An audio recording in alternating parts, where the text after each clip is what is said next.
It all started 300 years after the Great Disaster. Magic spiraled out of control. The demon race descended from the skies and began a long, brutal war against humanity. After that war, the human population dropped sharply, and society collapsed. 10 powerful people awakened great magic and created huge protective barriers. These barriers held back the invading demons, letting humanity survive for a while. Humanity then entered a new age. When people reached adulthood, each person awakened a profession. The 10 original powerhouses turned their professions into inherited professions. Each of these inherited professions could exist in only one person at a time, becoming pillars for all of humanity.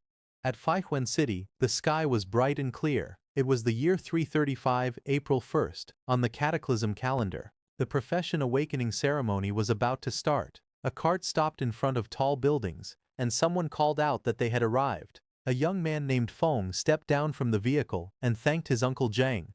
The large plaza was crowded. People gathered for the annual awakening test. Feng looked around in amazement, thinking the annual awakening test truly lives up to its reputation. It's packed. When people reached adulthood, they took the awakening test. Professions had different ranks: N rank, R rank, SR rank, and UR rank. Higher rank professions had stronger combat power, and those who awakened rare professions could directly enter elite academies.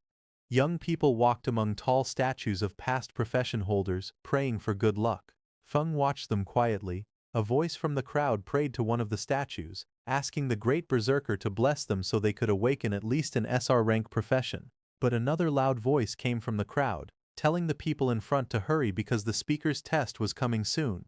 Nearby, Feng stood silently watching the line. A girl prayed toward a statue, saying that she admired Lady Tianu since childhood, and asking her for a blessing to awaken the most noble inherited profession. Hearing this, others thought it was funny and wondered who would daydream like that in broad daylight. Seeing those students, Feng then turned to someone beside him and asked what the people were doing. The other person looked surprised and asked Feng if he didn't know. He explained that there was a rumor that this year's test would produce a new inherited profession holder. He added that there were currently 4 vacant inherited professions, so it was natural that everyone was praying hard. Hearing that, Feng felt that everyone's eagerness to advance seemed stronger than usual this year. To him, that meant business would be good. Suddenly, bright magical fireworks burst in the sky, signaling the start of the testing. Someone shouted for everyone to hurry because the tests had officially begun. Inside the hall, the examiners read out the results one by one. They announced that Lin Hu awakened an R-rank profession at level 10 with 13 magic power. Then they reported Winza as an N-rank profession at level 8 with 8 magic power. After that, they announced Ji Fei, who awakened an S-rank profession at level 34 with 55 magic power, and Ji Fei was accepted. A student with short hair was shocked to hear that Ji Fei actually had 55 magic power, and he wished he had that much magic power too. When Feng heard that, he immediately held up a bright red tomato and asked that short-haired man if he would like a tomato that could increase magic power. The short-haired man looked shocked at the offer. He asked in disbelief if it was really a tomato that increased magic power. Feng explained that he was a spirit plant doctor and this tomato was a premium variety he had carefully cultivated. He also said that each tomato increased magic power by 5% within 5 minutes, and that each one cost only 5 gold coins. He then showed a bag filled with different spirit plants, tomatoes, long cucumbers, sweet potatoes and small yellow beans. He said that he also had hunger sweet potatoes that kept someone full for a whole day, fat-burning cucumbers, and strongman beans that increased attack power by 10%. Hearing that, 2 people nearby whispered among themselves. One of them wondered if this was a scam because he had never heard of spirit plants like these. Another person questioned how something could increase magic power and help someone lose weight. The short-haired man holding the tomato told them to just buy one and try it for themselves. He said they could check the buff effect after eating it, and complained that he was tired of eating energy bars every day. Feng leaned forward with a confident smile. He announced that it was first come, first served. He said the quantity was limited, and once they were gone, they were gone. Then he added that the first customer could try one for free. Hearing that, the short-haired man stared at the tomato in his hand with a doubtful face. He looked tense and unsure. He then took a bite of the tomato. His face was still hesitant, but he bit into it anyway. Right after eating it, his expression changed completely. He clenched his fists with excitement as a bright glow of energy appeared behind him. He shouted that his magic power really increased and that his body felt lighter. A blond young man nearby stared in shock and asked if he was seeing things because he knew that the spirit plant vegetables were developed by the Extraordinary Academy's agricultural department, and he heard they were usually supplied to SR rank professions. Feng told that man that this was a special promotion for the test convention since everyone here had the potential to become academy students. Hearing that, the blond man's eyes lit up, and he quickly asked Feng to wrap all of the vegetables for him. Hearing that, a small crowd gathered around to buy those vegetables and grew angry. One person complained loudly, saying he was here first. Another shouted that he wanted 10. Someone else praised the tomatoes, calling them extraordinary produce. Another excited person said that his magic power really did get a boost. Feng watched the scene with a small smile. He thought about his situation. He knew that even though he had only a farmer profession, ever since he maxed his level, all the vegetables and fruits he grew gave beneficial buffs. He admitted to himself that he used some marketing tactics, but the effects of his produce were real. After selling all of his vegetables, Feng sat alone in front of a certain shop. He was packing his bag quietly and was about to leave but suddenly noticed someone coming toward him. When he looked up, he saw that same blond man from before approaching. Seeing that blond man, Feng listed the things he sold: chestnut pumpkin seeds for 5 gold, flour rhino manure for 7 gold, grape wine making sugar for 10 gold, and some magic power boosting potions worth 257 gold. After listing everything, he handed over 10 gold to that blond man and said it was his payment. This blond man was Feng's friend who helped him sell his vegetables by boasting about them as a customer.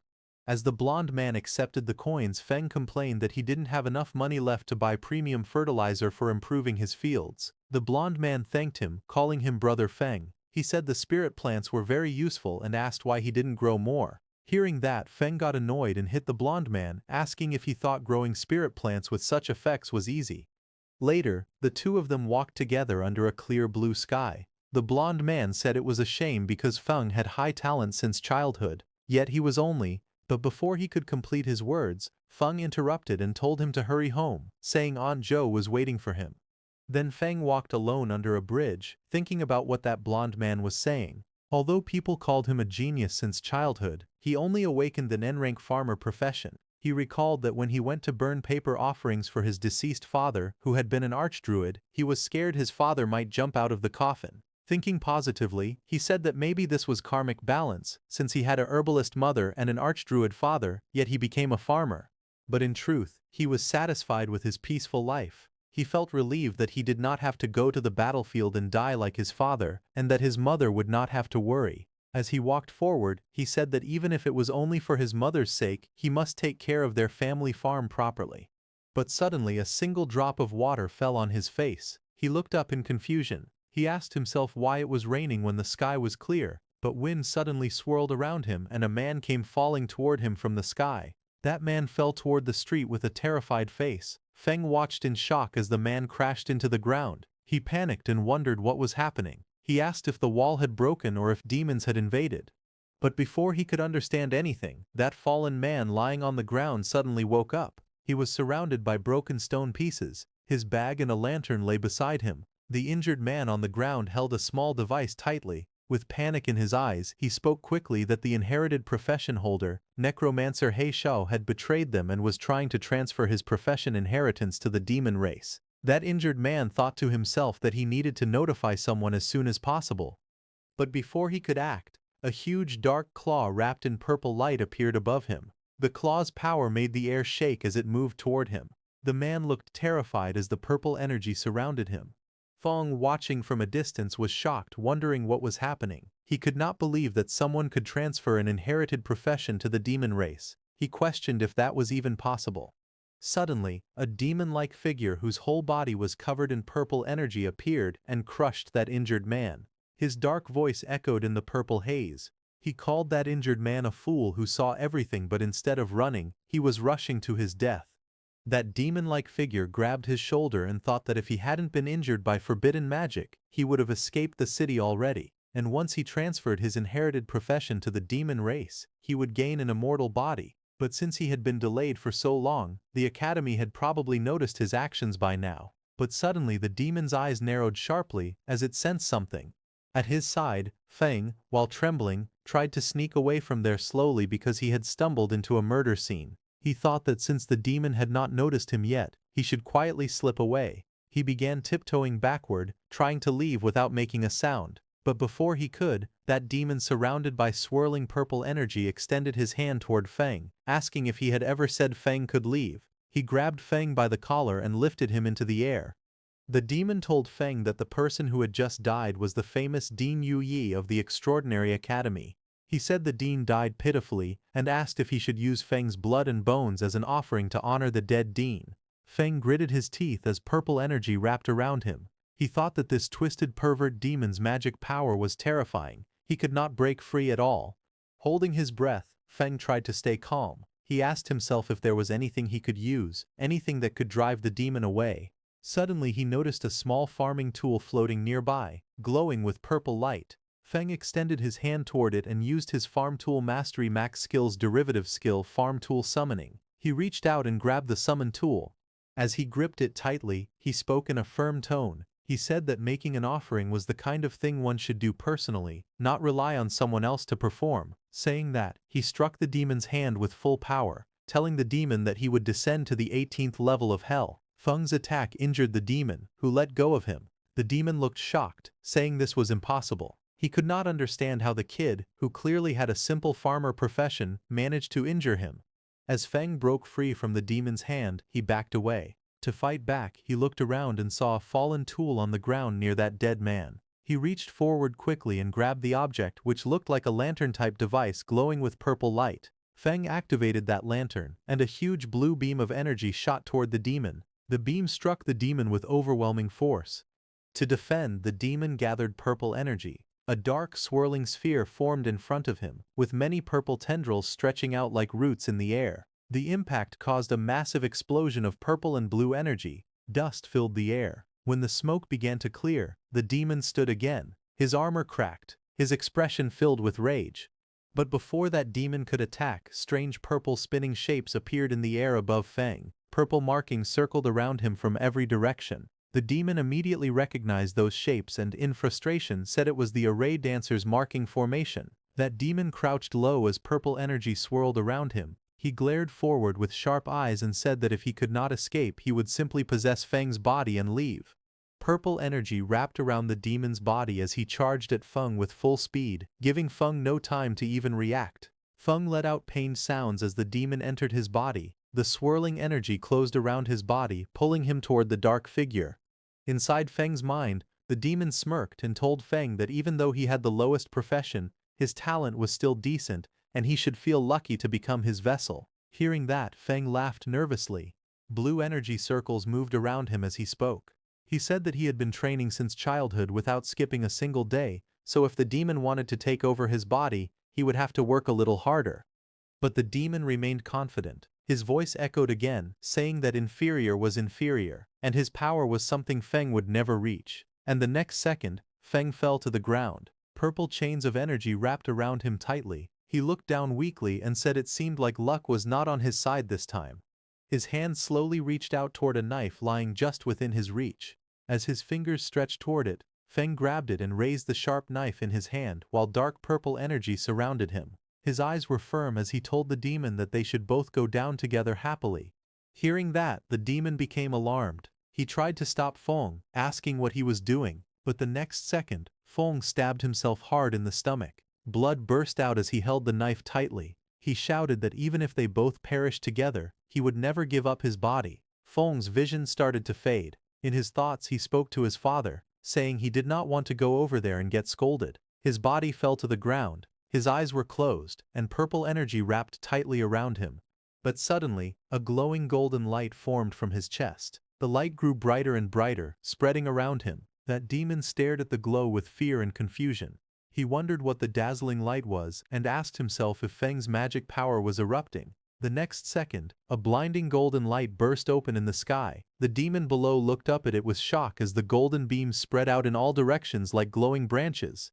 Then that light wrapped around the demon's body. He stepped back in fear. His voice shook as he shouted that this could not be happening. He shouted that it was impossible. But more golden strands tightened around him. They spun faster and faster, forming a thick cocoon of golden lines around his entire body. The cocoon glowed even brighter, twisting with great force.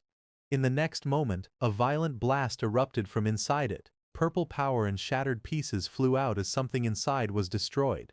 At that time, a purple system window appeared in the darkness. It displayed a message congratulating Feng, saying he had acquired a new talent, inherited profession, Necromancer. Then sometime later, Feng's eyes snapped open in shock while he was lying on the ground. He stared at his hands and his wounded clothes. With disbelief in his voice, he said he was still alive. Feng checked his body in confusion as he spoke. He said he could still control his own body, and wondered if the demon trying to possess him had failed. He sat on the ground with a calm face and opened his system status window. A glowing purple screen floated in front of him, and he read the information on it. Feng looked at the glowing screen with a serious expression as he read the details of his new abilities. His name was written on it along with his profession, Spirit Farm Master, Mutated/Unique. He looked at the screen with a calm and curious expression. Then he scrolled to another panel that showed the full list of his status information. His name was Lin Feng, profession, Spirit Farm Master, which was mutated and unique. He was level 1 with 300 strength, 300 constitution, 100 agility, 110 magic power, 100 spirit, and 300 luck points. His skills were rapid land clearing, efficient planting, rapid harvesting, yield increase, farm tool mastery at max level, undead affinity passive, transcendent growth basic, undead summoning basic, and soul extraction passive. Feng stared at the screen closely. His eyes widened as he realized that his level had reset to 1, but all his maxed-out farmer attributes were still there. Looking closely, he found that his magic power had increased as well because of that demon's soul force. With this, he realized that once he leveled up again, his attributes could break past the old limits of the farmer class. But he looked annoyed as he read the list of new skills. Among them, he noticed the undead summoning. He muttered that he could actually summon undead, but he hoped it would not summon that guy. Feng activated his farming skill, and in his left hand green energy swirled around his fingers. In the next moment Feng raised his right hand and used the other power he was feeling before. This time purple lightning-like energy wrapped around his fingers. He stared at it with shock, watching the power rise through the air. Then Feng combined both of those energies and saw green and purple energies mixing inside his hand. He slowly realized what was happening. The farmer's magic power was merging together with the undead magic power. His face turned tense. He closed his eyes for a moment as he understood that something inside him had changed. He saw his glowing profession chart filled with symbols. He saw a green calm chart, and then he saw another chart releasing violent purple lightning. His profession tree was forming new branches. With a worried look he realized that his profession tree had split. He had not changed classes. He had gained an additional profession. Feng stared at it in disbelief. He recognized one of the symbols of that purple chart and understood what it meant. That demon who entered his body earlier was actually an awakener of a legendary inherited profession, Necromancer. He looked at that demon's purple figure lying on the ground and wondered in disbelief if this guy was a necromancer. The profession tree continued glowing. Purple electricity ran across it. Feng looked at his own hand again. A swirling green-purple power pulsed inside his palm. He could feel that the power still did not belong to him. He became anxious. He knew that if he couldn't tame this energy and fully turn it into his own power, something dangerous would happen. His farmer profession would collapse, disappear, and his consciousness might be devoured by that demon again. Feng covered his face embarrassed. He glanced at the profession tree and thought that the yellow color on his own farming icons looked dirty and earthy. Feng stood inside a glowing purple magic circle. Purple runes floated around him as he raised his hand and activated the skill Undead Summoning. Right after that, purple energy cracked the ground as the space around him shook. Broken pieces of the ground floated into the air as purple lightning hit the necromancer and the human he killed before. The purple energy swirled wildly as something began to appear inside the circle. Two figures slowly formed from the purple light. One had a body shining like a pale blue phantom. He was Yue, level 1 undead sage. The second figure appeared glowing bright purple with sharp armor and long hair. He was He Xiao, level 1 undead wild hunt. Feng looked at them and realized it was really that human and the necromancer. Even though their levels had been reset, all their abilities were still preserved and they could level up again. After all that commotion, he knew the law enforcement squad was on the way, so he needed to leave quickly. He immediately turned to leave because he also understood that no one would believe an ordinary farmer could kill two extraordinary individuals. Instead, if anyone found out about his current situation, it could bring serious danger to him. So Feng walked away with his backpack. But he was determined, and said that the urgent priority was to find a place that could give him protection, resources, and high-tier land. He wanted a place where he could test and control his dangerous new power and turn his dad's theories into reality. Then one day later, Feng went to his family farmland, which was clear and bright. Feng walked along the open fields, looking troubled. He thought about how a full day had passed, yet the necromancer's influence on his profession still had not faded. But leaving that aside, he opened his laptop to watch the news. A man in a suit appeared on the finance channel. He greeted the audience and announced that the day marked the birthday of a veteran agricultural teacher. Back on the farmland, Feng inspected a young plant in his hand. Purple lightning wrapped around his fingers as he examined the sprout closely. He noticed that every crop affected by his new power was turning strange. Around him, the mutated plants grew unnaturally. Green vines thickened, stretching under a sky filled with purple energy. The stems twisted into complex shapes, forming net-like structures that shimmered under the sun. Soon, one plant swelled into a large cabbage-like bulb. Purple energy pulsed from within its leaves. The bulb shook and then burst open, releasing thick smoke. Suddenly, a long dark vine shot out and grabbed a small bird mid-flight. Sharp purple spikes rose from the plant as the bird struggled in the air. Feng looked at it in shock. His mouth hung open as he stared at the monstrous plants spreading across the field. He raised his voice in disbelief, wondering what he was even looking at. Panic crept into his face as he realized the danger. If people saw these strange creations, he feared they would mistake it for a demon invasion. Feng immediately grabbed a shovel and started digging, saying that he needed to dispose of the mutated crops as fast as possible. He stared at the cabbage he had just disposed of, and thought about how his new magic power had caused terrifying mutations in ordinary plants. He wondered if by guiding this power properly, he could use it to grow crops on purpose. Thinking about it, he believed that if he learned to control this power, he might create the special plant varieties his father had imagined but never succeeded in cultivating. He imagined growing high-value crops that could raise a person's profession level. While he was thinking all that, urgent news suddenly appeared on the television. A serious-looking news presenter announced that inherited profession holder Necromancer He Xiao had started a rebellion the previous day and had killed Dean Yueye. The anchor stated that He Xiao's crimes were severe. He also said that anyone with information would be rewarded, and helping him in any way would be treated as a crime. Feng watched the screen quietly. He thought to himself that things had unfolded exactly as expected. He reminded himself that he must never let anyone find out he possessed the necromancer's undead power. He looked around at the equipment stacked against the wall and thought that he needed to give proper names to his undead servants so they could pass inspections. Otherwise there would be trouble. Suddenly an idea popped up in his mind, his eyes lighting up as if he had just come up with a clever idea. He said that he would simply call his undead servants farm servants, because his profession panel already listed him as a spirit farm master. To him it sounded completely normal for a farm master to have a few servants. Just as he was thinking, the news reporter announced that, in order to deal with growing demon pressure, the Extraordinary Academy was expanding its enrollment. The reporter explained that anyone who passed the assessment would receive resource support from the Academy, and would even be given private estates capable of producing high-tier crops along with special subsidies. The reporter added that enrolled students would be able to hire farmers to help them grow high-recovery crops.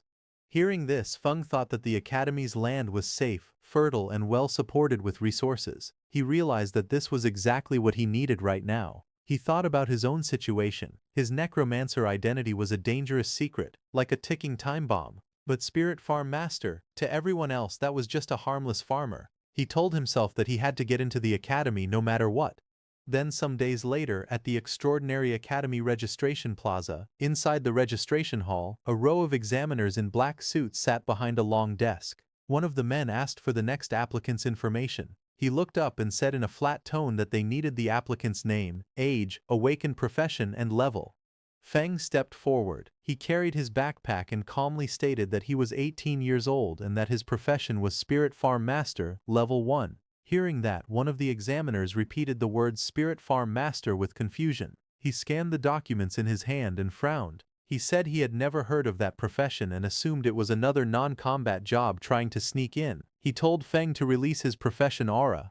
Feng lifted his hand and a green aura formed around it, swirling like spiritual energy. The examiner stared at it with disdain. He leaned back unimpressed and called it the garbage aura of a farmer profession. He waved dismissively and told him not to waste his time, then shouted for the next applicant.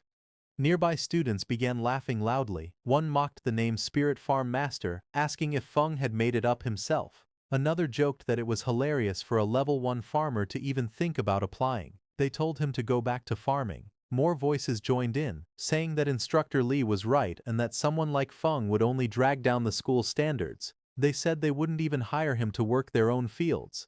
But Feng stood facing them without reacting. He looked toward Instructor Lee and spoke steadily. He explained that his profession was a mutated profession. He asked the instructor to give him a chance. He added that his fundamentals were solid and that he would not disappoint. But the instructor grew angry and shouted that solid fundamentals meant nothing for someone who was only level 1. He said a level 1 person couldn't possibly have any real foundation. Then he ordered the security guards to throw Feng out. Hearing that, Feng stepped forward calmly and reminded the instructor of the rules. He said the recruitment notice clearly stated that all professionals were allowed to take the test. He warned the instructor to be careful, saying he might even report him. Feng then held up his phone. With a smug look he pretended to call the supervision bureau and said there was a teacher refusing to let him take the academy exam. Hearing that, the instructor panicked. He rushed forward and grabbed the phone from Feng's hand. His face twisted in anger as he shouted at Feng. He threatened him, saying that if Feng dared to report him he would make him regret it. He also said he didn't believe a level 1 farmer could ever pass the exam. Nearby students whispered to each other. Some said that even if Feng was a farmer-type profession, the instructor's attitude was too much. Others said Instructor Lee's behavior seemed excessive. One of them mentioned hearing that the instructor failed a promotion exam and could only work at the admissions office now. Hearing them talking, the instructor shouted loudly at everyone. He told anyone who didn't want to take the test to get lost, his voice full of irritation as the crowd watched. Then sometime later, the group began walking behind the instructor. Feng followed among the other students. Soon they arrived at a huge building covered with giant twisted wooden roots. Many people stood outside it. The instructor looked back and spoke, telling Feng that he could still admit defeat now if he wanted. But Feng walked forward calmly and thanked the instructor for leading the way. The entrance was covered with wooden boards marked with warning signs. 2 glowing portals appeared on the ground, and Feng stepped toward them with the others. Inside the structure, Feng flew through the air, bouncing between the thick wooden roots. He managed to land on one of the roots and caught his balance. Feng narrowed his eyes and said that it was time to let the horned rabbits experience the terror of industrialized farming. He then sat down and pulled out a jar filled with orange powder. With a confident smile, he explained that this carrot essence powder was his newest creation. According to him, it could easily lure even level 20 mighty rabbits, so dealing with these low-level horned rabbits would be simple. He said it was a piece of cake. He then knelt on the ground, sprinkling the carrot essence powder carefully over the soil. A thin trail of powder spread out around him as he worked. Then immediately carrots grew on the ground. A few minutes later, a small pink-horned rabbit appeared. It sat happily among the grass with several carrots lying in front of it, looking excited as it stared at the food. But suddenly, Feng's powerful undead, covered in dark purple energy, rushed forward. Their attack hit the rabbit instantly, knocking it away with a burst of lightning-like force. Feng stood before his 2 summoned warriors. One was dark and sharp with blue and black armor, the other wrapped in glowing purple energy. He told them that waiting for rabbits was too slow and instructed them to listen carefully. He ordered both of them to make sure no one else saw them and to kill every horned rabbit that had been lured nearby. He looked determined and said they should kill as many as possible. Right after that, the 2 undead warriors burst out with bright blue and purple energy, shooting forward through the giant wooden roots. The purple undead used its massive sword and cut down many horned rabbits in one slice. Meanwhile, many horned rabbits flew into the air, trapped inside glowing blue bubbles. The dark blue armored undead floated among them, controlling the swirling energy around the captured rabbits. And then, with a flick of his finger, he killed all of them. Feng watched them and whispered to himself that the 2 undead following him were still incredibly strong, even though they were only level 1. He felt he had really gotten lucky. But suddenly, a loud bell rang and a voice announced that time was up. Outside, Examiner Lee in a black suit stood before the big tent and ordered all examinees to come out and hand in the rabbit horns they had collected. Students lined up to submit what they gathered. Examiner Lee shouted at each person harshly. Someone who brought 2 horns failed. Someone with 3 also failed. Another person with none was told to get as far away as possible.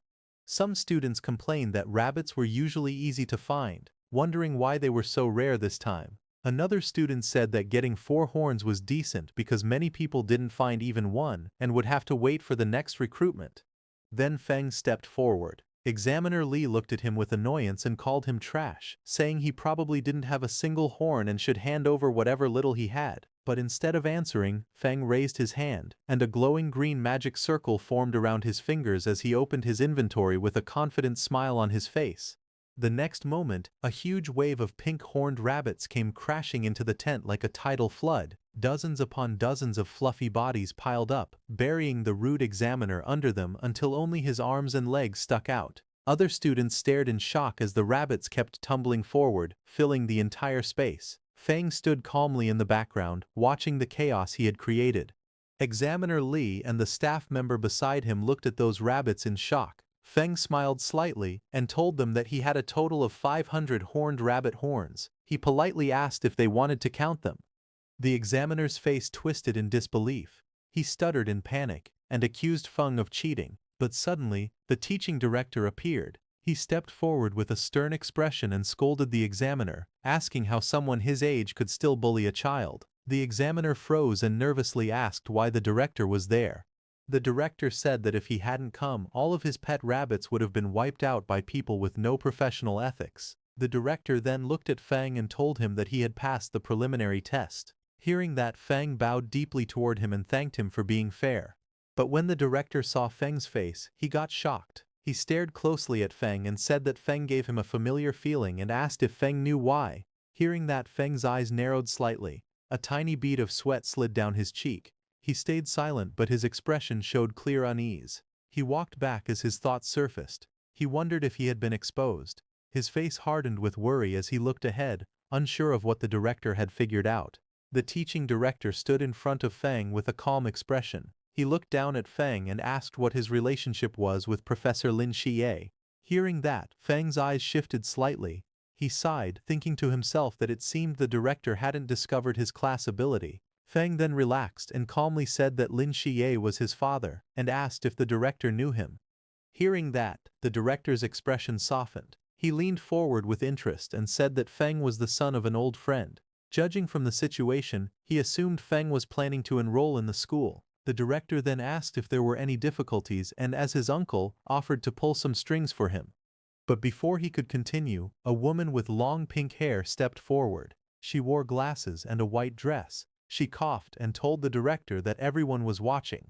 Hearing that, the director turned around and saw a group of students standing behind him, staring and whispering among themselves. The director muttered that he was only expressing his thoughts. He then looked back at Feng and said that he had some business to handle. He promised that once Feng enrolled, he would personally show him around the school. The director walked away, and the next second his body was surrounded by swirling smoke and he disappeared. Feng watched him leave, a bead of sweat trailing down his cheek as he wondered why the teaching director gave off such unreliable vibes. Then that pink-haired teacher stood in front of the gathered students. She raised both arms and announced that the students who passed the prelims should follow her. She then told the ones who didn't pass not to be discouraged, promising that there would be more chances next time. The scene then shifted to a large meeting room inside the Extraordinary Academy's solar branch. Several people in suits sat around a long table while a man at the front prepared a briefing. A man with long hair stood before a large display board filled with silhouettes and images. He explained that Dean Yue and He Xiao had gone missing at the same time. He said Dean Yue had likely discovered He Xiao's secret and had been spotted during the pursuit. He continued, saying the two eventually perished together, but there was still an unknown mastermind who had taken He Xiao's legacy talent. With growing excitement, he declared that if they found the person who took the undead talent, they would uncover the truth behind everything. He pointed at the display board and insisted this had to be the answer. Hearing him, another man grabbed his head in frustration. He told the excited man, named Tuka, that they understood he wanted to earn merit, but asked him to stop making brainless guesses. Hearing him, Tuka slammed the table. His voice shook with anger as he shouted that none of them believed him. He warned them to just wait, because he would definitely find the evidence. Across from him, the two people seated at the table stared back nervously, sweat dropping down their faces. As Tuka left the room in anger, a woman asked her companion if it wasn't bad to let Tuka leave like that, since he was connected to the Duke. Hearing that, the man turned to her in surprise. But suddenly the teaching director stepped forward through swirling white energy. He said it was better that the troublemaker was gone because the Solar Academy existed to train real elites, not to give out empty positions. The director then explained that a mission had been issued from above. Once He Xiao was found, he must be killed on sight. He asked if the two officers understood. The woman hesitated and asked what they should do if He Xiao was already dead. The director looked away and said that maybe He Xiao had changed his appearance. So anyone who used necromancer skills, he said coldly, would be wiped out completely. Meanwhile, in the mission hall of the Extraordinary Academy, many students gathered under the bright lights. A glowing blue portal floated behind the podium, casting light across the room as students chatted and waited. Then suddenly that pink-haired teacher came out of the portal and stood at the podium and began announcing the mission. She stated that the re-examination task required all new students to clear a level 5 special dungeon called the Magic Horned Beast Lair, located outside the city. She also announced that the time limit for the mission was only 3 hours. Hearing her, the crowd in front reacted with shock. Some students panicked, saying they were only level 4 or 5, wondering how they could possibly finish such a dungeon in such a short time. One boy asked if anyone could actually do something that difficult. Another said grinding down the final boss might be possible, but completing everything within 3 hours seemed too hard. The pink-haired instructor smiled calmly. She told them that they were not required to clear it solo. She explained that they were allowed to form parties, but each team could not exceed 5 members. After forming a group, they had to return and register their starting time. Hands immediately shot up throughout the hall. Some shouted that their team of 4 needed one strong frontline warrior. Others called out that they were elemental mages with explosive damage. A girl introduced herself as Zhou Nanliang and asked if any strong seniors would be willing to carry her.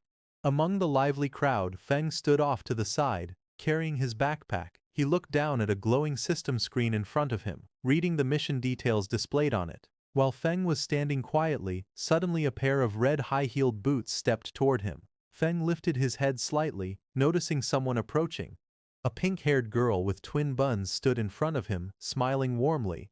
She introduced herself as a level 7 magic class student. She told him she had watched his prelims and saw how he managed to kill so many magic-horned rabbits. She said he must be very amazing and politely asked if she could team up with him. Feng listened calmly. In his thoughts, he noted that a level 7 student was definitely strong enough to solo the dungeon. He thought that if he were still just a farmer class, he would happily accept such an invitation. But his necromancer abilities absolutely could not be exposed, so he needed to avoid teaming up. He rubbed the back of his head with a relaxed smile and told her he preferred acting alone, gently refusing her offer. Hearing that, the girl kept her pleasant expression and wished him a smooth clear. She then turned and walked away in her red heels. Feng also walked off in the opposite direction, ready to face the mission alone.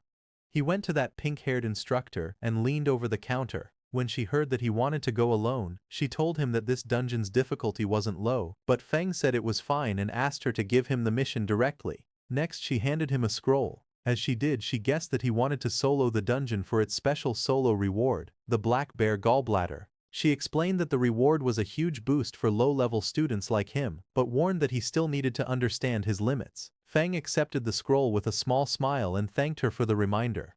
The scene then shifted outside the Magic Horned Beast Lair dungeon. A massive portal shaped with jagged bone-like structures swirled with bright blue energy. Several academy staff members stood guard in front of it. Feng walked toward them. One staff member stepped forward and asked where his teammates were, but Feng replied that it was just him.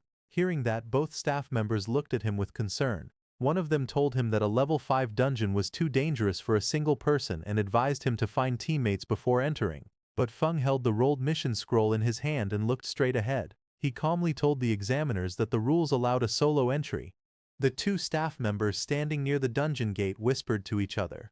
One of them guessed that Feng probably wanted the solo reward, the Black Bear Gallbladder. The other said that Feng had guts, but he should first think about whether he had the strength for it. Left with no choice, they let him go. As the glowing entrance activated, one examiner looked at him again and softly wished him good luck. Inside the dungeon there was a huge cavern filled with countless round eggs of different colors. scattered across the rocky ground and piled between jagged walls. A path led deeper into the lair. Feng walked forward as the blue energy light of the dungeon entrance disappeared behind him. He stepped inside with a calm expression. Immediately, two lizard-like monsters with long tongues crawled toward him from the front. He looked at them quietly and thought to himself that level 3 and level 4 monsters were no threat to him now that he was level 6. Feng summoned his undead, who immediately rushed with flashes of blue and purple energy and killed those two lizard monsters. But suddenly, more monsters rushed toward him. He looked around at their growing numbers and sighed internally. The manual had warned that the dungeon contained many monsters, but seeing this amount in front of him felt like far too many. The Feng stared at a massive cave filled with countless glowing red eyes peeking through the darkness. Lizard monster eggs covered the floor and walls around him. He looked at the sight calmly and said that this was a perfect time to try the new summoning method. A bright surge of purple lightning burst around him as he raised his hand and activated his skill, Undead Summoning. The lightning twisted through the air as monstrous shapes began forming. Moments later, those two lizards who were killed by Feng's undead before turned into lizard undead and appeared before him. Their bodies glowed with blue flames, their forms flickering like shadows as they waited for orders. Standing confidently, Feng pointed forward and commanded them to charge. From afar, the undead rushed out like a storm. Blue and purple energy streaks filled the entire passage, shaking the surroundings. Behind Feng, his two humanoid undead stood on the rocks, watching the advance. Watching those lizard undeads, Feng realized that beast-type undead kept some traits from when they were alive. They were aggressive but had low intelligence and could only follow simple commands. Feng observed them quietly. He noted that they consumed less magic power than others, but he wondered if they could do small chores like carrying water as well as fighting. Feng then sent his humanoid undead too. Those humanoid undead rushed forward, leaving trails of blue and purple light behind them. Both moved with sharp, deadly energy. The purple undead took out his long swords and struck first, swinging his long sword through the air. Powerful purple lightning wrapped around him as he slashed at the flying creatures in front of him. His attack scattered feathers and light everywhere. The blue humanoid undead formed hand signs and cast a spell. Blue energy gathered around him as countless glowing projectiles shot forward like energy balls, trapping those flying bird-like monsters. Watching those humanoid undead, Feng realized that they had higher wisdom. They could use the skills they had when they were alive and fought with more flexibility. Feng smiled with his hands on his hips, thinking that in the future he could let them handle chores like weeding and fertilizing the fields. By now, Feng's lizard undead had finished killing. Feng raised his hand and used his undead summon skill again. Sharp spear-like streams of magic shot outward as several lizard-shaped monsters' dead bodies blasted with necromancy energy. Suddenly, a bright system window appeared in front of him. It displayed a message saying he had leveled up to level 7. Now behind him many lizard and bird undead emerged. Their bodies burned with blue flame and their eyes glowed sharply as they floated around him. Feng looked calm and simply said that the efficiency was not bad. Feng then walked forward through the tunnel and reached a large chamber. Feng was amazed to see that he had reached the boss room in just half an hour. Suddenly, a loud metallic crack echoed as thick chains snapped apart. The ground shook as a giant bear-like monster came out of that massive cave. Its eyes glowed white, and chains still hung from its body while it roared across the chamber. Feng looked at the boss with a sharp expression. He said that since this was the boss, it was perfect for testing overall combat power. He called for all his undead to come out. All of Feng's humanoid and beast undead appeared behind him. Energy swirled around all of them as they lined up at his command. Feng then issued his orders. He told Heishao to handle the frontal containment. He told Yueye to curse and weaken the boss. He instructed the other undead units to attack the boss's joints and its eyes. On his command, all of his undead charged at the giant bear monster standing in front of him. They continuously attacked across its fur as it struggled and roared. In front of it, Feng sat calmly on a mat, a small snack box and his backpack beside him as if he were having a quiet break while the battle raged. He watched the ongoing fight and noted that the coordination of his undead was getting smoother. He was eating grapes, and system notification points popped up saying his magic power had recovered by 666 points, and it kept increasing as he ate more and more grapes. Then Feng's purple undead lunged at the chained boss. The boss monster swung its claws, but it did no damage to the purple undead, and it got closer to the boss. The purple undead collected huge amounts of lightning energy in his hand and punched the boss monster. His punch was so powerful that the whole ground exploded with a huge explosion. It was a massive burst of energy that swallowed the monster in blinding light. Immediately, a system notification appeared in front of Feng, showing that he had leveled up again and became level 8. Just as the bear monster died, a pile of glowing reward pouches appeared on the ground, shining with warm golden light. Feng immediately crouched down and examined one of the rewards in his hand. It was a strange red organ floating above his palm. Looking at it, he frowned in disappointment. He commented that the reward only increased his constitution by 10 points. To him, that was useless, nowhere near the improvement he could get from the supercrops he grew himself. But suddenly another system notification popped in front of him. It stated that the system was calculating the dungeon rewards. It confirmed his current classes, Farmer and Necromancer, and would distribute rewards for both. Immediately, 2 golden chests emerged before him, glowing with brilliant light. Feng was shocked to see them and realized that the dungeon settlement had actually given him 2 sets of rewards. He wondered if it was because he had dual classes. Then a sudden idea flashed through his mind, and a confident smile formed on his face.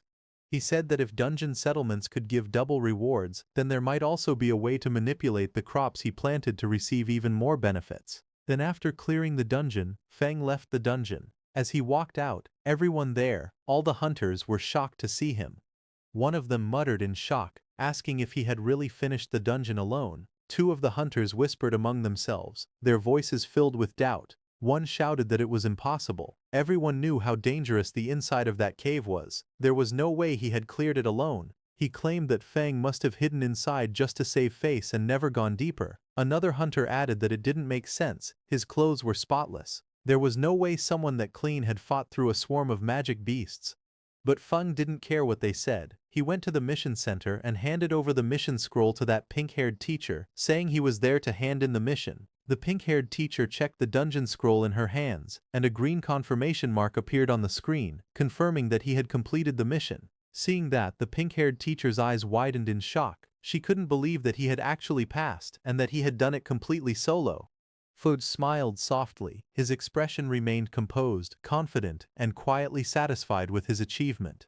Inside the academy's mission hall, the pink-haired instructor took the mission completion scroll from Feng. Her expression was calm yet serious as she spoke to Feng standing across from her. She said she would submit the scroll to the academic affairs office, but warned him that clearing a dungeon alone was still far too reckless. She added that if a freshman were to die in a dungeon right after entering the school, it would become a serious problem. Feng listened quietly, his usual composed smile returning. He nodded and replied respectfully that he understood and thanked her for the reminder. The instructor adjusted her glasses and smiled softly. She told him that the final instructor interview would soon begin in the academy auditorium and advised him to take some rest before then. Feng nodded again and turned away, walking down the bright hallway with his hands in his pockets. Behind the glass walls, a few upperclassmen noticed him leaving. They whispered among themselves, watching curiously as he disappeared around the corner. Seeing those upperclassmen watching Feng, the pink-haired instructor sighed lightly and pushed up her glasses again. She thought to herself that she hoped this experience would teach Feng a lesson. Being too bold or impulsive in the academy could easily lead to trouble. Outside, Feng walked through the academy's forest path. Sunlight streamed through the tall trees as a faint light barrier shimmered between the woods. Feng walked quietly through the forest path when he suddenly sensed something behind him. His eyes narrowed slightly as he realized that someone was following him. Behind the trees, a group of 3 boys hid awkwardly, each holding a cloth in front of themselves as they tried to stay concealed. Feng kept walking forward, lifting his hand casually as a faint purple magic circle appeared around his fingers. A little farther back, the 3 boys whispered nervously among themselves. One of them frowned and said that since Feng could clear a dungeon alone, his strength must not be simple. He worried they might mess up. Another one waved it off. He said that no matter how strong Feng was, he was still under level 10, so his strength had limits. The third added that Feng had just finished a dungeon, so his energy consumption must be high. None of them had seen him recover yet. Their confidence slowly returned. One of them smirked and said they would crush him with numbers. Another reminded the group how badly they wanted the demon bear gall that increased stamina by 10. When they saw Feng walking away, one of them urged the others to hurry and catch him. They shouted at him from behind, calling out, "Hey you farmer, stand still." Feng stopped and turned his head slightly. With a calm expression, he asked if they were shouting at him. The group stepped forward with aggressive confidence, surrounding him. One of them mocked him, asking if he wasn't afraid of bursting from taking so many rewards by himself. Another insisted he must have gotten lucky inside the dungeon and found something valuable by accident. He demanded that Feng hand over the demon bear gall and the skill scroll. All of them flared their combat energy, their bodies glowing with blue light. One boy pointed at him and warned that if he didn't act sensibly, they would show him the true power of a combat class. Meanwhile, Feng stood still, facing them quietly. Feng looked at the group surrounding him and asked calmly why, out of so many examinees, they had chosen him. One of the boys stepped forward, pointing at him with an exaggerated expression. He asked if Feng really didn't know the reason or if he was pretending. Another student explained that the exclusive reward for a solo dungeon clear, the demon bear gall, was a valuable item that added 10 stamina. He said that something so good was not something a farmer like him should be holding. Hearing that, Feng did a comparison in his mind of the demon bear gall, which increases stamina by 10, with his stamina watermelon, which also increases stamina by 10. Feng squinted slightly and wondered if something that added 10 stamina was really that amazing. He thought about the watermelons he grew every summer, which also added plus 10 stamina without needing to fight through a dungeon. Then he lifted his hand and took out the demon bear gall from his inventory. Red energy curled around his fingers as he showed the item in his palm. He asked if the thing they were talking about was this. Seeing that, the man with the short hair immediately lunged forward with an angry expression. He stretched out his hand toward Feng and shouted for him to give the item to him. But suddenly a fireball exploded between them the moment he reached out. A violent blast of fire and smoke burst outward, filling the area with heat and golden light. The shockwave pushed the short-haired man back as he stared at the spreading flames in surprise. In the next second, a pink-haired girl rushed in. She held her staff in front of Feng and glared at the troublemakers. She demanded to know what they were planning to do. She reminded them that private fighting was forbidden in the academy and warned them that they could be disqualified. The short-haired man raised his weapon and tried to explain. He insisted that the matter had nothing to do with the pink-haired girl and that it only concerned Feng behind her. But the girl stepped forward without hesitation. Her eyes narrowed as she said that if she couldn't stand what she saw, then it absolutely had something to do with her. She lifted her staff, flames swirling around her as she made her final threat. She told them to leave immediately, or she would report everything to the instructor and see who would suffer more. Hearing that, the man with the fierce grin looked straight ahead, his expression full of arrogance. He spoke with confidence, saying that reporting the matter would only work if she even got the chance, and since she insisted on protecting the farmer, they would deal with her as well. He raised his voice and shouted to his group. He ordered his brothers to attack quickly, telling them to finish the battle fast. Two of his men rushed forward together, each holding a weapon glowing with blue energy. They charged toward Feng and the pink-haired girl standing in front of him. As they came closer, Feng quietly observed the girl. He noted that she was currently a level 7 class user, which meant she should be quite strong. He wondered if she was capable of handling all these small fry by herself. The girl, however, glared forward with clear anger in her eyes. She said that their methods were truly dirty. Then she turned slightly and asked Feng beside her if he would like to join forces. But before she finished speaking, she spun around in surprise. Feng was already running away at full speed through the forest, leaving her behind without hesitation. As she watched him escape, Feng threw something toward her. It was the red glowing demon bear gall. She reacted instantly and caught the demon bear gall smoothly with one hand. Her eyes widened slightly as she stared at the item she now held. The red energy curled around her fingers. Feng raised his hand with a bright smile on his face. He thanked the pink-haired girl politely and said that the thing he gave her now belonged to her. Before the pink-haired girl could even react to what had just happened, those three men rushed toward her with furious expressions. Their bodies glowed with blue energy as they leapt forward. Seeing that, the pink-haired girl shouted loudly, wondering why everything had suddenly turned into her being robbed when she had just come to help Feng. The scene then shifted to a quiet room. It was a temporary independent restroom. Inside, Feng sat on a sofa with a towel around his neck. He took several scrolls out of his backpack and wondered why the skill scroll he got from the dungeon was useless to him. He paused for a moment, his eyes narrowed as an idea struck him, and he wondered if it could be like that. Feng then held the scroll between both hands. Green and purple mana surrounded it as he injected his energy into the scroll. That energy swirled around it like flames, and in the next second a system window suddenly appeared, stating that he had realized a new skill called Special Cultivation. Another window explained the skill. It was a beginner-level special cultivation skill that allowed him to use mana and certain materials to strengthen undead summons. It said there was a chance to increase their level, their quality, or give them new skills. Seeing the system notification, Feng jumped in happiness, saying it really worked. He explained that the scroll required mana from both of his classes at the same time in order to activate. Feng then summoned all his undeads. The tall shadowy figure of the largest summon stood in front of Feng, its body wrapped in purple and blue lightning. Feng stood shirtless in front of them. He lifted his hand with confidence and told them that it was time to test the new skill. Green energy flickered around Feng's fingers as he focused. His expression stayed calm as if he already knew the result. The tallest summon, Hei Kui, was the first to react. Purple flames burst from its body as its power rose sharply, and a glowing message appeared beside it showing that it had advanced from level 6 to level 8. Next, the summon with the icy armor, Yu Ye, was covered in swirling blue energy. Its strength climbed rapidly, and it rose from level 6 to level 8 as well.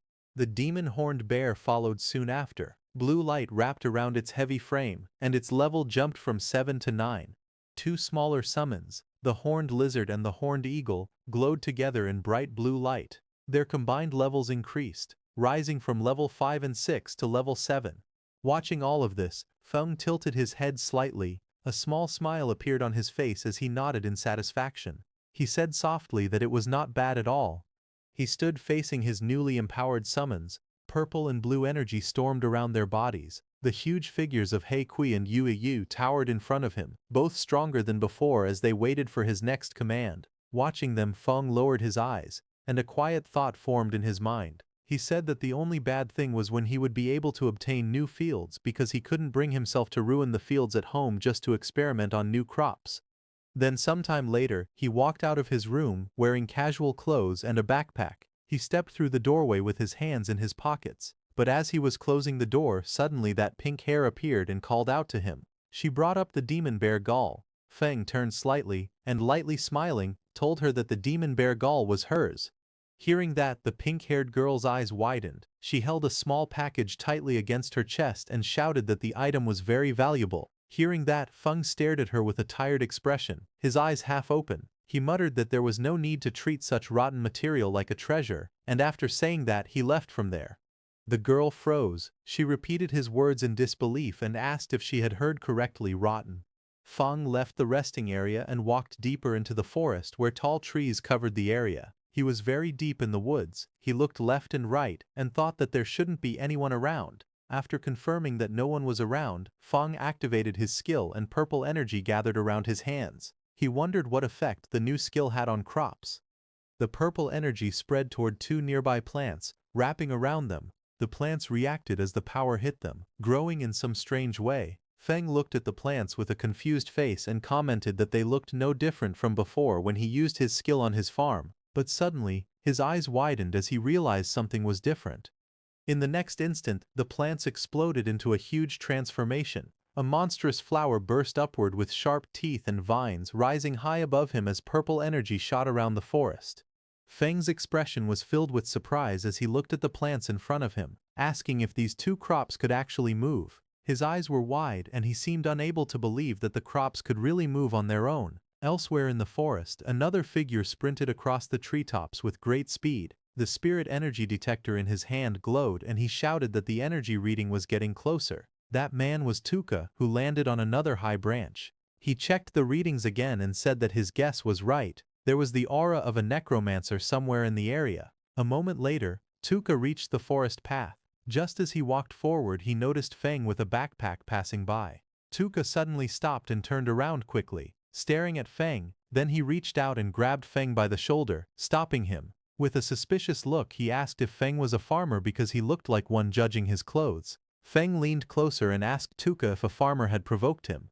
Tuka's face then shifted into a look of mild disgust, his eyebrows tightening as he examined Feng in silence. Then Tuka raised his voice calling Feng. Farmer demanded to know if he had seen a strange person appear nearby. Hearing that, Feng lightly touched his chin and answered that he actually had. Hearing this, Tuka leaned forward in excitement and urgently asked where the person was. Feng lifted his hand and pointed directly at Tuka standing in front, saying the strange person was right there. Hearing that, Tuka froze for a moment, then his expression turning red with anger. Flames rose behind him as he shouted, asking how dare Feng humiliate him. He angrily declared his status, an elite of Sunwheel Academy and the nephew of the Iron Lion Duke. His rage only grew stronger. He yelled that a lowly farmer dared to be rude to the nephew of a duke. Fire wrapped around his arm as he swung his fist forward, shouting that he would kill Feng. Tuka transformed into a wolfman, his body surrounded by violent green energy. He shouted that the lowly farmer would pay for his stupid words and actions. The green aura surged wildly around his body as rocks and debris were thrown into the air.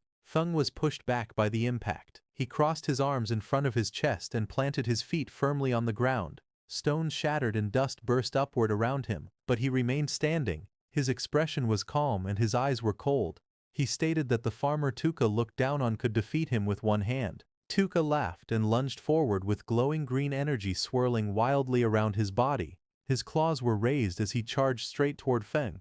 He shouted for him to taste his attack. However, Feng's expression remained calm. As he noticed something strange, he thought that although he didn't know why the aconite from his field had changed after being corroded by undead magic, it had gained a paralytic effect. He said that the last time he tested it, he had been numb and stuck in bed for an entire day. He added that grinding the aconite into powder really worked as a narcotic. Tuka's face twisted as he inhaled the narcotic. Dark particles and green energy clung to his fur. Moments later, his eyes spun, stars circling above his head. His body swayed unsteadily, and his whole body started feeling dizzy. He looked down at his own body in panic and demanded to know what had been done to him, shouting angrily as he asked why his strength had suddenly disappeared. Feng stood calmly in the forest. He raised his fingers to his nose casually as he walked forward. With a calm expression, he said that it was just some common aconite powder from the fields. Then he leaned forward, green energy flowing around his arm. With a calm but sharp expression, he said that this was the kind of power farmers had.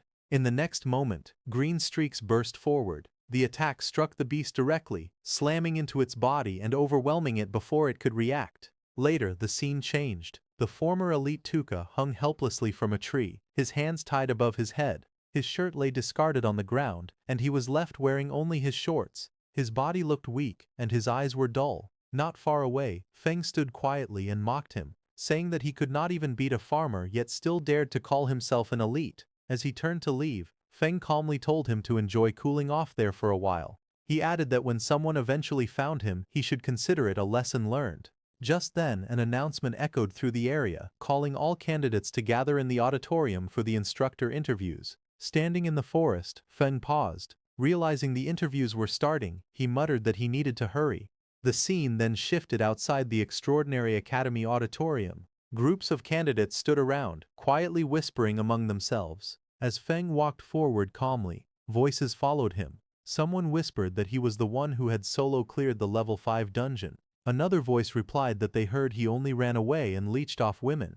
Unmoved by the whispers around him, Feng continued walking toward the auditorium with an indifferent expression. Among the gathered candidates, someone spoke in a low voice, saying that compared to Xian and Bogu, he was far worse. Another voice followed, saying that he might be strong compared to normal candidates, but as level 5 elites they already had the advantage.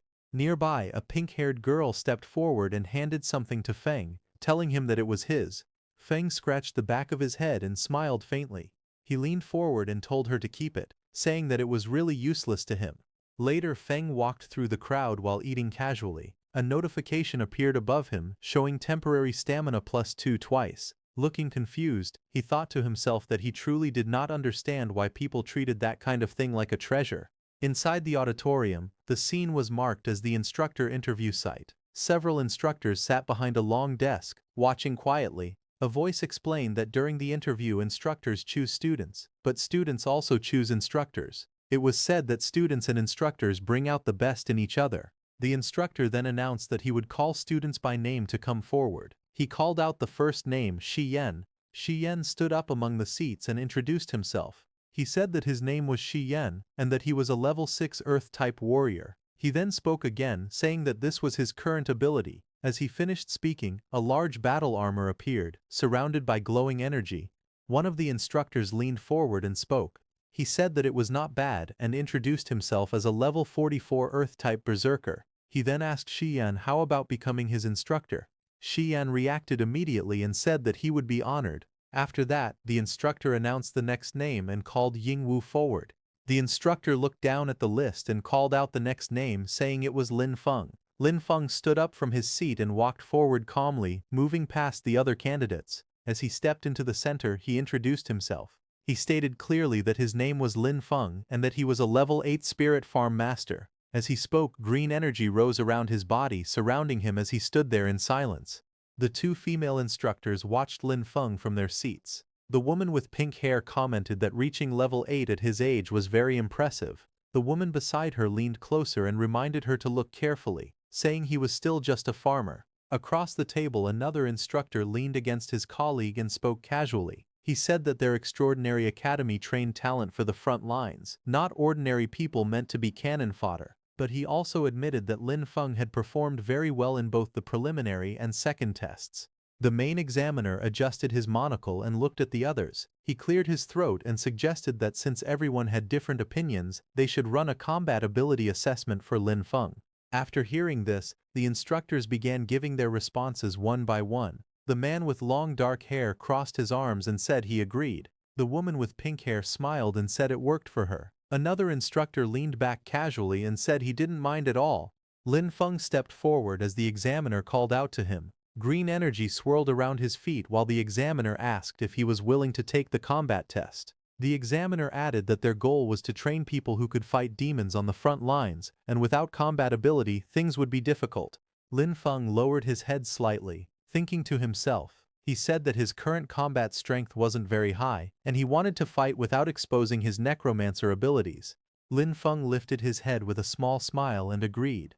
The scene then shifted to a large open space that had been temporarily marked inside the auditorium. Students and instructors stood around the edges, watching as Lin Feng walked to one side of the marked area. On the opposite side, a tall man waited for him. The instructor explained the rules with a wide grin. He said that the evaluation was simple. Lin Feng only needed to last 5 minutes under his attacks, and if he managed that, it would prove he had talent for combat. As the match began, bright golden energy burst out from the instructor's body. The force spread across the arena, shaking the air as powerful waves of pressure shot in every direction. Students nearby bent down under the weight of it. Some trembled as they struggled to stay balanced. One of them gasped, saying that this was the pressure of someone above level 40. Another said he could barely breathe. But when they looked toward Lin Feng, they saw him crouched lightly on the ground. His posture was steady, and his expression stayed calm. Someone watching said in surprise that Lin Feng looked completely fine. The instructor smiled proudly as he looked at Lin Feng. He told him that just for enduring the pressure, he had earned his respect. Then he opened his stance and said that Lin Feng should use all his power and attack with everything he had. Lin Feng lowered his body, steadying himself against the golden pressure. He thought to himself that the pressure from a level 44 fighter was intense, but he could still endure it for now. A glowing green orb formed in Lin Feng's hand as vines of nature energy swirled around him. He stretched his arm forward and called out for his servants to come out. Green light burst upward. As the shapes formed, Lin Feng realized something. By covering the undead in nature magic, he could hide their undead aura. The summoned figures rose, wrapped in bright green vines and leaves, completely concealed by the nature energy surrounding them. Lin Feng stood beside the glowing green figure he had summoned. The large creature looked like a cabbage-shaped bear covered in swirling nature energy. As he watched it, he thought that no one would ever guess this cabbage-looking bear was actually an undead summon. The creature stepped forward, wrapped in bright green vines. Its body glowed strongly, making it look like a rare mutant beast. From the other side of the arena, the instructor narrowed his eyes in surprise. He said that this kind of dense nature magic looked like a rare mutated profession. A smile grew on the instructor's face. He raised his curved blades, lightning-like energy dancing around them. He called out to Lin Feng, saying it was interesting and telling him to come at him. The green cabbage-like bear rushed forward, its body wrapped in bright nature energy. Across from it, the instructor charged in with yellow flames swirling around his weapons. Both figures clashed in the open courtyard, their energies filling the space. Bright streaks of green and yellow flashed everywhere as the two forces collided. The instructor swung his blades with great force while the glowing creature pushed back with its nature power. In the next moment, the instructor went flying upward. His face twisted as he let out a loud scream and charged straight at the cabbage-like bear. Bright yellow sparks burst around the green creature as the instructor's attack struck it again and again. Even while taking heavy blows, the glowing cabbage-like bear stayed standing, its body shaking from the impact. One of the instructors watching from a distance looked surprised. He said that any normal summon would have disappeared by now, but this one was still holding on. The green creature then roared and rushed forward, pushing through the attacks. Yellow and green energy clashed wildly as it charged straight at the instructor, refusing to fall no matter how badly it was hit. One of the instructors looked at the battlefield with sweat running down his face. He asked calmly if old G was starting to get tired.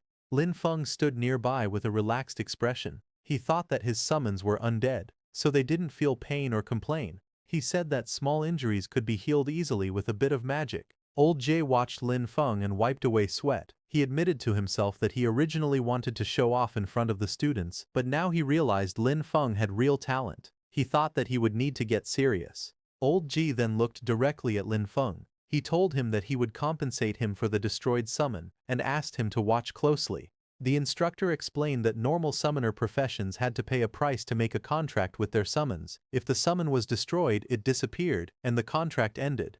The instructor activated a powerful skill. Golden energy exploded around him as the words Berserk skill Bloodthirst appeared. He rushed forward with overwhelming force and struck Lin Feng's green summon. The impact shattered the creature's body. Pieces of green energy scattered everywhere as the instructor stood in the center of the blast, holding his curved weapon. After the attack finished, the instructor stood proudly with his arms crossed. Golden flames wrapped around his entire body. He looked completely confident, satisfied with the result of his strike.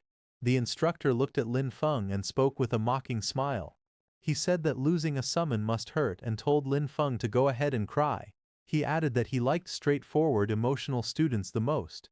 Lin Feng stood behind him with one hand near his eye, pretending to wipe away a tear. But in the next moment, green energy slowly rose around him. His face turned calm and blank, showing no sadness at all. The instructor stared at Lin Feng in confusion. He wondered why the boy didn't look upset at all. He questioned if Lin Feng was so overwhelmed that he had gone past the point of showing emotion. Just then, green energy suddenly spread out from Lin Feng's body, stretching across the ground like long twisting shadows. The green energy then rose sharply, wrapping around the instructor. The vines and shapes tightened around him, lifting him slightly as he shouted in surprise. He complained loudly, asking how many summons Lin Feng actually had and accusing him of playing dirty. The atmosphere turned tense. A burst of golden energy exploded around the instructor. He destroyed the green energy wrapped around him and the force pushed him backward. He shouted in panic as the green power twisted violently through the air.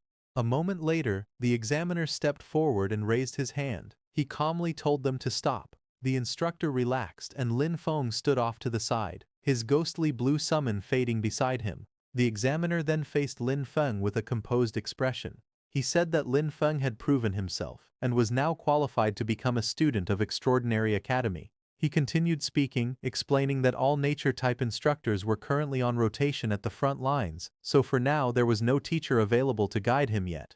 Lin Feng looked calmly at the examiner, a faint glow of green energy still drifting around him. He asked what would happen to his cultivation resources. The examiner faced him and answered without hesitation. He said the academy would never shortchange any student's cultivation resources, and that Lin Feng would receive everything according to the standard.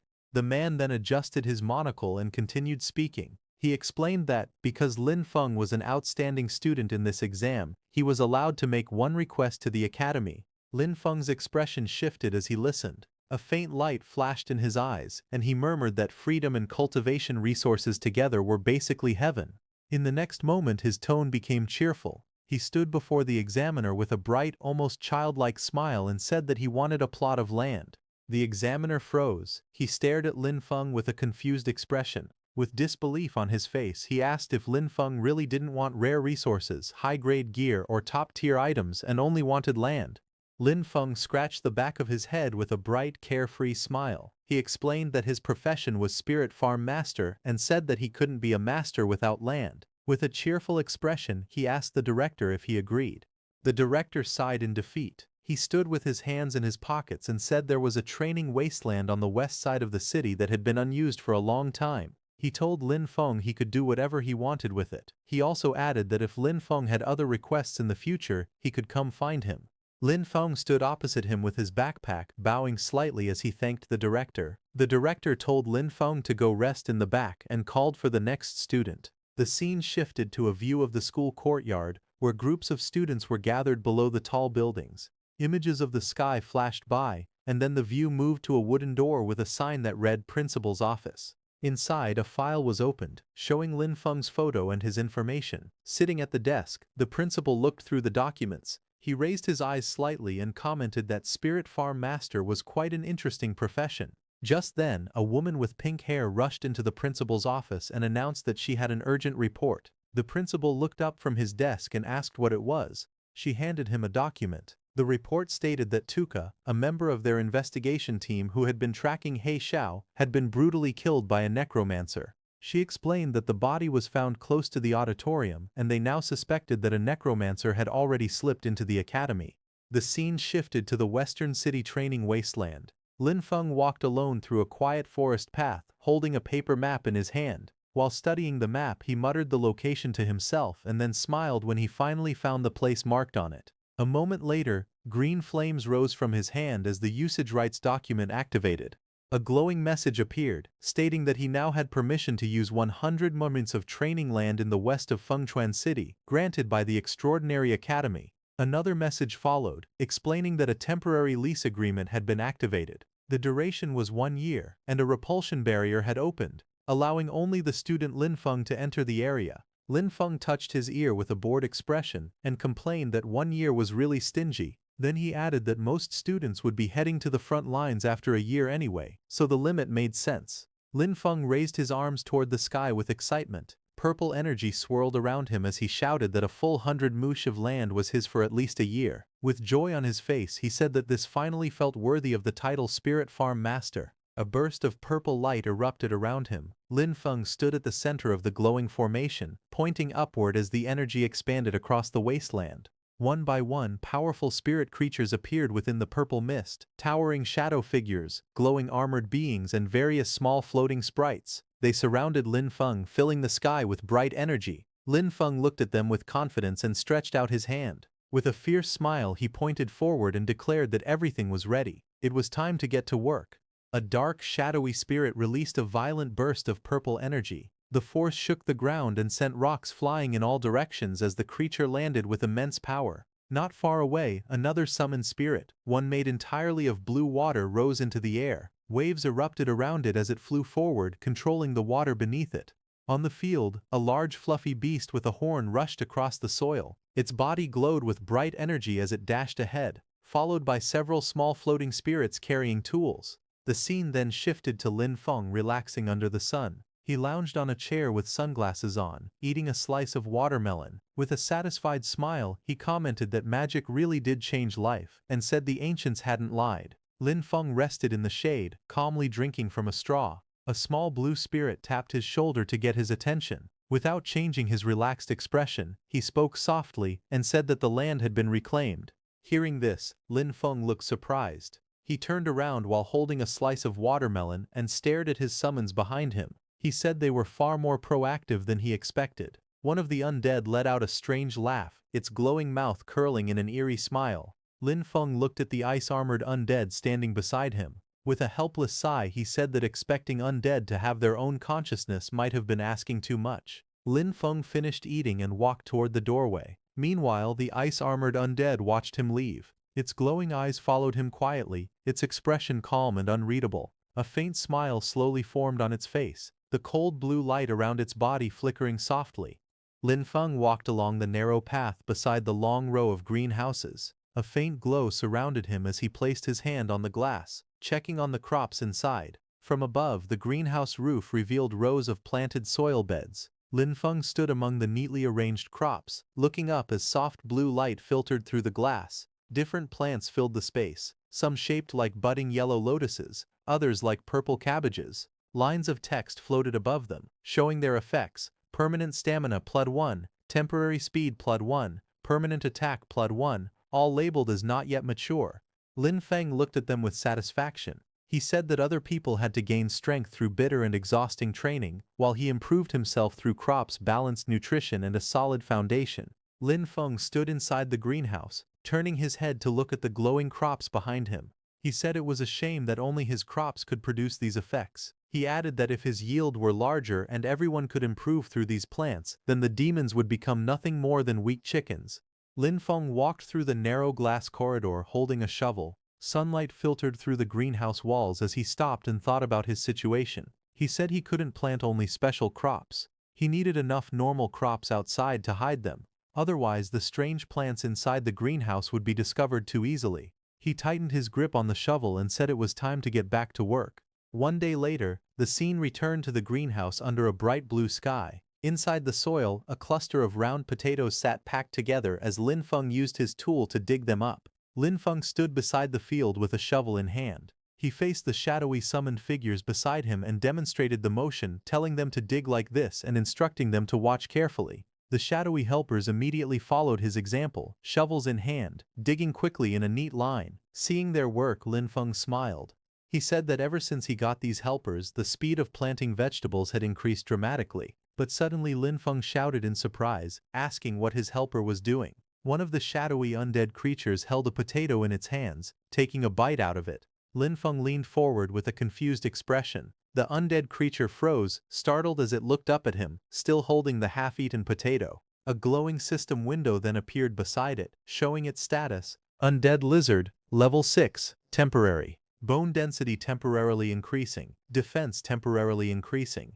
Lin Feng stared silently at the notification, looking down in thought. He thought that all of his undead lizards came from the dungeon and the only difference was that this particular one had eaten a potato. Lin Feng then raised his hand to his chin, thinking seriously. A burst of realization formed in his mind as he wondered if the original crop effects could also work on undead creatures.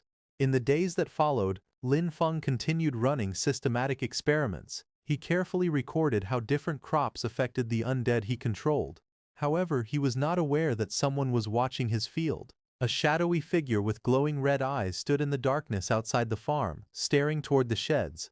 Under the moonlight, he muttered to himself that the place looked bizarre. He noted that several structures weren't there the last time he had been spying on the area. He crouched forward and looked again, repeating that those things definitely hadn't existed before. Then his expression hardened. With a smirk, he drew a sharp blade and scoffed that a paper-thin wall like that would fall apart with a single slash. He paused after seeing something else inside. Only one person seemed to be there. That made him wonder if it was some sort of trap. He called the situation interesting. Meanwhile, inside, Lin Feng lay relaxed in a hammock, unaware of the intruder who was now watching him from the shadows. As the intruder crept across the rooftop in the dark, moving closer to the greenhouse, suddenly the ground beneath him cracked. A sharp impact struck the edge of the roof, forcing him to jump back in surprise. He landed and sprinted forward, but more blows slammed into the concrete, sending chunks of rubble flying everywhere. The man dropped low, bracing himself as the ground shattered around him. A moment later, something burst upward from beneath the debris. A round creature with a glowing red stalk rose into view, its body swelling with energy as it pushed through the broken stone. The intruder glanced toward it, only to face a sudden explosion. Rubble and flames erupted outward as the creature launched an attack, forcing him to dash aside while the blast tore through the rooftop. The blue-haired intruder narrowed his eyes with a smug smile. He looked completely confident as he mocked the defenses around him, saying that this level of protection could never stop him. He charged forward and kicked through the round creatures blocking his path.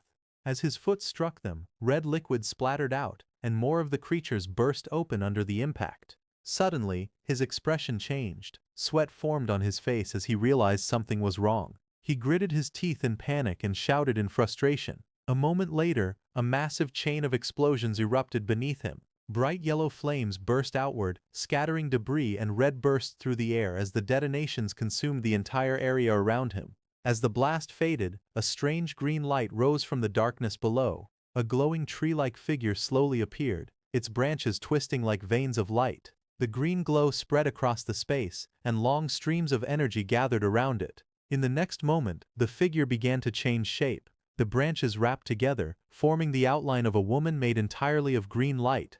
Her hair flowed like living vines, moving with the energy surrounding her. The man burst through the smoke, cursing under his breath. He shouted in frustration, saying he wouldn't have come back a second time if it wasn't to gain the Grand Duke's trust. He lowered his body and charged forward through the thick dust. His face twisted in anger as he raised his blade. Blood marked his cheek, but his grip tightened. He growled that once he chopped the creature into pieces, he wanted to see if it could still explode. He swung down with full force, his body glowing with power. Blue energy trailed behind his movement as vines and explosions burst up from the ground beneath him. Then his expression changed. He stared ahead in shock as he noticed something strange. He realized the monsters carried traces of an undead aura. Confusion and alarm filled his face while purple light flickered beside him. He remembered that the Elder had told him that on this scouting trip to Fenchuan City, his main mission was to find the Necromancer Heishao. He explained that Heishao had disappeared right after their last contact, even though he had made a deal with their clan. But now, seeing traces of undead energy from here, he realized this location was actually Heishao's hiding place. Confusion crossed his face as he wondered why Heisha was hiding here and whether he had betrayed their clan. He continued walking forward with a knife in hand. Purple mist drifted around him as he muttered that Heisha had no shame when it came to his immortality techniques. Finally, he looked up toward the moonlit sky and decided he shouldn't stay in this place any longer. Finding Heisha was what mattered most, so he jumped away from the area. The next day, Lin Feng stepped out of the building with a hoe over his shoulder. He wiped his face and said that he had already catalyzed and fertilized most of the plots yesterday. He added that he only needed to take care of the remaining areas. But when he saw his field, his expression suddenly changed. Sweat ran down his face as he looked toward the distance in shock. He rushed forward and saw a collapsed greenhouse surrounded by broken rocks and shattered ground. Standing at the edge of the destruction, he stared at the ruins and shouted in disbelief that his greenhouse was gone. Just as he was worrying about his greenhouse, suddenly, a huge shadow crossed the bright sky as a black dragon flew overhead, its wings cutting through the sunlight. Lin Feng looked up from the ruined greenhouse, his expression tightening as he turned toward the sky. He let out a quiet sound of confusion as he stared upward. Moments later, the dragon descended, and two figures stood firmly on its back. One was tall with long black hair, and the other stood beside him with a calm posture. The dragon's red eyes glowed as it hovered above the ground. Lin Feng stepped forward, staring at them in disbelief. He wondered aloud why law enforcement officers had appeared here. The two law enforcement officers stood side by side, red energy swirling around their bodies. The man holding a folder looked at his device and reported that the magic detector showed the source of the magic aura was right here. The tall man beside him listened with a serious expression as the other wondered how a place that used to be a training wasteland had turned into something like this, questioning whether a demon might be hiding there. A small device floated in the air, displaying a message that the land had been leased. The officer with glasses read from his notes and said that although someone had already rented the land, they still couldn't rule out demon activity. He reminded his partner to stay cautious. The two law enforcement officers stood outside the barrier. One of them raised his hand and greeted Lin Feng inside, saying they were from the law enforcement team. Inside the barrier, Lin Feng looked confused and wondered why the law enforcement team had come here. The officer with glasses stepped forward holding his device. He explained that their instruments had detected a magic aura in the area and asked Lin Feng to open the barrier so they could inspect it. The two officers waited as the barrier glowed between them. The taller officer said they didn't know the exact situation yet. Lin Feng stared at them through the barrier and questioned how there could be magic aura on land he had only rented a few days ago. Meanwhile, outside, one of the officers grew impatient and complained that even getting a farmer to open a barrier took this long. The tall officer then spoke again, saying that Tuka had just been killed by demons, and now demonic energy had appeared here as well. Flames rose behind him as he stepped forward, his eyes glowing red. He looked toward the barrier and declared that, in his opinion, the man inside was clearly a demon spy. Inside the barrier, Lin Feng stayed silent, a drop of sweat running down his cheek as he watched them with a tense expression. Outside the barrier, Haru shouts at Lin Feng, ordering him to surrender.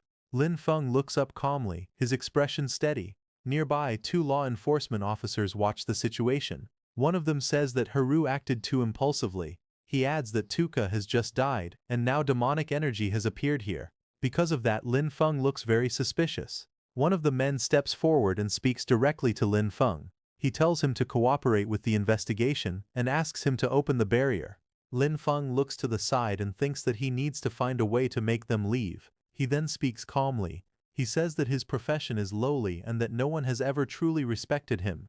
He explains that he only wanted to find a quiet place and work hard on his cultivation. But now even the law enforcement team wants to place suspicion on him. One of the men beside the captain looks at Lin Feng with hesitation. He touches the captain's shoulder and says that Lin Feng already looks very pitiful. Suddenly the captain's expression changes. He loses his temper and explodes in anger, flames rising behind him as he charges forward.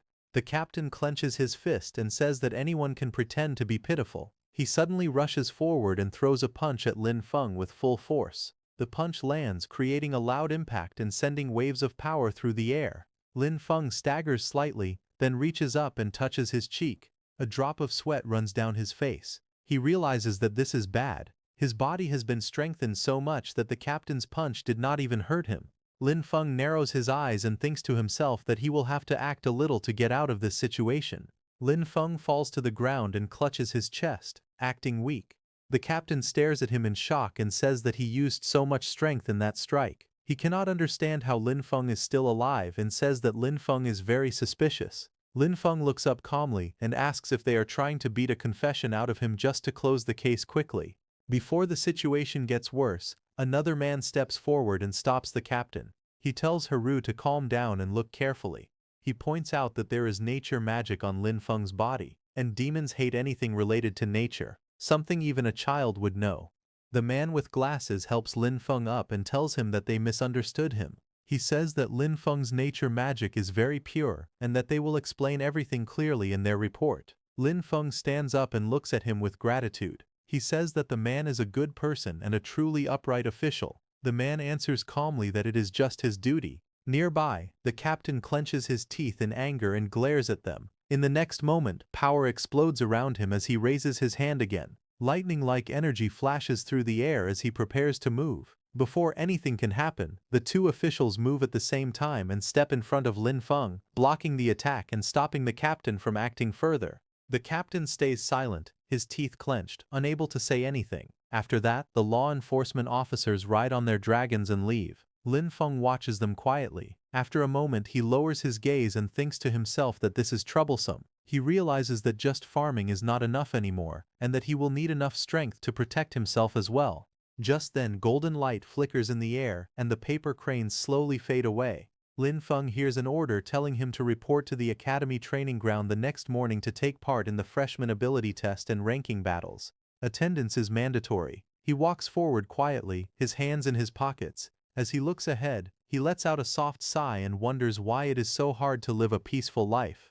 Not far away, two figures stand together under a tree and watch him leave. One of them quietly remarks that Lin Feng's nature magic is incredibly pure and powerful. The woman looks at the man beside her and asks if the boy is really just a farmer. The man replies that he is not sure. He says the system shows the boy's registered profession as Spirit Farm Master. The man narrows his eyes and wonders if even the great level 50 nature archmage Vela is tempted. The woman says it sounds like a mutated profession. She also feels that the boy is hiding another secret. She adds that this display of nature magic alone is enough to clear him of any suspicion of working with demons, as demons could never fake such life energy because it disgusts them too much. The man agrees and says this should silence some people for now. He adds that the real show is still ahead. After that, green nature energy rises and spreads around them, and in the next moment they teleport away.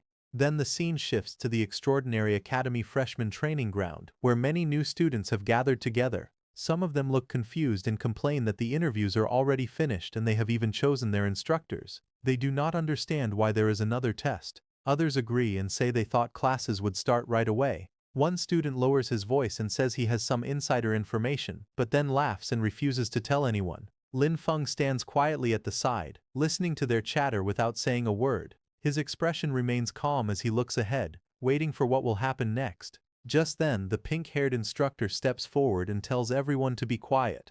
She says she knows they all have many questions. She explains why the academy is holding an academy-wide entrance test after the instructor interviews. She says that yesterday urgent military news arrived from the front. Demon attacks have become stronger, and the fortress outside the third barrier is close to collapsing. She announces that the academy has received orders and must quickly send a group of fresh forces to support the front lines. The students react in shock. Some shout that they have just started school and ask why they are being sent to the front so soon.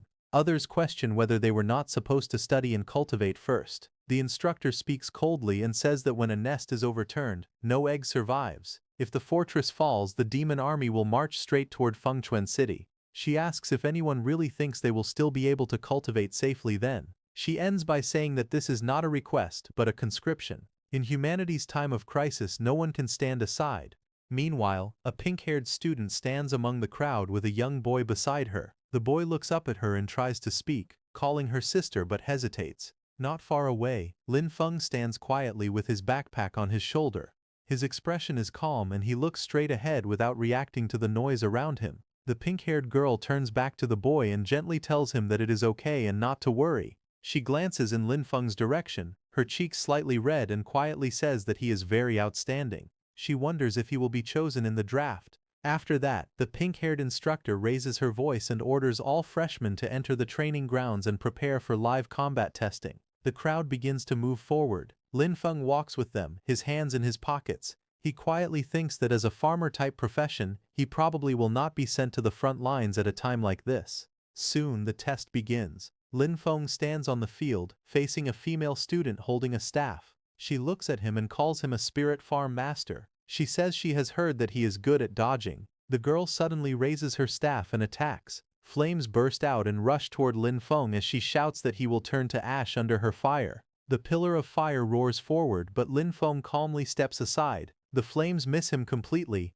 Lin Feng looks at the attack without any panic. He says calmly that it is too slow and that her magic is not condensed enough. He adds that the fire could not even roast the sweet potatoes in his field. The girl frowns and begins chanting, speaking of a flame spirit sleeping at the end of the world. She raises her staff and says she will command it. Lin Feng watches her quietly without saying anything. Before her spell can finish, Lin Feng suddenly moves. Green light flashes around his arm as he strikes. He tells her calmly that her casting time is far too long.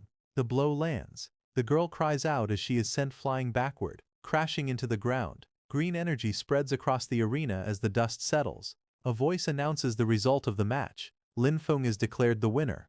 The results are displayed one after another. Lin Feng defeats opponent after opponent, and every match ends with his victory. Lin Feng scratches the back of his head and thinks that beating this many people should be enough. He feels that he can lose the next few matches on purpose. Just then, the black-haired woman steps forward and hands him something. Lin Feng looks up at her and politely thanks her. The woman smiles and tells him that with his talent and potential, he is more than qualified to aim for a much higher stage. Lin Feng looks slightly surprised and asks what she means by a higher stage. She explains that if he earns enough credits and passes the assessments, he can be promoted into the more advanced Sun Wheel Academy. The woman explains that the Advanced Academy has better cultivation techniques, stronger instructors, and even chances to obtain legendary weapons or powerful mounts.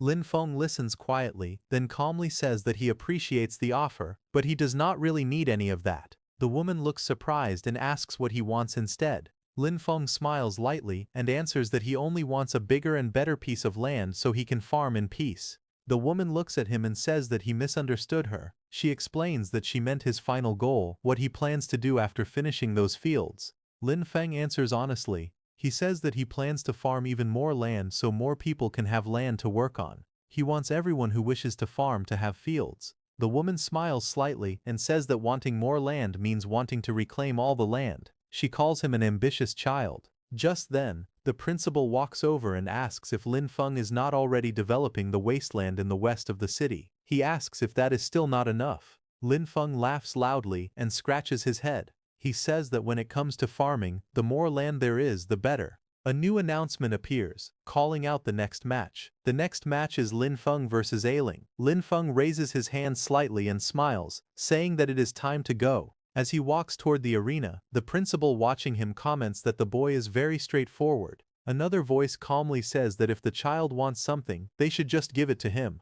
Nearby, the principal asks the black-haired woman if she plans to take Lin Feng as a student. The woman looks at Lin Feng's back as he walks away and says that he is quite an interesting boy. The announcer calls out and tells them to prepare for battle. Ailing stands across from Lin Feng and says that she really did not expect to fight him.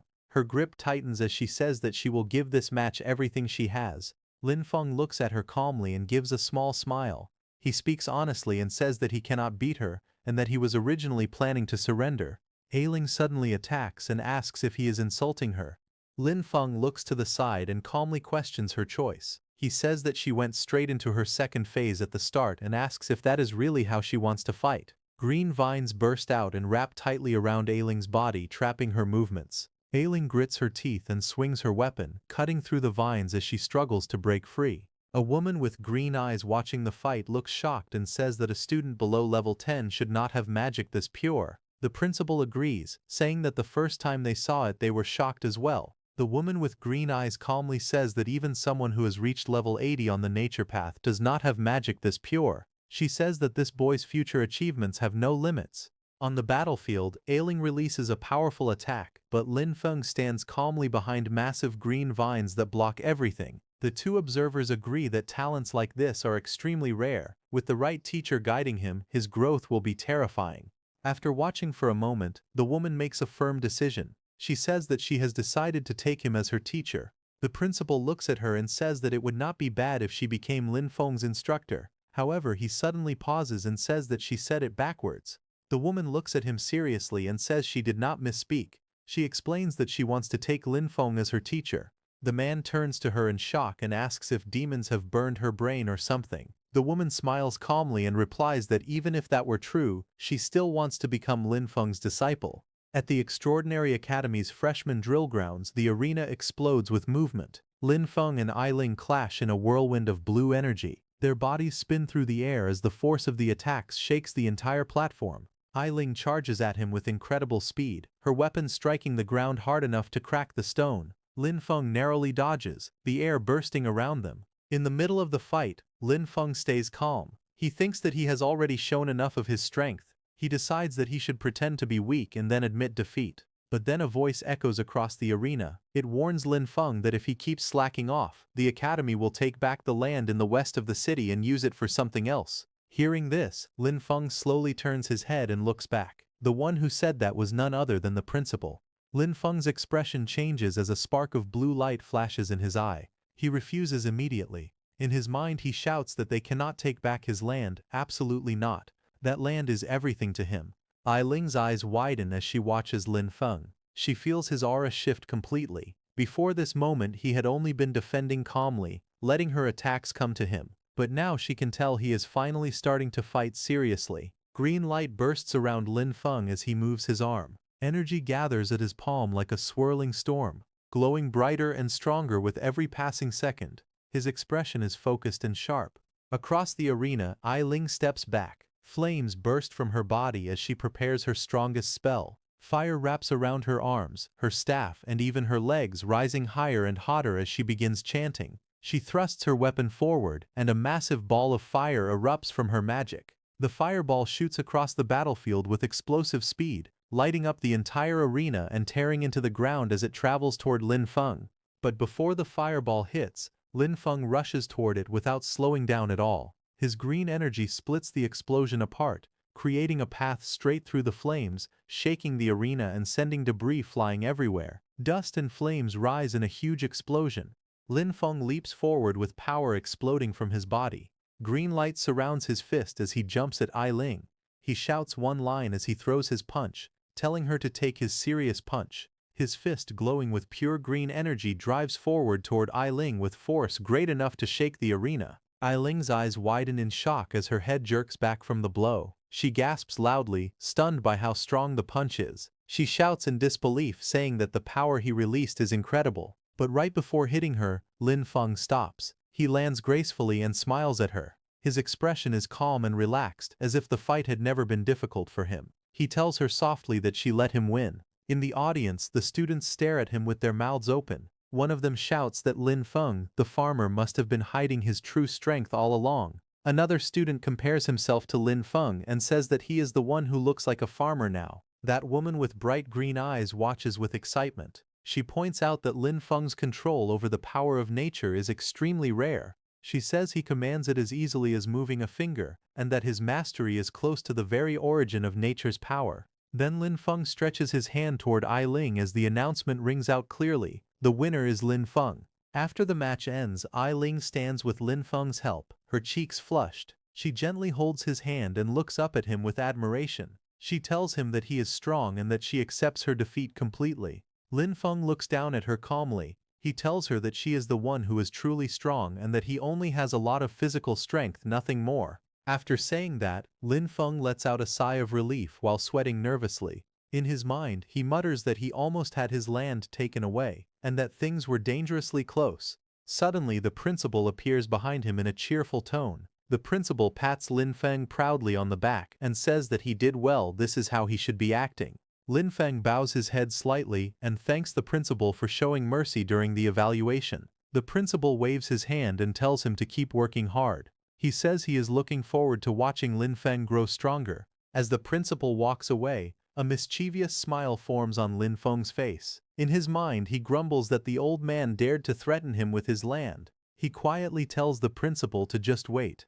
As Lin Feng walks away from the training grounds, he mutters under his breath with an annoyed expression. Behind him, that green-eyed woman walks toward a tree. As she moves, the warm evening light falls across the courtyard, and a gentle breeze rustles the leaves of a nearby tree. Lin Feng rubs the back of his neck, deep in thought. Behind him, the woman moves behind the tree, and suddenly there is an explosion of white fog. The next second, the woman comes out with a new appearance. She then approaches Lin Feng. She turned into a girl with long green hair. She wore a green dress, and her bright green eyes sparkled with excitement. She stopped in front of Lin Feng, and with a cheerful smile she called out to him. She asked student Lin Feng to please guide her in her cultivation. Lin Feng froze for a moment. His hand rested on his chin, and his eyes widened in confusion. He stared at her as if he had misheard. He asked her if she was okay, and wondered out loud why a combat class student would ask a farmer like him for guidance.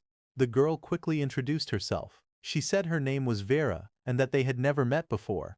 She explained that she had just watched his entire match. She spoke passionately. She said his use of natural mana was unbelievable, simple, perfect, and filled with life and strength. She admitted she had never seen anyone command the power of nature the way he did. Her bright eyes softened as she confessed something more personal. Vera said she had been stuck at her current cultivation realm for a long time. She believed that observing Lin Feng's path might give her the inspiration she needed. Hearing that, Lin Feng scratched the back of his head awkwardly. His eyes were wide and confused as he looked at the green-haired girl. He asked her if she was also a nature-type student. He explained that the nature-type instructors were still away on the battlefield and suggested she wait a little longer. He added honestly that he only knew how to farm. Vera held her hands together and spoke with seriousness. She said that the skilled were the true teachers. She did not expect him to formally accept her as a disciple. She only hoped to occasionally visit his fields to observe and learn. She bowed deeply toward him, almost pleading. She said even if she could only help with random small tasks, just being near his natural aura would be enough for her. She begged him to allow it. Lin Feng flinched and panicked internally, but in his mind he repeated that he couldn't let people know what he was growing in his fields. It was too dangerous, and it would be too easy for his secret to be exposed. He turned his head slightly and spoke with calm politeness. He apologized and said that, as a farmer, he had nothing he could teach her. He insisted that he only had a lot of physical strength and was not good at fighting. But before he could say more, the principal suddenly appeared beside him, placing an arm around his shoulder. The principal leaned in and whispered that since Vera was begging like this, Lin Feng should just agree. For his sake. Lin Feng stared at the principal in shock. The principal brought his mouth close to Lin Feng's ear and whispered a long string of censored words, clearly explaining something privately.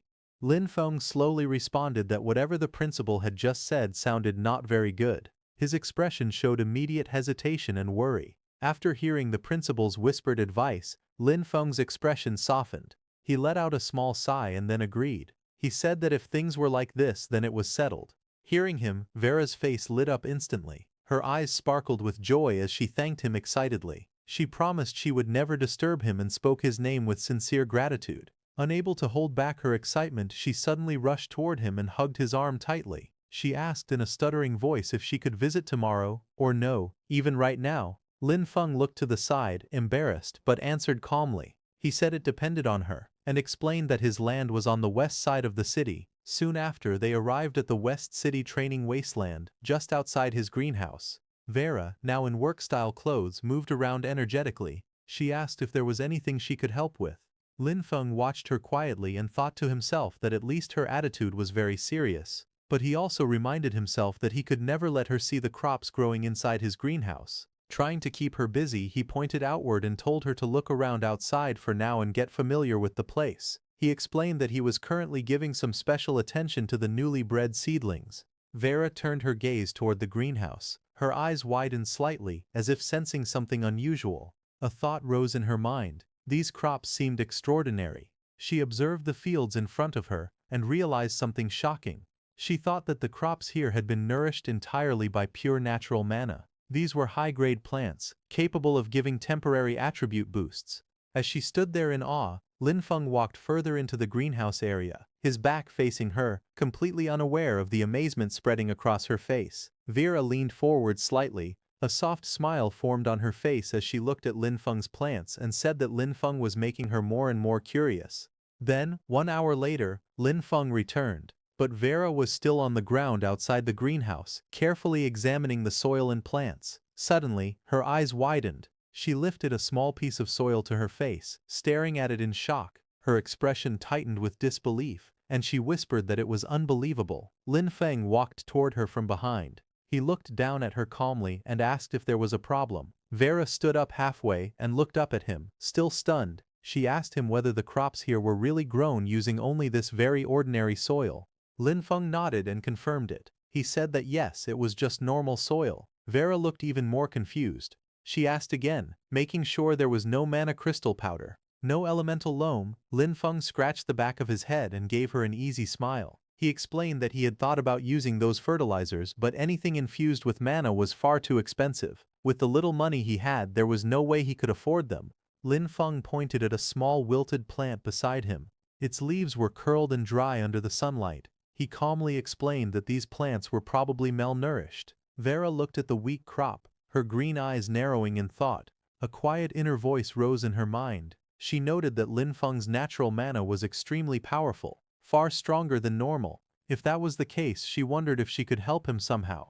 A moment later, she straightened her posture and spoke with a polite smile. She told Lin Feng that the school actually had a special rule. Students could exchange materials dropped in dungeons for certain items at the academy warehouse. Lin Feng immediately stepped closer, grabbing her shoulders in excitement. His face lit up with hope as he asked her if what she said was really true. Vera nodded and continued explaining. She gave an example. In Storm Academy's level 10 dungeon Gloom Forest, the final boss, the Shadowfall Kobold Chieftain, sometimes dropped an item called the Chieftain's Fang. She said that this fang could be exchanged for a bottle of Earth Pulse, a rare nurturing resource. She lowered her voice slightly and added that level 10 dungeons were very difficult. Usually they needed around 5 people to clear safely. Then she admitted that what she said was indeed true, but also mentioned that this regulation would soon be cancelled by the academy. Hearing that, Lin Feng's eyes lit up with excitement. A bold smile spread across his face as he clenched his hand into a fist. He said loudly that this was great, and announced that he was going right now. Vera watched him dash away with surprising speed, a hoe in his hand. As she looked at his back, she wondered quietly if only someone with such a pure and simple heart could create such pure natural mana. Soon after, Lin Feng arrived at a massive tree-like structure. At its base, a swirling blue-purple portal glowed brightly, the entrance to the level 10 dungeon, Gloom Forest. 2 academy supervisors stood guard in front of it. A group of students standing nearby noticed Lin Feng running toward the portal. One of them pointed at him in confusion.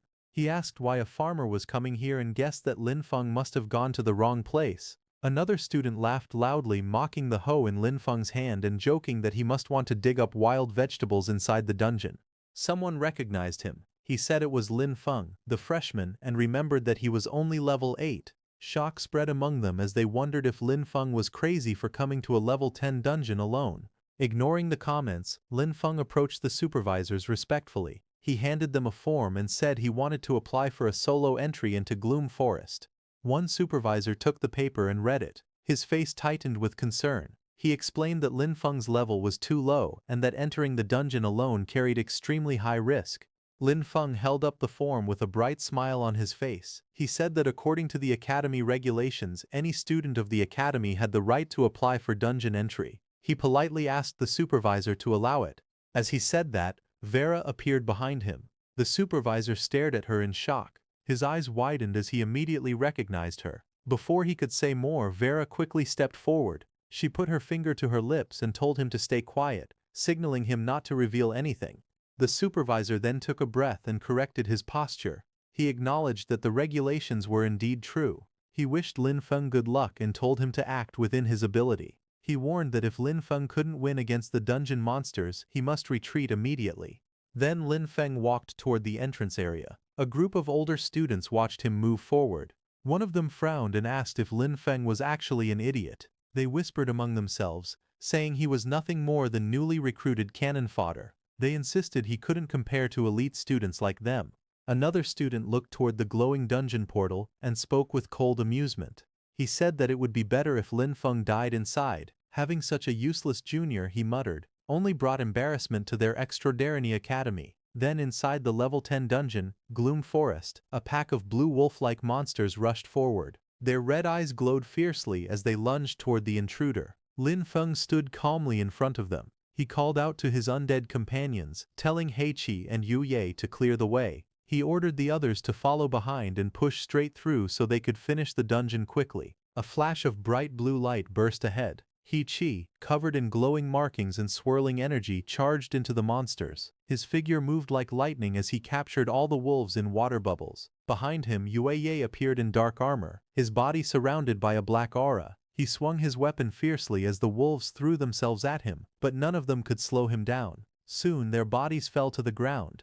Lin Feng walked up to the corpses. Purple energy began to swirl around his hand as he used his Necromancer undead summoning power. With a cold, steady voice, he commanded the fallen beasts to rise and become his warriors. A small glowing creature appeared beside him, its body shaped like a cute dog. A blue panel identified it as a kobold undead. Deeper inside the dungeon, the largest chamber opened before Lin Feng. A towering monster stood there, the Shadowfall Kobold Chieftain, level 12. The creature was massive, with long claws, sharp fangs and red streaks of energy running across its body. Lin Feng looked up at the boss monster without fear. He placed one hand in his pocket and spoke casually. He said this was the final boss, but it didn't seem like much. It looked like this dungeon wasn't anything special either. Lin Feng yawned lazily and told his undead team to go straight for the target, as if the final boss wasn't worth his effort. Ahead of him, the massive Shadowfall Kobold Chieftain raised its glowing weapon high into the air. The boss monster let out a furious roar as it swung the blade downward with full force. But before the attack could land, Heiqi, covered in black and purple flames, charged in. His body glowed with dark patterns as he struck the monster head-on. Purple lightning-like energy burst from his attack. Heiqi slammed into the Kobold Chieftain with overwhelming strength. The impact created a huge purple explosion. The force blasted through the dungeon chamber, sending shockwaves in every direction. The ground cracked, stones flew, and the air shook as the explosion blew the chieftain backward. A bright blue shockwave followed, sweeping across the entire battlefield and kicking up debris. A system panel appeared above the scene. It stated that the Shadowfall Kobold Chieftain had been defeated. Lin Feng gained experience and his level increased to 9. The panel also showed that he had obtained one item, Chieftain's Fang. Below the notification, the chieftain's body lay motionless on the ground, surrounded by glowing drops of loot. Then another system window appeared. It stated that a summonable undead unit had been detected, but the level requirement was too low. It also said that Lin Feng could not convert the Shadowfall Kobold Chieftain into an undead summon. Another blue system panel appeared. It displayed the progress of Death F2A glitch, showing that the progress bar had reached 10%. Lin Feng looked at the notification with a calm expression. He quietly concluded that he still could not summon monsters stronger than his own level. He said it was a pity that the boss could not be revived as an undead, but he noted that his goal for this dungeon had already been completed. The chieftain's fang began to glow with a strange blue and black energy, as if reacting to his system. Lin Feng said that since he had obtained the fang, he would go back to exchange it for fertilizer. After that, he turned around and walked toward the swirling blue portal behind him. His figure stepped into the spinning light as he left the dungeon. Outside the entrance of the level 10 dungeon, Gloom Forest, a group of people waited near the glowing portal, standing on the sandy ground as Lin Feng returned from inside. At the Academy's exchange station, an officer called Vera Lord and asked her if they really had to follow the rules and exchange the item for Lin Feng. He explained that the front lines were in an emergency and that their combat class resources had already been distributed. But Vera calmly reassured him. She said it wasn't a combat resource at all, it was just soil fertilizer for nature-type classes. Hearing that, the officer in the suit confirmed that they had plenty of that in stock. As he spoke, a system window appeared. It showed the updated dungeon record for Gloom Forest. It stated that the solo first clear had been achieved by Lin Feng, and his evaluation was SSS. He received the special reward, one heroic spirit fragment. Just as the message appeared, Lin Feng stepped through the glowing portal with a relaxed expression, as if he had just taken a walk instead of clearing a dungeon alone. Nearby students stared in shock. One girl shouted that the heroic spirit fragment was a rare treasure that could strengthen someone's soul origin and increase their class potential. She could not believe he had obtained such a legendary reward. Several boys erupted in anger. One accused Lin Feng of cheating. Another insisted that he must have used illegal items or abused a dungeon bug. More voices joined the crowd. They demanded a strict investigation and wanted all his rewards taken back, especially the heroic spirit fragment. Others shouted saying he didn't deserve it. Standing behind them, Vera touched her lips with a thoughtful smile. She softly admitted that she had expected Lin Feng to fight through the dungeon at least a few times. She hadn't imagined he would clear it in a single attempt. All the students and instructors surrounded Lin Feng, deciding to confront him directly. Lin Feng looked at the angry crowd surrounding him. With a tired expression, he asked who he had managed to offend this time.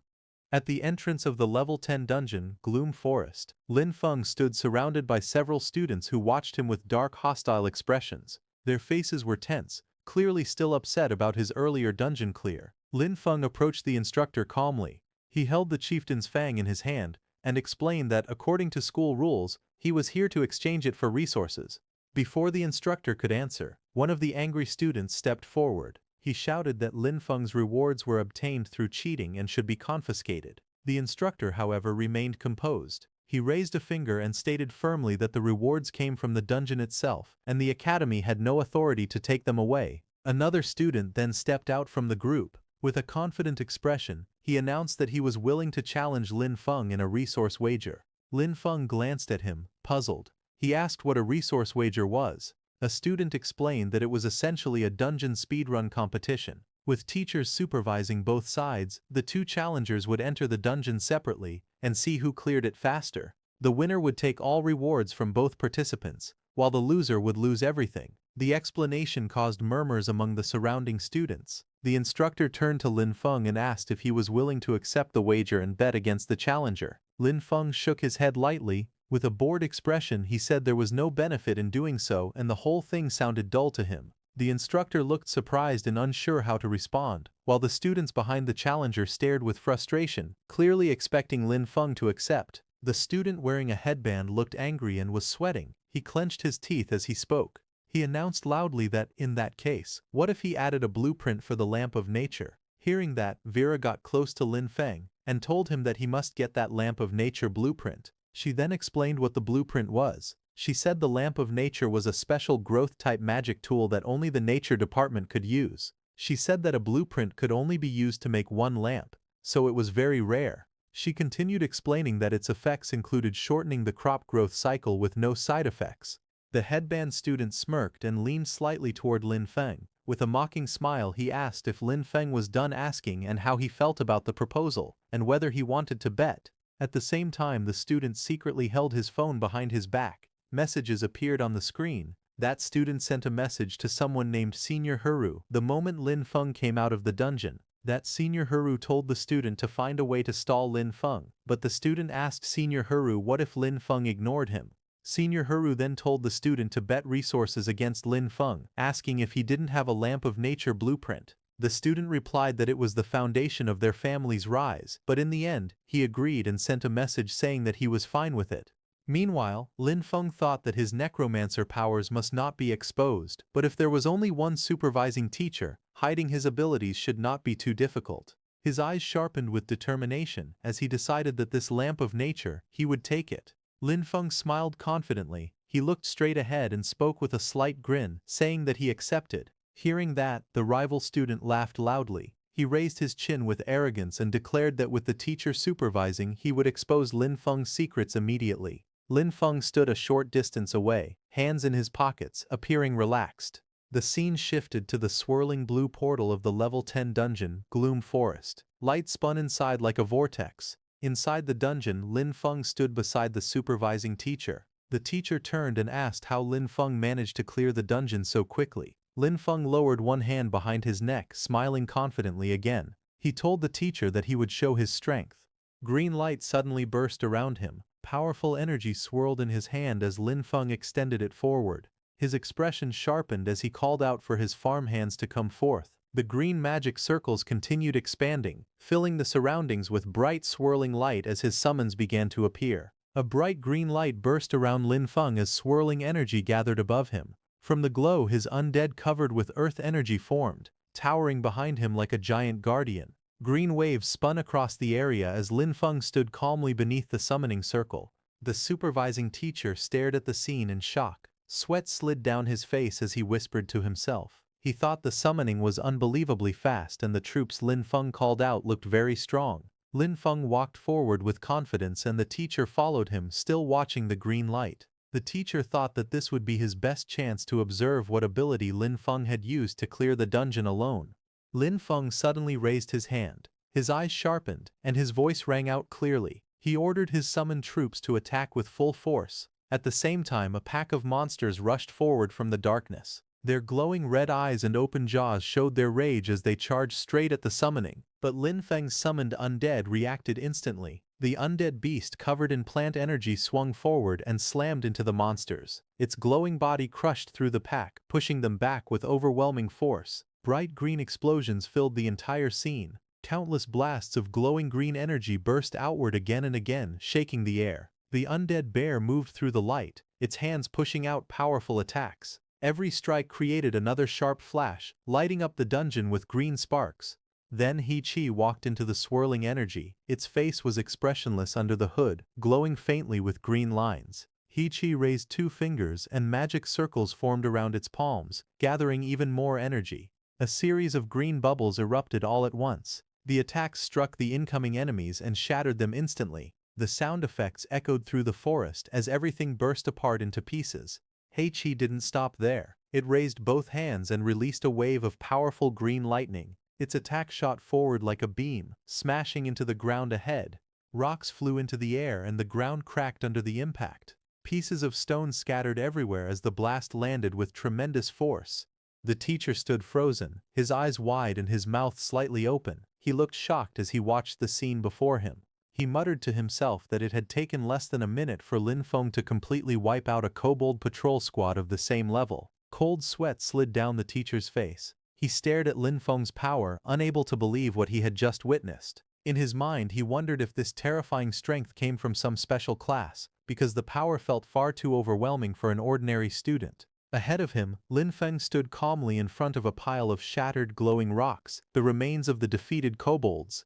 Lin Feng turned slightly and spoke in a relaxed tone. He told the teacher that the kobold patrol squad had been cleared, and now he was preparing to clear the boss room next. Hearing that, the teacher's expression stiffened again. He almost couldn't speak as he followed Lin Feng with his eyes. Suddenly, dark energy gathered in front of Lin Feng. A swirling purple and blue vortex began to open before him. Inside the twisting tunnel of the portal, something moved. A moment later, a dark figure shot out of the vortex at high speed. It was a large kobold warrior, its fur standing wildly and its eyes glowing bright red. Its mouth opened wide as it roared, revealing sharp teeth. Red and pink energy flared around its body as it lunged forward with full force. The massive kobold leaped straight toward Lin Feng, its claws extended and its body filled with killing intent. Lin Feng stood at the front and gave orders with a calm but firm voice. He told the undead bear to raise its shield and move forward. He said everyone else should follow behind. He warned that if any kobolds tried to attack from the sides, they must strike back hard.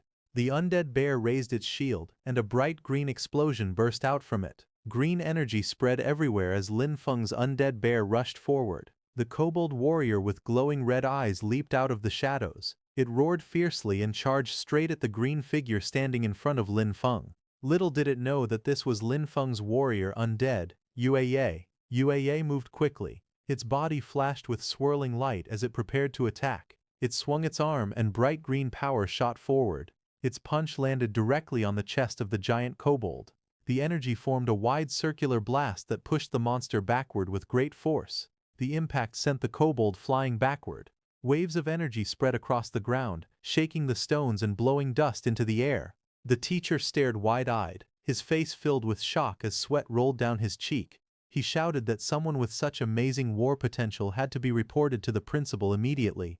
Then green light spiraled across the battlefield as Lin Feng stood at the center of the glowing vortex and called back all his summons. The teacher slowly walked forward, stunned by the sight in front of him. The monster's huge body lay lifeless on the ground, completely immobilized. Lin Feng stood calmly beneath it, surrounded by swirling green light. From behind, the teacher stood on a large rock, looking up at Lin Feng, who towered above him in the middle of the shattered battlefield. Lin Feng turned his head with a confident smile. He asked the teacher if he had finally proven himself. The teacher replied without hesitation, telling him that without a doubt, student Lin Feng had proven himself. Later, the two of them walked side by side across the battlefield's broken ground. Lin Feng had his hands in his pockets while the teacher glanced at him from the side. The teacher then asked if student Lin Feng wasn't going out. Lin Feng said the dungeon's scenery was nice and he wanted to walk around a bit longer. Hearing that, the teacher prepared to leave through the glowing portal. But before leaving, the teacher reminded him that the dungeon would reset 30 minutes after being cleared and told him to watch the time before stepping out through the portal. After the teacher left, Lin Feng walked toward the huge fallen boss lying on the stone floor. The giant beast's body was motionless. Lin Feng looked down at it and muttered that earlier, his level had not been high enough. He clenched his fist and wondered if things would be different this time. Then he stretched out his hand toward the corpse and used his Necromancer summon power. Immediately, dark purple energy burst from the ground. Lightning-like arcs wrapped around Lin Feng's arm as he knelt beside the beast. His eyes were steady and confident as he repeated the command, "Arise." A purple silhouette began forming, rising from the creature's corpse. The shape slowly became clear.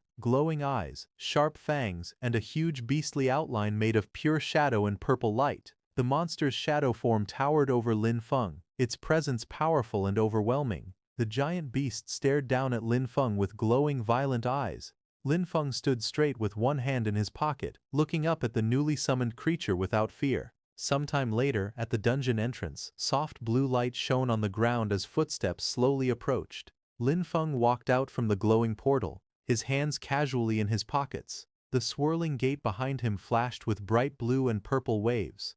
Outside, several students were gathered. One boy pointed in surprise and said that the fierce guy had finally come out. Another student looked worried and wondered if Lin Feng still held a grudge because he had jeered at him earlier. A group whispered nervously, deciding that they should leave together. Then the official standing beside Vera spoke with a serious voice, saying that in the name of the extraordinary, Lin Feng had proven himself. He then handed Lin Feng a small bag and a scroll. He said these were the rewards and compensation that rightfully belonged to him. Lin Feng raised his hands to receive them, silent but composed. After taking his rewards, Lin Feng looked around. His expression was calm and focused. Behind him, Vera stared at him in confusion. Vera got near Lin Feng with a bright smile and told him that the troublemaker from before had run away. She explained that after the administrator came out to give his testimony, that student realized he was in the wrong. He immediately dropped the items he had taken and escaped. Lin Feng listened quietly. He reached into his pocket and pulled out the rewards he had just received. A small smile appeared on his face. Holding the container proudly, he said with satisfaction that it was fertilizer and that today's trip had given him a full harvest. Lin Feng happily accepted the reward, grinning widely with delight. Behind him, the administrator secretly gave Vera something. He told Vera that he thought she might need the recording stone, the stone that captured Lin Feng's battle inside the dungeon.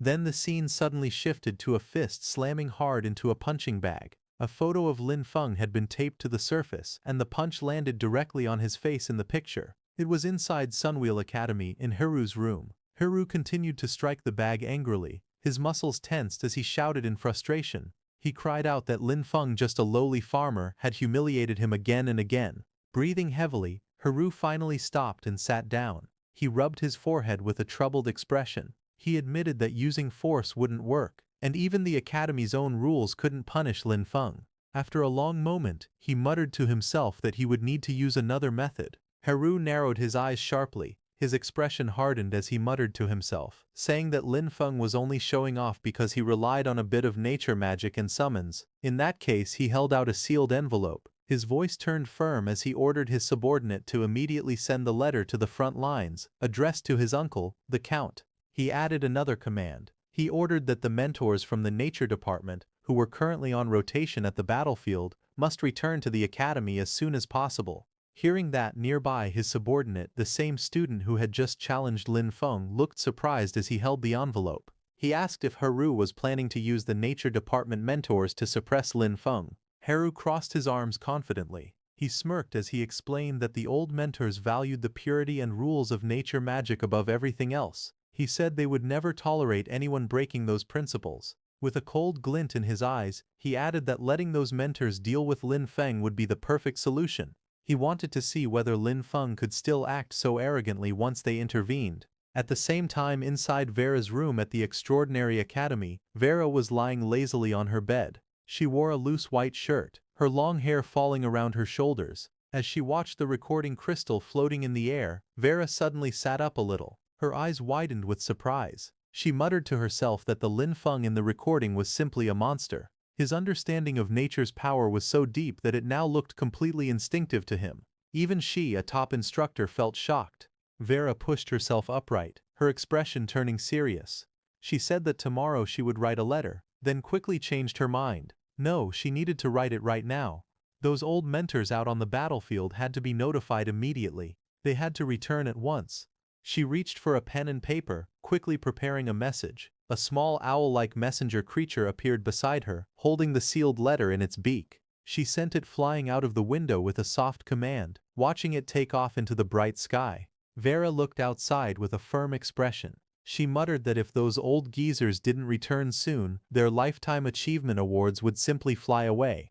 On the other hand, for several days in a row, Lin Feng stayed inside the dungeon without leaving. Deep inside the cave, he defeated the giant wolf monster with glowing red eyes again and again. The wolf monster lowered its head in frustration, but it couldn't do anything against Lin Feng. Soon after, a ranking screen appeared. Lin Feng's time was 10 minutes and 28 seconds, taking first place. Below him, several other times showed second, third, and more. All of them also belonged to Lin Feng. He had beaten the dungeon again and again, each run only a few seconds slower or faster. Outside the dungeon, other students watched him in shock and disbelief. One girl complained that Lin Feng cleared the dungeon solo and still moved so fast, as if the place was his own backyard. Another student asked how many times he had run the dungeon that day. Someone answered lazily that they didn't even bother counting anymore. Another student sighed and said it was boring to watch Lin Feng endlessly grind dungeons. He said watching other people farm was more fun. A moment later, Lin Feng walked up to Instructor Chen, holding a box full of sharp wolf fangs. He smiled and said he wanted to exchange them for fertilizer. Instructor Chen looked at him seriously.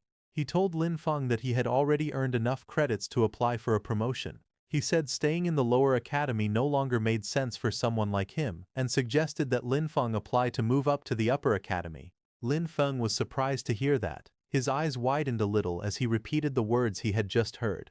He asked what it meant to be promoted to the upper academy. The instructor explained that the Extraordinary Academy was divided into two parts, the upper academy and the lower academy. He said the lower academy was meant to train basic talents, just like the Storm Academy where Lin Feng was studying now. The instructor continued. He said that Sunwheel Academy was where elites from all the lower academies gathered. That place was recognized as the upper academy, and once someone entered Sunwheel Academy, the rewards they could earn were far greater in both quality and variety than anything offered in the lower academy. He added that a place like that was exactly where a genius like Lin Feng should go. Lin Feng listened silently, his eyes narrowing thoughtfully. He quietly repeated the name Sunwheel Academy, the upper academy. Then he smiled slightly and thanked his teacher for explaining all that to him. The scene then changed to the academy mission hall. Lin Feng arrived there. He walked up to the counter and spoke politely. He said that he wanted to apply for promotion to Sunwheel Academy. The woman sitting behind the desk looked up at him with a relaxed smile. She asked for his name, department and credit voucher. He handed over his credit slip and she took it to check. A screen appeared in front of her, displaying his information. Name, Lin Feng. Department, Nature Department. Affiliation, Storm Academy. Current credits 30,135 euros weighing. A few students nearby noticed it and began whispering. One of them said in surprise that Lin Feng actually had 30,000 credits. Another recognized him, calling him the guy who had crazily farmed Gloom Forest again and again. They wondered aloud how many times he must have cleared it to reach that number. The woman behind the desk finished checking his information. She told Lin Feng that his credits were verified and handed him a promotion mission scroll. She explained that once he completed the mission and passed the final review, he would officially become a member of Sunwheel Academy.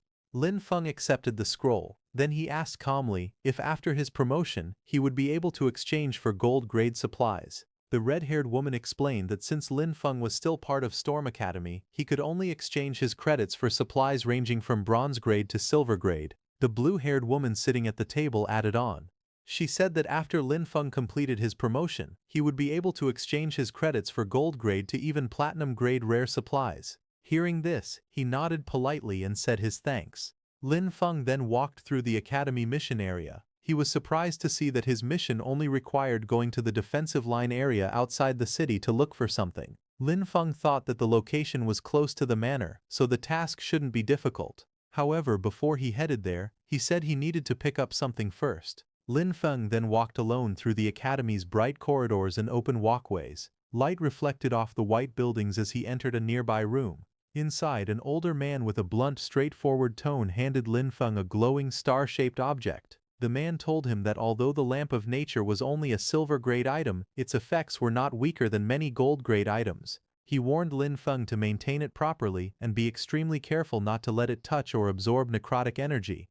Lin Feng smiled calmly and thanked the senior for the reminder. His expression was relaxed and confident as he held the glowing lamp in his hand. After that, Lin Feng went outside and checked left and right to see if anyone was following him as he walked across the grass near the academy. Lin Feng walked deeper into the forest. As he moved between tree trunks and bushes, a thought appeared in his mind. That blacksmith had said that the Lamp of Nature could not be corrupted by necrotic energy. Even though the blacksmith said that, Lin Feng still felt something strange inside his heart. He didn't know why, but he had a strong urge to test it. Soon he sat on the ground and took out the Lamp of Nature which floated in front of him. Soft green energy circled around the crystal lamp as Lin Feng watched quietly. He then extended his hand toward it. A purple energy moved toward the lamp and the green nature energy of the lamp mixed with the sudden purple necrotic energy. In the next second, a huge undead skull appeared behind the lamp, glowing bright purple with fierce eyes. Bone-like structures formed around the lamp, turning it into something terrifying. Lin Feng was shocked as purple flames surged around him. He stared at the lamp closely. He then understood what had happened. The Lamp of Nature had completely changed. It had transformed from a nature-type item into an undead-type item. Lin Feng then infused natural energy into the lamp. The forest lit up with a bright flash of green light bursting through the trees. As the green energy calmed down, Lin Feng appeared sitting on the ground. With the lamp returned to its green crystal form, he quickly hid the transformed item before anyone could notice. After hiding it, he immediately stood up beside the giant trees, brushing off leaves from his hair. He acknowledged that he was lucky. The item seemed to be sentient. By channeling nature-type mana into it, he could restore it to its original state as the Lamp of Nature. Otherwise, explaining its sudden transformation would have been impossible. The scene shifted to the outskirts of the city, showing the broad exterior of Lin Feng's farm. Inside the large greenhouse-like structure, Lin Feng stretched his arms upward as he hung the restored Lamp of Nature from a wooden beam overhead. Sunlight filled the place, casting warm reflections across his back. He stepped back afterward. His expression was calm as he examined the lamp now suspended high above him. Just as he did that, he looked at the vegetable field outside. Rows of giant healthy cabbages started growing very fast, illuminating the crops in soft bright light. Lin Feng stood quietly watching this. He said that the power of the Lamp of Nature was truly terrifying. Even on the first try, it could make crops grow extremely fast. As he got dressed, Lin Feng mentioned that the Extraordinary Academy would surely have even more things like this. He said he needed to finish the Upper Academy promotion mission as soon as possible. After putting on his clothes, Lin Feng rushed forward, wrapped in a bright blue energy aura as he sprinted out of the farm. Just as he left, inside the farm, Lin Feng's blue undead came out near the wooden doorway of the greenhouse. It looked at the place where the Lamp of Nature was hung with confusion. Slowly, the blue undead raised its hand and took hold of the Lamp of Nature. Meanwhile, far away at the edge of the abandoned watchtower, the cracked pink tower stood under the light, surrounded by drifting smoke. As Lin Feng arrived at the site, he stared up at the towering pink watchtower covered in cracks. Mist and strange lights surrounded the entire area. He narrowed his eyes and muttered that this was indeed the mission location. He stepped forward carefully. Because it was a search mission and the mist was thick, he reminded himself to stay cautious. The air was cold and visibility was low. When he crouched down, he noticed something on the ground, a footprint. He examined it closely. The mark looked fresh. That meant someone had been here recently, maybe only moments ago. Surprised, Lin Feng wondered who would even come to such a strange and foggy place. Before he could think too long, he heard a sudden sharp noise echoing through the mist. He immediately looked up, alert and focused. At the top of the watchtower, two figures stood in the swirling fog. One of them shouted urgently for the other to hurry. Their young master had ordered them to steal the mission item before Lin Feng arrived so they could make him fail the task. A moment later, one of them laughed excitedly. He yelled that he had found the item. They were two men in suits standing inside the mist-filled watchtower. One of them had found the book, which was Lin Feng's mission item. One man grabbed the thick book in his hands while the other kept watch near the railing. The man holding the book spoke nervously. He warned his partner to keep his voice down, saying that Lin Feng could show up at any moment. The other man standing there showed no fear. He scoffed, saying there was nothing to worry about. When the time came, they could just burn the book using fire-type magic. The man with the book looked at him in disbelief. The standing man shrugged, tossing the book casually into the air. He explained that if the item was destroyed, Lin Feng wouldn't be able to complete his mission either. Suddenly, a gust of energy burst through the area, and the book fell from the watchtower. Lin Feng, standing below, caught the book in his arms before it could hit the ground. His eyes narrowed as he secured the thick volume. He looked at the two intruders with a faint smirk, asking if they meant he should thank them for making it easier. Both men froze, their faces twisted in panic as they realized Lin Feng was already there. One shouted in anger, blaming the other and saying everything was his fault. The man barked an order at his companion. He shouted for him to snatch the item back from Lin Feng. The two men lunged forward at high speed, blue flames bursting from their hands as they charged toward Lin Feng standing below. Their suits fluttered violently from the force as they leapt off the railing, aiming straight at their target. Seeing that, Lin Feng reacted immediately. A green glow surged around his hands as sharp tree roots erupted upward from the ground. The blades of tree roots shot up in a straight line, tearing through the ground and intercepting the attacker's path. The two suited men lost control mid-air, their bodies spinning helplessly as the tree roots wrapped around them. Lin Feng hung both of them upside down, completely bound by layers of tree roots. Their eyes bulged in shock as they dangled helplessly. Lin Feng stood in front of them with his hands on his hips, looking up at the two trapped men. A calm but dangerous look rested on his face. He told them that they would now give him an explanation. He raised his head slightly as a faint smile formed on his face.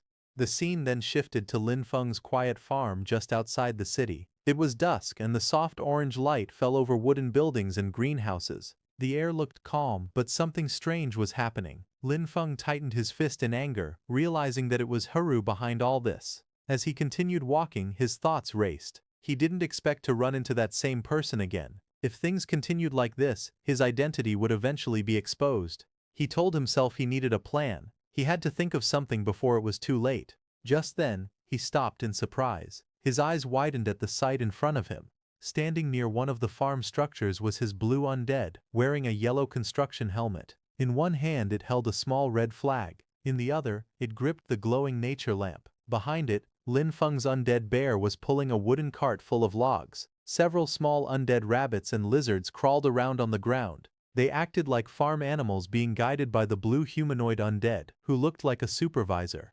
Lin Feng stood still, staring at the bizarre scene, the sunset reflecting off everything like a dream turning into a nightmare. He rubbed his eyes to see if he was seeing it right. Seeing the scene in front of his eyes, a surprised smile appeared on his face. He muttered to himself with excitement that it was fully automated. Meanwhile, inside Haru's room, the atmosphere was tense. One of Haru's subordinates bowed respectfully and gave his report. He said that they had already sent people to search the watchtower. They didn't find the two missing men, but traces of their mana were discovered at the scene. He explained carefully that there was a high chance the two men were already dead. Before he could say anything more, a loud crash echoed through the room. Haru, shirtless and furious, slammed his fist into the wall. Pieces of the wall crumbled and fell to the floor. His muscles were tense with anger as he shouted at his subordinates. He called them trash, saying none of them could handle even a small problem. The subordinate stood frozen, too afraid to speak. Haru turned, rage burning in his eyes. His jaw tightened.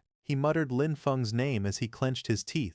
Haru looked out the window, holding a cigarette between his fingers. Anger slowly rose in his mind as he thought that Lin Feng had actually dared to kill his people. He looked back and gave a direct order. He told his subordinate to contact the people of Shadow Eclipse. He commanded him to offer the highest price possible and buy Lin Feng's life.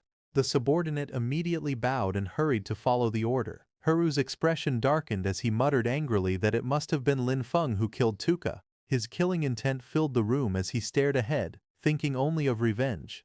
Then some time later, at the Academy Mission Hall, the building stood in the warm sunlight. Inside, a staff member handed folded clothes to Lin Feng. The man congratulated him on officially becoming a member of Sunwheel Academy and wished that he would always walk on the path of seeking truth. Lin Feng smiled as he accepted the uniform. The man told him that these were his new uniform and his new student nameplate. Lin Feng looked happy as he held the clothes. He thought that after the promotion he could earn more credits and get more planting supplies. Later, at the entrance of the level 10 dungeon called Gloom Forest, several people gathered near the glowing portal. Sunlight shone through the trees around them. Lin Feng took out his new nameplate and showed it to verify himself. Then he walked up to the dungeon entrance and spoke to the staff member. He said he wanted to apply for a solo entry into the dungeon. The staff member looked at him and replied that it was no longer possible. Lin Feng was confused. He asked why, saying it had been allowed before. The staff member explained the academy's rules. According to the regulations, to preserve enough promotion resources and opportunities for lower house students, upper house students were no longer allowed to challenge level 10 and other low-level dungeons. Hearing this, Lin Feng froze in shock. Sweat ran down his face as he asked why he couldn't grind dungeons anymore. He said that he had planned to grind a bit more before returning. As he walked away in frustration, the staff member watched him leave and sighed in relief. He thought to himself that if Lin Feng didn't leave soon, the warehouse at this place would have been emptied by him. Lin Feng walked down the path with a troubled expression. He thought seriously about his situation. Without the dungeon, his best way to collect supplies was gone. He wondered what he should do now. Just then, someone approached him and asked if he was the newly promoted junior brother, Lin Feng. It was a tall man with short hair and a cigarette in his mouth who stood in front of him. He introduced himself as Ron and said that he had seen Lin Feng wandering here. He asked Lin Feng if he was unable to find a suitable mission. Ron continued speaking. He said that his squad had accepted a dungeon collection mission, but they were short one person. Lin Feng looked at him and quietly wondered if this man's appearance was a little too coincidental. Ron then wrapped an arm around Lin Feng's shoulder. He asked if Lin Feng was interested in joining them, saying it would help him get used to the difficulty of upper house dungeons. Lin Feng thought about it. He knew he needed credits to exchange for supplies, and he also needed to learn more about Sunwheel Academy's dungeons. He figured that if the mission was only a collection task, it shouldn't be too difficult. After thinking for a moment, Lin Feng nodded and said he would join. Hearing that, Ron smiled and said they should get going, because the others were already waiting at the dungeon entrance. A few minutes later, they arrived at the large tree gate covered in crystals, with a glowing portal in the center. Ron walked with Lin Feng, leading him toward a group of people. Ron introduced the girl and the tall man standing together. He pointed and said the girl was Yubei, who always had a cold expression, and the man was Carter, who always looked sour. Ron then explained their mission. They needed to collect a plant called moonlight grass, which grew deep inside the forest. The task required 10 stalks. He also said that according to the Academy's information, night elves were patrolling the area, so they should avoid fighting and focus on gathering. Finally, with Lin Feng included, the team of 4 stepped together into the glowing dungeon portal. Deep inside the shadow woods, the team walked together under the tall trees. Sunlight slipped through the leaves as they moved quietly. Soon they spotted a tall plant with white bell-shaped flowers. A label appeared beside it, Moonlight Grass. Ron quickly bent down and pulled out a bunch of the flowers. He smiled and said that this was their mission target, and he didn't expect things to go so smoothly. But suddenly, a loud rushing sound came from ahead. White smoke spread across the forest path near an old stone arch. Moments later, several sharp-winged creatures flew out from the smoke. They were night elf patrol soldiers. The group immediately stopped and got into fighting positions. Ron frowned and warned everyone that a night elf patrol had appeared, and they needed to prepare for battle. The night elf let out a sharp cry as her red eyes glowed brightly. Strange energy rippled around her body as she prepared to attack. Above in the sky, 2 large purple and green spikes shot downward with great force, leaving glowing trails behind them. Ron stepped forward and swung his blade, cutting through the attack with a powerful slash. The shockwave split the incoming energy apart. Ron gave an order with a serious expression. He told everyone to get into position. He shouted that Lin Feng should use nature magic to slow the enemy down, saying that night elves hated nature magic. Lin Feng nodded and said he understood. Then Lin Feng rushed forward and stretched out his hand. Green vines burst from him as he prepared to use his nature magic. The night elves were trapped by fast-growing green vines. More vines shot out, wrapping their bodies tightly. Lin Feng jumped and hung them onto a tree branch. He pulled the vines with force, controlling them with nature magic. Ron then moved and cut down the night elves with his sword again and again. As the leader of the group, Ron's blade was covered in elf blood as he sliced all of them in mid-air. He looked serious and said that it was bad. The enemies were calling for more companions. He turned and called for Carter and Yubei to move. Yubei smiled slightly. She stepped forward and told Carter, "Let's start." Carter nodded and said, "Roger that." He then placed his weapon on the ground and injected energy into it as he used his earth skill. A huge crack suddenly opened in the ground. Many of the night elves fell into the deep trench. But in the process, Lin Feng also lost his balance and slipped off the edge. He grabbed the cliff wall with one hand, barely holding on. He looked up at Ron in confusion, realizing what they really were. The team stood above the cliff. Ron apologized with a small smile. He said he was sorry and explained that Carter had just learned this skill and wasn't very good at it yet, so Lin Feng got caught by accident. Lin Feng, hanging from the cliff, looked at the group above him and asked if they really didn't plan to save him. Ron smiled and said it wasn't that they refused to save him. He explained that the junior brother, who had just been promoted to the upper house, was stubborn and acted on his own. He went alone to fight elite-level monsters. In the end, he died by himself, and they couldn't do anything. Lin Feng, still hanging from the cliff, asked if they weren't worried about being exposed for killing an academy student. Ron kept smiling and explained that the Sunwheel Academy nameplate had special processing. It could record strong magical energy. After Lin Feng died, they planned to take his nameplate and use it to record the elite monster's magic. Hearing that, with a bored expression, Lin Feng raised one last question. He asked if there was really no other way to know what happened here. Ron looked down at him and told him to trust them, saying they had done this many times and were professionals. Hearing that, Lin Feng nodded slowly and said he understood. Lin Feng then slowly opened his hand and let go, releasing his grip on the cliff edge. Lin Feng's body dropped straight down into the deep crack, falling fast without panic. Above, Ron laughed proudly. He said that Lin Feng must have known he couldn't resist, so he chose to jump and die quickly. But Ron suddenly froze. His eyes widened in shock, and sweat rolled down his face as he looked ahead. From inside the crack, Lin Feng hovered in the air, rising slowly with dark energy swirling around him. Everyone looked up at him in fear as the energy behind him grew stronger. Lin Feng's expression stayed cold as he calmly asked if they were ready to face his legion. Ron's group looked shocked as they saw Lin Feng flying. Ron shouted that this was bad. They turned and saw Lin Feng's huge undead monsters standing in front of them. Yubei repeated that this was not good. Lin Feng's mage Undead smiled brightly as it raised its hands and formed a heart shape before releasing a huge blast of energy. Blue light exploded everywhere, hitting Ron's position directly before erupting violently. Injured, Ron stared in fear and stuttered that Lin Feng was using Undead.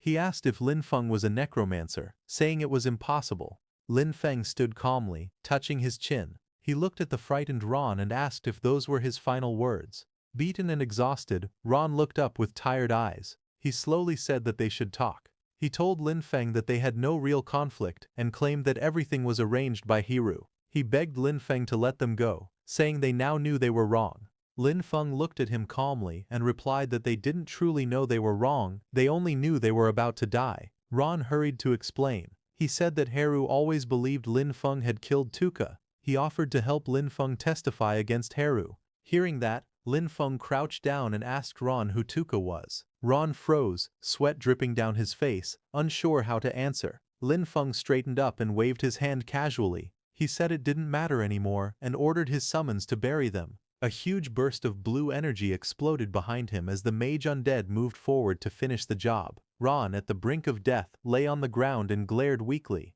He shouted that he cursed Lin Feng to die a horrible death. Lin Feng stood above him with one foot on his face. He said that their good days were only just beginning. As they all died, Lin Feng looked at their corpses and used his necromancer power, ordering them to rise.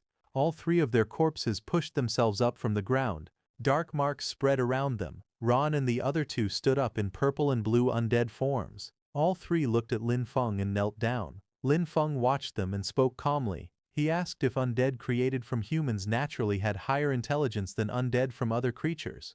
Lin Feng then held Ron's and the other two's nameplates in his hand and suddenly felt the magic of night elves coming from afar. Seeing that, he thought that he didn't need to handle the aftermath. But then he thought that since people had died, it was best to go back and report it.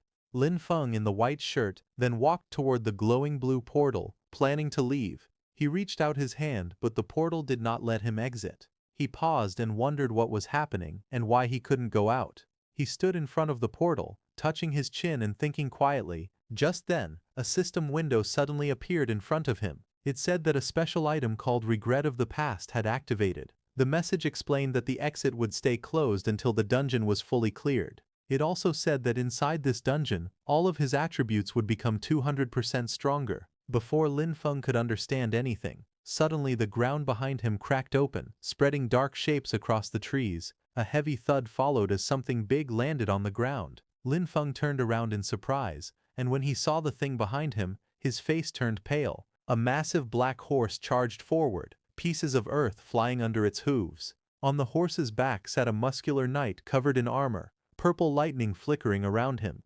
Lin Feng looked up, staring at the knight as the powerful creature stopped right in front of him. The armored knight charged forward on his horse, his spear glowing with purple lightning as he attacked with full force. Lin Feng watched him calmly. He narrowed his eyes and quietly sensed the man's movements. He could feel the enemy's power clearly. Behind Lin Feng, his three undead stood, glowing with purple flames. Lin Feng thought to himself that the enemy wasn't very hard to handle. Lin Feng then gave a simple order, telling his undead to attack. The undead instantly rushed forward. One of them shot out like a shadow, speeding straight toward the horse and knight. With full power it attacked the knight from the side. The impact was huge. The undead's purple energy slashed through the air, knocking the rider and the horse violently off balance. Then the second mage undead raised his arms, gathering strong purple energy around his body. A curved wave of power shot forward, cutting through the air. The attack rushed straight toward the knight riding his horse. The horse reared up as the purple energy wrapped around them, trying to trap them. The knight was thrown off balance. He fell from the horse, hitting the ground hard. Just then, the third undead's purple slash came flying from the side. She stood on a tree branch, swinging her sharp purple arrows with ease as she aimed her next attack. The knight's body was pierced by dark energy arrows, sending blood flying as he fell back. Nearby, Lin Feng calmly ate a banana and observed the fight. He noted that the undead this time moved with sharper instincts and even worked together, but he still felt something was missing. Just then, a blast of purple energy crashed into the ground, throwing debris everywhere. The wounded knight struggled up, demanding to know why Lin Feng could use the power of death. Lin Feng only looked at him for a moment, thinking quietly. Then he smiled brightly, telling the knight that he wouldn't understand. Saying that, he ordered his undead to finish the job and bury the knight. The knight who was standing suddenly froze as a black, claw-shaped hand shot through his body. His eyes widened in shock. It was Lin Feng's bear undead. The knight dropped to his knees as several dark arrows were lodged in his back and chest, and a big hole was in the middle of his chest. Just then, Lin Feng's undead bear roared and jumped high into the sky, landed on the knight, and killed him instantly. A blue screen appeared in the air, showing that the dungeon clear progress was at 50%. Lin Feng looked at the system notification in surprise and muttered that this dungeon used a dual boss system. He realized he had to continue deeper. He walked forward into the forest's core, where giant purple mushrooms covered the massive trees, and the path grew darker as he went inside. As he moved deeper into the forest, Lin leapt swiftly across the giant purple mushrooms growing along the massive trees. Suddenly, his eyes widened as he saw something in front of him. Ahead of him, strange purple flames surged upward, wrapping around a giant tree whose roots curled over an ancient stone altar. A glowing mechanism sat at its center, radiating ominous energy. A pair of sharp green eyes opened within the flames. A woman with long purple hair slowly appeared, her expression cold and unreadable. She stepped forward, purple wings of energy flaring behind her. Her distorted voice echoed through the chamber, asking why a human had trespassed into this sacred land. Lin remained calm. He told her plainly that if she couldn't speak normally, he would begin the fight. Just then, a floating system screen identified her as an elf guardian, level 18. She stood tall in her dark dress, surrounded by swirling corrupted magic, preparing to face him. The elf guardian lifted her hand, purple flames gathering around her fingers. Across the chamber, Lin Feng faced the rising red energy that filled the hall. Light particles floated upward as he stood firm, ready for battle. Just then, a blue screen appeared before him explaining the dungeon's combat rules. The spore domain would erode all non-undead and shadow creatures every few seconds, while his undead would regenerate mana on their own. Seeing this, Lin Feng realized that this meant his summons could stay active without draining his energy in this dungeon. A small smile formed on his face. He called the effect regret of the past a good thing.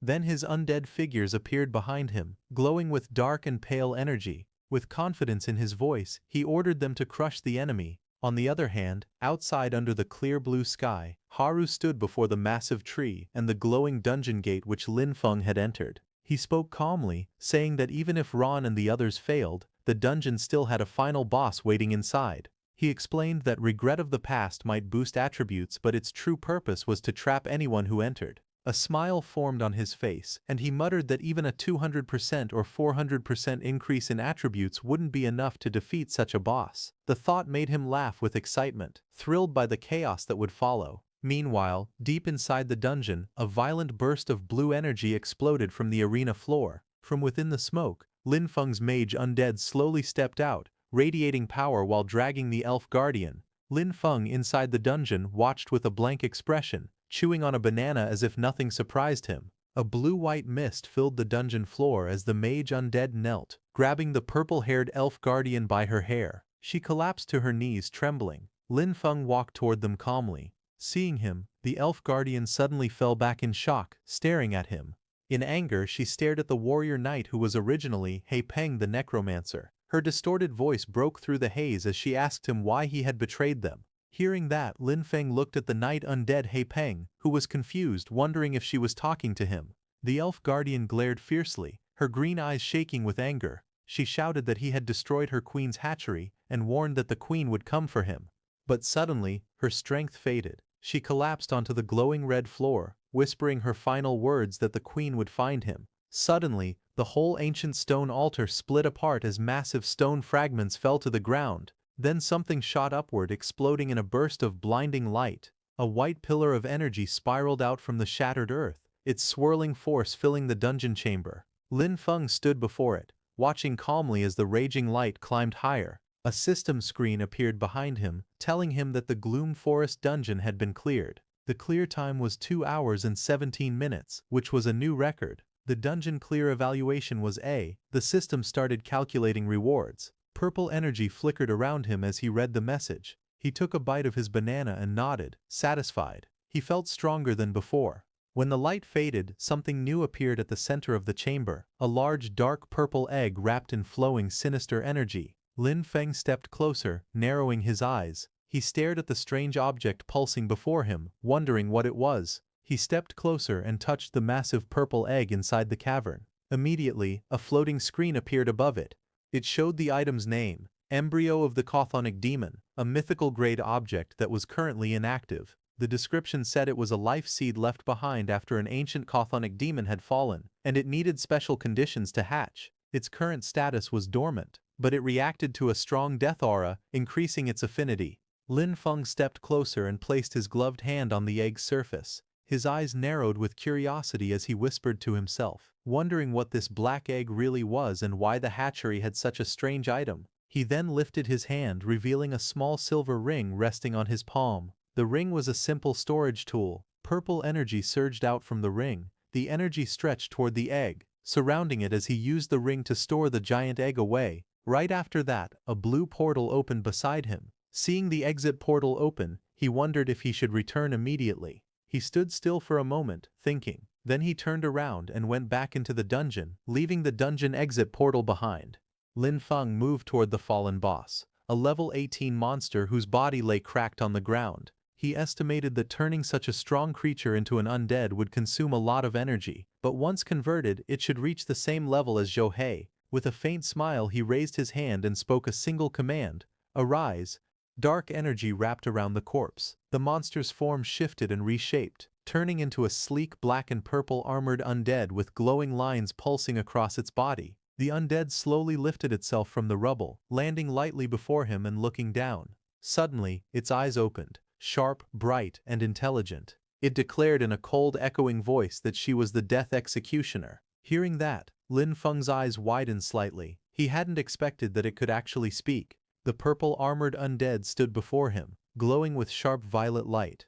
Lin Feng asked if it could talk. The undead answered firmly, saying she was the Death Executioner. Lin Feng told her he knew who she was, but the undead cut off his words and repeated that she was the Death Executioner. Hearing that, Lin Feng stared silently for a moment, but the undead again said that she was the Death Executioner. Lin Feng sighed in frustration, realizing what was happening, and told it to stop talking. From the swirling blue portal, Lin Feng stepped out of the light and returned to the outside from the entrance of the Gloom Forest dungeon, his figure emerging calmly from the gateway. Seeing him come out completely unscathed, Haru was too shocked and asked how this was possible. The students gathered outside the dungeon entrance were stunned as news spread that Lin Feng had cleared the Gloom Forest alone. One student stumbled back in shock, unable to believe what he heard. Others whispered that the dungeon usually wiped out entire 5-man squads, yet Lin Feng had walked out unharmed. Lin Feng's principal stepped forward, surprised to see only Lin Feng emerge from the portal. He calmly asked where Ron Carter and Yubei had gone. Lin Feng lowered his gaze and explained that their group had been ambushed by night elves while collecting moonlight grass. In the chaos they were separated. He handed their name badges to the principal, telling him that he barely escaped alive, accidentally triggered the boss fight and survived by luck. A single tear slid down his cheek as he said the other 3 were likely in grave danger. Hearing this, the principal examined the traces of magic on their name badges and confirmed that the power lingering on them did indeed come from night elves. His expression darkened as the situation became clear. Haru's fist tightened, shaking with anger. His expression grew tense as he stood among the group, listening to what Lin Feng was saying. The principal then questioned Lin Feng, asking if he had faced anything unusual after entering the dungeon. Lin Feng explained that as soon as he entered, he received a strange effect called regret of the past. Hearing that, the principal frowned and asked if he had made any enemies recently. Not far away, Haru watched them in disbelief. He couldn't accept what he heard, thinking it was impossible for Lin Feng to defeat the dungeon's boss alone. He wondered how anyone could achieve something like that. Hearing the principal's questions, Lin Feng turned his head slightly, his eyes focused as if he were searching for someone. He saw the students standing together in the sunlight, dressed neatly in white shirts and ties. Among them he immediately noticed Haru, who was tall and wearing a black shirt. Seeing Lin Feng looking at him, Haru's expression became tense, and sweat rolled down his face. Lin Feng lowered his head slightly and acted as if he were thinking about any enemies he had made. Then he smiled politely and told the principal he didn't know much, saying that he had just been promoted to Sunwheel Academy. Hearing that, the principal nodded seriously, promising to investigate everything and ensure justice. Lin Feng bowed gratefully, thanking the principal and saying he was counting on him. Meanwhile, Haru watched them from behind, his fists trembling and his jaw tightening as frustration built inside him. Suddenly, his face turned pale with shock. His eyes widened as he realized something alarming. He panicked and immediately started running, his steps desperate as Lin Feng's ominous aura spread around him. Then at night, the farm building stood quietly under the sky. Inside, Lin Feng sat beside the large purple embryo, wiping sweat from his neck. He noticed something strange and thought that the embryo had been fine outside the dungeon, but the moment he returned to the farm, it suddenly became restless. He remembered Savis's last words before dying, and wondered if the embryo had been placed inside the dungeon on purpose to be raised there. He touched the glowing shell and was shocked when the light reacted to him. Both his magic types, undead magic and nature magic, seemed to influence the embryo at the same time. He stared in confusion. Normally, those two kinds of magic could never coexist. He stepped back and wondered why this was happening. Just like him, the embryo seemed able to contain both magic attributes within itself. He crossed his arms and walked with a stubborn expression, thinking to himself. He noted that he was human, yet the embryo clearly looked like something created by the demon race. Not understanding anything, he raised his hand and put the embryo back into his storage ring. He stared ahead and came to a conclusion. He rolled down his sleeves and tightened his tie, preparing himself. He decided there was only one way to handle the situation. Later, Lin Feng walked through the hallway and knocked on a door marked Principal's Office. A voice from inside told him to come in. He stepped into the room. The principal looked up from behind his desk and asked why Lin Feng was still awake so late. Lin Feng took out the embryo from his storage ring. The principal walked toward the strange purple embryo floating in the room. Lin Feng said that it was difficult to explain, so the principal should see it himself. The principal examined the embryo closely. His expression tightened as he asked where Lin Feng had found it. The principal cast a sound barrier around them. Lin Feng then explained that he had gotten it inside the Shadowwood dungeon. It had dropped after he defeated the final boss. He said that at first he thought it was only a normal item drop, but something later made him realize it was different. The principal lowered his head while thinking. He then said that this was definitely the embryo of a primordial demon. He continued speaking, saying the demon race had managed to avoid their detection and was secretly cultivating these things inside dungeons. Lin Feng looked shocked, asking what a primordial demon was. The principal began explaining. He said primordial demons were a special unit of the demon race, and they fed on humans. By feeding on humans they gained great power, some even strong enough to cross space. He explained the types of demons. Small creature-like demons were standard type 1. Then came larger muscular demons who even fought with weapons. They were type 4 demons. Next came giant dragon-like beings that appeared in a swirl of blood-colored energy. They were blood-lair lords.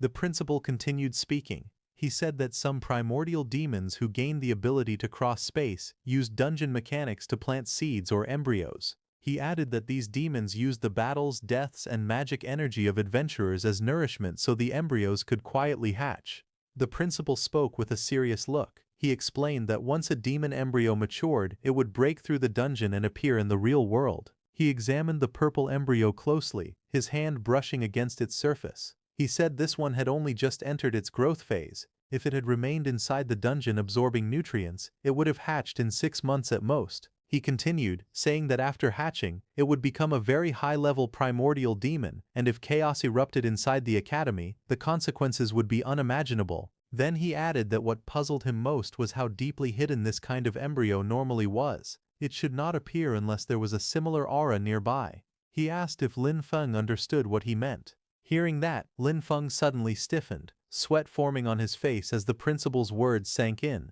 His eyes widened in shock. But then the principal smiled and told Lin Feng he was only teasing him. He said Lin Feng had done a good thing by handing over the embryo. For personal and professional reasons, he wouldn't punish him. He explained that everyone had secrets and the academy respected that. As long as Lin Feng didn't harm the academy or break moral rules, geniuses like him would always be given room to grow. Then the principal became serious. He said he needed Lin Feng's promise. No matter what power Lin Feng gained, he must remember that he was a student of Sunwheel Academy and a member of the human faction. Lin Feng nodded and said he would remember. The principal was satisfied. He patted Lin Feng happily on the head. Next, a glowing item appeared in his hand, a small golden flag. The principal explained that it was a territory banner, given to Lin Feng both as a reward for turning in the embryo and as an investment in his potential. He said that if Lin Feng planted the banner on any land he found suitable, it would create a territory barrier with a 500-meter radius and even allow some modification of the terrain. Lin Feng held the glowing banner in his hands. He could feel the strong laws and energy inside it. His eyes lit up with excitement. He said that his farm needed this exact kind of power. The principal leaned back on the sofa and told Lin Feng that if there was nothing else he could go rest. He said he would send someone else to handle the matter. Lin Feng nodded and replied that he understood. Before he left, the principal added that there would be a freshman exchange meeting in the academy auditorium in 3 days and told Lin Feng that he could go there to meet other students. The principal also mentioned that a nature-type instructor had submitted an interesting research topic before going to the front lines. The topic was about plant cultivation and hybridization. Hearing this, Lin Feng looked at the small golden flag in his hand and softly repeated the words, wondering about hybridization and breeding. He then thought to himself that before this, he had only combined undead and plants in a rough way. He wondered what would happen if he fully hybridized them instead. Later he returned to his farmhouse. He crouched on the ground with the glowing flag and prepared to plant it into the earth. Just as he planted it, a green light from a magic circle shot upward, filling the area with nature energy. Lin Feng looked at it and said that after using the territory banner, the amount of nature magic was increasing. He stood inside the greenhouse and complained that mixing undead powers with hybridization was still extremely hard to understand. He looked at his undead lying on the ground and was lost in thought. But suddenly, he paused and narrowed his eyes. He sensed something unusual and wondered aloud if something was happening to Savis, whom he had sent after Haru. The scene then shifted to Haru's room. Haru sat alone on a long couch, looking frustrated. He slammed his hand on the seat and shouted angrily that his subordinates were useless, unable to handle even a kid who had just been promoted. He spoke with a tense expression. He said they could not wait any longer. The investigation at Sunwheel Academy had already found clues. He clenched his teeth and added that if anyone discovered he was the one who killed Tuka, things would become dangerous for him. He quickly moved toward a door and pulled it open. Behind it, another door shifted aside with a mechanical sound. He stepped inside and went down a staircase lit by a small flame on a pedestal. Soon, he entered a large underground hall. A giant dark statue with many arms and floating spheres stood before him, surrounded by burning torches. He knelt down in front of the statue. Then he suddenly raised a knife and slashed his own hand. Blood dripped onto the floor as he held his injured hand tightly. A dark armored figure with glowing red eyes spoke in an angry voice. He asked why Haru had disturbed him, and reminded him that he should only be called if something urgent happened. Haru, lying weakly on the ground, addressed him with respect. He called the being Great Goladosa and said he needed guidance. He explained that someone named Lin Feng was ruining Goladosa's plan, and he asked how he should eliminate him. Hearing this, Goladosa grew angry, and his eyes shone brighter. He said that anyone who tried to defy fate would be punished, and that he would send someone to deal with Lin Feng. Haru bowed his head and thanked him. He nervously added that he hoped it would be done quickly. Hearing this, Goladosa suddenly burst with rage. A beam of red energy shot out and struck Haru with overwhelming force. As Haru's body was thrown back, Goladosa's cold voice echoed again, warning him not to give orders or act as if he had authority. He called Haru an insect. Red light and shattered debris flew everywhere as Haru's body crashed violently from the attack. A huge explosion hit Haru's body and sent him flying back. The blast was bright red and yellow, and he couldn't stop himself from being thrown through the air. The impact pushed him across the ground, breaking rocks everywhere as he rolled and crashed. He got up slowly, his clothes torn and his body covered in injuries. With anger on his face, he shouted that it was all Lin Feng's fault. He sat down among the broken stones, breathing heavily, not knowing that a glowing spirit was beside him, floating quietly. Later, a group of men wearing black suits entered the academy auditorium for the freshman exchange meeting. Lin Feng was also among them. Some distance away, Lin Feng sat alone on a bench, wearing a black suit. He looked calm but bored. He thought to himself that this was too dull and that he should not have listened to the principal's long talk. He complained that he could have used this time to research hybridization on his farm instead, which would have been better. He slowly chewed his food and said that the taste wasn't bad. Just then a blonde student walked toward him and called out, asking if he was student Lin Feng. Lin Feng paused while eating and looked toward the blonde student. The blonde student smiled politely. He asked Lin Feng if it was true that he had solo cleared the Shadowwood dungeon by himself. He said it was amazing and asked if he could get some advice. Lin Feng narrowed his eyes slightly. In his thoughts he said that this person felt strange. Everyone else had been avoiding him, yet this student approached him on purpose. Lin Feng lowered his head and covered his face with one hand. He told the blonde student that he didn't want to talk about the dungeon, saying that 3 seniors had died there. He squeezed out fake sobs while holding a piece of bread in his other hand. The blonde student softened. He apologized, saying he hadn't meant to bring up something painful. He promised to come back another time to ask for advice. As he turned away, the blonde student's expression changed. In his thoughts, he questioned Lin Feng's reputation. He wondered if this was really the person Lord Goladosa wanted him to eliminate, thinking that Lin Feng didn't seem very impressive. Lin Feng watched the blonde student walk out of the room. His face remained calm and unreadable as he stayed seated. Later the scene shifted to Haru's room, where Haru was lying alone on the bed in his dimly lit room, the space quiet and still around him. Injured, Haru stared up at the ceiling. He said that the Iron Lion Duke, the nature instructors, and Goladosa had all been notified. Even so, he wondered why he still felt uneasy. Just then, a purple shadow rose from the floor beside him. From the shadows, a voice came, telling Haru that feeling uneasy was exactly right. Startled, Haru sat up and demanded to know who was there. Just then, Lin Feng appeared from within the glowing shadow, along with his purple undead that had been spying on Haru. Undead aura swirled around them as Haru stared at them in shock. Lin Feng raised one finger and asked how many that was. Injured, Haru hesitated and asked if it was number 1. Lin Feng grinned and said he was correct. Green energy wrapped around his fist as he stepped forward. He told Haru that he had put up with him for far too long, and then Lin Feng struck him with a powerful punch, the green aura exploding on impact. Haru was thrown back hard, smashing into the ground as purple energy sparked around him. Lin Feng stood there as dark flame burned in his hand. Injured, Haru lifted his head and stared at Lin Feng, anger flashing in his eyes. As he struggled to get up, his body trembled with the same purple light. Lin Feng watched him without moving. Haru pushed himself up on one arm and asked Lin Feng how he got in. Lin Feng stepped forward with his undead floating behind him. He asked Haru if the events in the Gloom Forest dungeon were done by him. Hearing that, Haru clenched his teeth and shook with anger. Purple sparks flickered across his body as he shouted, asking how Lin Feng dared to hit him. Haru's body trembled as dark purple energy wrapped around him. His muscles bulged, veins lit with demonic light, and his fingers curled like claws. In front of him, Lin Feng stood calmly, his summoned undead glowing with the same kind of energy. Haru then bent forward, his back cracking as more energy surged out. Flames of purple rose around him, twisting like living shadows while markings spread across his skin.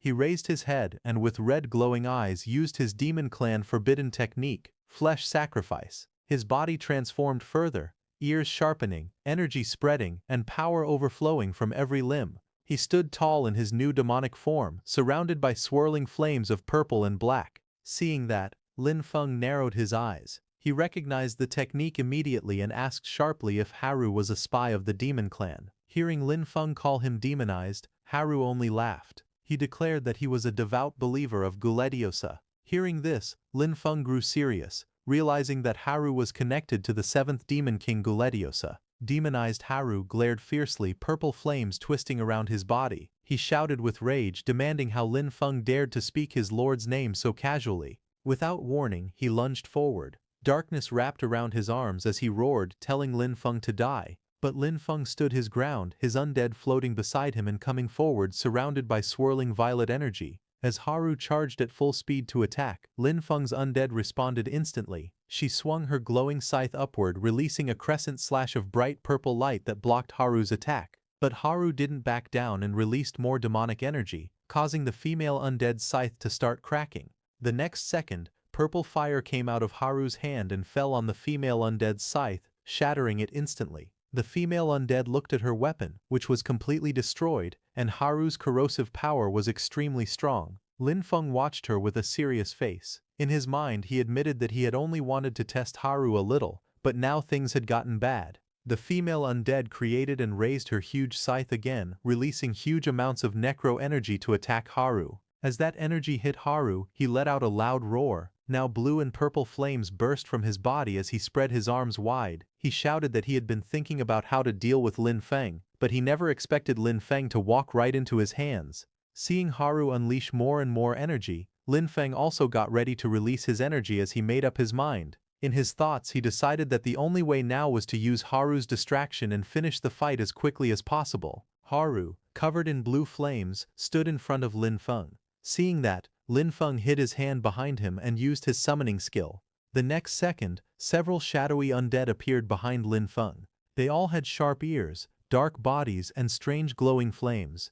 They stood like an army at his side, making his presence even more dangerous. Seeing that, Haru was shocked. He immediately recognized that Lin Feng was using undead magic. His face twisted with anger as he shouted that Lin Feng really was problematic. Tears streamed down Haru's face as he said that Tuka's sacrifice was not wasted, because they had discovered a human genius. While he was lost in thought, one of Lin Feng's undead stepped forward and attacked Haru with its huge spear. He moved fast and struck, sending his glowing spear straight toward Haru. That sharp purple spear of energy pierced Haru's chest. Haru fell to the ground before he could understand anything. His body was bruised, but his eyes still burned fiercely. From the shadows ahead, Lin Feng's cold voice questioned him if he was the one who killed Tuka. Haru clenched his teeth.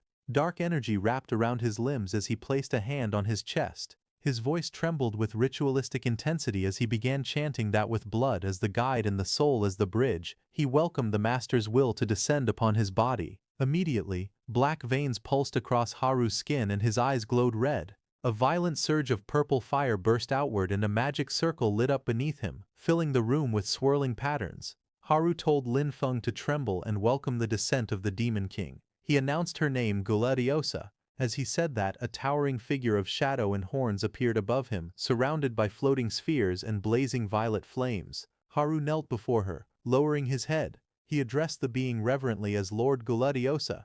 But before Haru could continue, Gulladiosa punched him, asking how a mere ant dared to call her true name. Injured, Haru sat on the floor, purple flames drifting around him. He looked up with confusion and called her lord. In front of him, Lin Feng stood calmly, and behind him all of his powerful undead appeared, their glowing forms filling the room. Haru pointed at him and asked his lord to kill him. Lin Feng's mage undead came forward and raised his hand, gathering bright purple energy. He attacked the Demon King with an energy beam. Demon King Gulladiosa was surprised to see that Lin Feng was a necromancer. She immediately realized that Heikui had already been defeated. She then raised her shield, which came out of the ground to block Lin Feng's mage undead's energy beam. But this made Demon King Gulladiosa realize that her summoner was simply too weak, too frail, and because of that her mana couldn't maintain the defensive formation.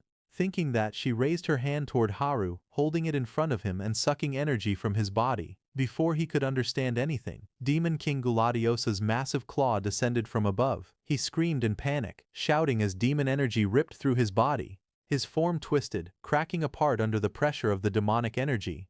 Demon King Gulladiosa absorbed all of his demonic energy. Its single red eye glowed fiercely as tendrils of power wrapped around its frame. After Gulladiosa absorbed everything from Haru's body and threw the weakened Haru aside, then with a deep resonant voice, Demon King Gulladiosa declared that now she could fight Lin, the successor of the Necromancer, properly.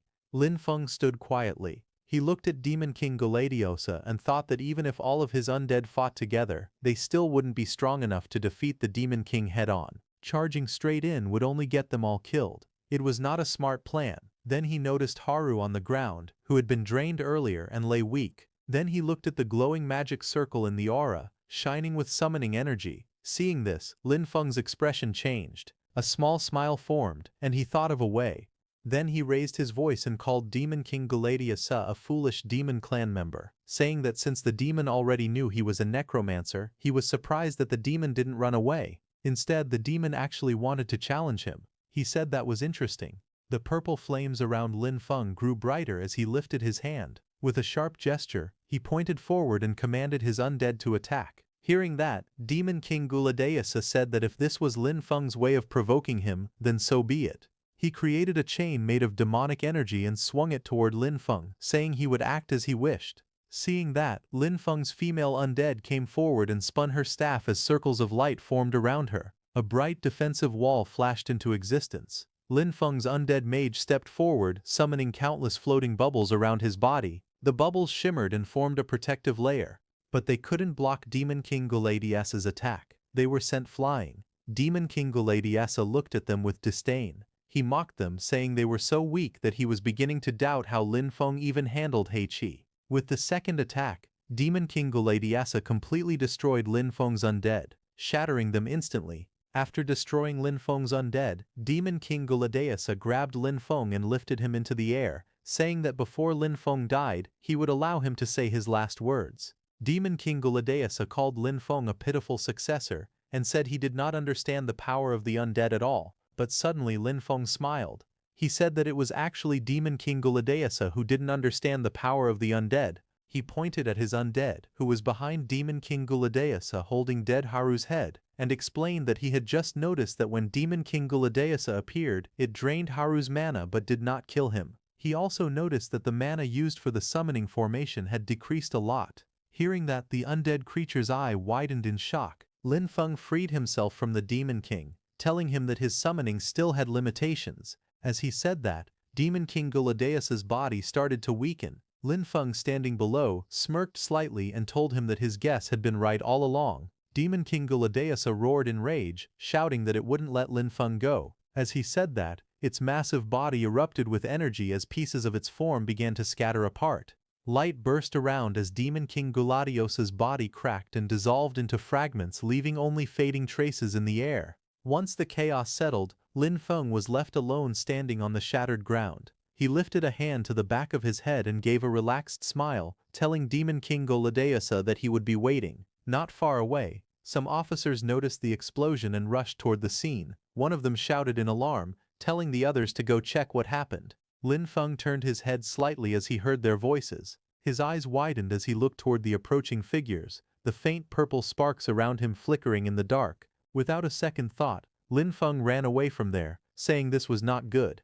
Then, at dawn, he arrived at his farm outside the city. He walked forward slowly, the sunlight falling on him. He thought to himself that his mana was almost gone and that he had barely escaped in time. He raised his fist slightly and reflected that if he hadn't won his final gamble, he would have been finished. Thinking all that, he walked toward his room. But suddenly, a crack appeared in the barrier around his farm. Lin Feng stopped and turned his head sharply, asking who it was. Just then, a blond man broke the barrier and landed in front of him. When Lin Feng saw that person, he immediately recognized him. It was the same blond man whom Lin Feng had met at the students' gathering, and the one whom Demon King Guladeasa had sent to kill Lin Feng. The blond man slowly walked forward, a sword hanging on his back. His face looked annoyed. He told Lin Feng that he had been enjoying a mission where he was killing freely, but his lord had suddenly stopped him. Because of that, he was in a very bad mood. He pulled out his sword with a grin and asked Lin Feng if he could stand there and let him kill him. Hearing that, Lin Feng didn't get scared. He raised his hand slightly and calmly told all his undead to come out. He waved his hand again, expecting his undead to appear, but nothing happened. His expression changed in shock. He realized his mana was completely empty from the last fight. His body was in a mana vacuum and he couldn't summon anything right now. In his eyes, he saw the reflection of the blond man rushing at him at full speed, sword ready to strike. The blond man leaped forward like a bullet, swinging his blade toward Lin Feng as the attack exploded with force. On Lin Feng's farm, the blond attacker rushed forward with a wide swing of his weapon. Lin Feng jumped back to avoid the strike. Lin Feng narrowed his eyes. He remembered something important. He thought about how the lamp of nature could make the undead stronger. He remembered that last time his warrior undead was holding the lamp of nature in its hand, surrounded by bright energy. Lin Feng's expression changed. He realized that if he could get the lamp of nature, he might still have a chance to turn the fight around. But he also knew time was almost gone. He ran forward quickly, but everything was happening too fast. As he ran away, suddenly his farm's powerful green earth spirit appeared, glowing brightly in the air. Its voice shouted, telling Lin Feng to fall back. The blond man swung his weapon down with full force. Lin Feng quickly moved back, the strike cutting through the air where he had just been. The blond attacker didn't stop. He swung again, creating a bright arc of light as he slashed forward. Lin Feng stepped back fast, the blow hitting the ground instead. Both of them stood facing each other under the orange sunset. The blond man held his blade ready while Lin Feng kept his stance light, watching carefully. But the next second, the ground behind Lin Feng cracked. A huge tree root rose up from beneath the earth, glowing in the sunset. The blond man's eyes widened as he jumped backward. Then a massive tree root covered in green energy rose from the broken ground. The blond man turned toward it, shocked, as green light swirled around the giant body. The huge tree root attacked, smashing down on the ground and sending rocks flying everywhere. The impact threw the blonde-haired man backward as he tried to protect himself from the debris. More tree roots rose from the cracked earth. One of them slammed downward at the blonde man, while others wrapped around Lin Feng. Lin Feng was shocked as the glowing tree roots lifted him into the air. Shock filled his face as he wondered what was happening. Those tree roots formed a barrier around Lin Feng. A thick wall of tree roots was created in front of that blonde man. The blonde man glared at the tree root wall and said coldly that this was just a cheap trick. Bright energy gathered around his sword as he swung it and activated mana infusion. The blonde man then swung his blade, flames curling around him. A bright slash cut through the air as he used his off-the-charts handsome swordsmanship technique. He stepped forward and stabbed at the giant tree root in front of him. Pieces of rock and bark cracked off as the blade hit. His sword cut through those tree roots like butter as he dragged his sword down in a long fiery arc. His face stayed calm and focused. As he looked at the other side, he saw Lin Feng running away as fast as he could. His shadow stretched under the orange sunset while the blond man watched him go. Watching Lin Feng run like this, the blond man remembered something from their past in a dark hall filled with tall stone pillars. A man in black was running at that time. From behind, this blond man was also chasing him. His expression was sharp and determined as he sprinted forward, gripping the sword on his back, ready for the chase. But before he could catch up, a towering shadowy figure appeared behind the blond man. It was the Demon King Guladeasa. His voice echoed, telling the blond man to abort the mission and stop chasing. The blonde man looked up sharply. He argued that the noble they were chasing was part of their plan, and if he didn't kill him now the enforcement team would arrive and he would be the one in danger. But Demon King Guladeasa glared down at him and asked if he was questioning its decision. The pressure of Demon King Guladeasa hit the blonde man instantly. The blonde man was thrown back and crashed to the ground inside the stone hall. Struggling to rise, he pressed his hand to the floor. But suddenly blue energy started glowing around his whole body. Demon King Guladeasa told him to follow his mark, saying it would lead him forward to find the noble and kill him. Just as Demon King Guladeasa said that, a glowing emblem appeared. It was a circular crest with a coiled dragon in its center. This was the Guladeasa mark.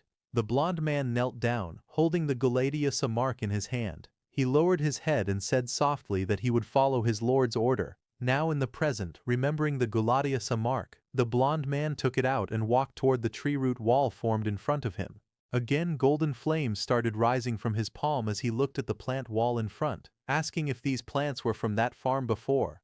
He hit the plant wall with the golden flames in his hand. A huge explosion followed, shaking the ground and scattering debris everywhere. Through the flames he walked to the other side of the plant wall, realizing how it worked. Fire wrapped around him as he stepped forward, his eyes sharp. He pointed at Lin Feng and called him a traitor. He rushed forward again, fire rising from his hands as he shouted that trying to run wouldn't be that easy. Lin Feng sprinted across the ground as fast as he could. From behind, the blonde man chased him with heavy, powerful steps, closing the distance with every stride. Dust and heat rose around them as the sun painted the entire scene orange. But as he got closer to Lin Feng, some tree vines attacked him from all directions. The blonde man leapt into the air. His body spun and twisted, dodging all those tree vines. Lin Feng kept running away in fear, but the blonde fighter was already mid-air behind him, sword drawn and ready to strike. Suddenly the blonde man jumped and with powerful force grabbed Lin Feng and yanked him downward.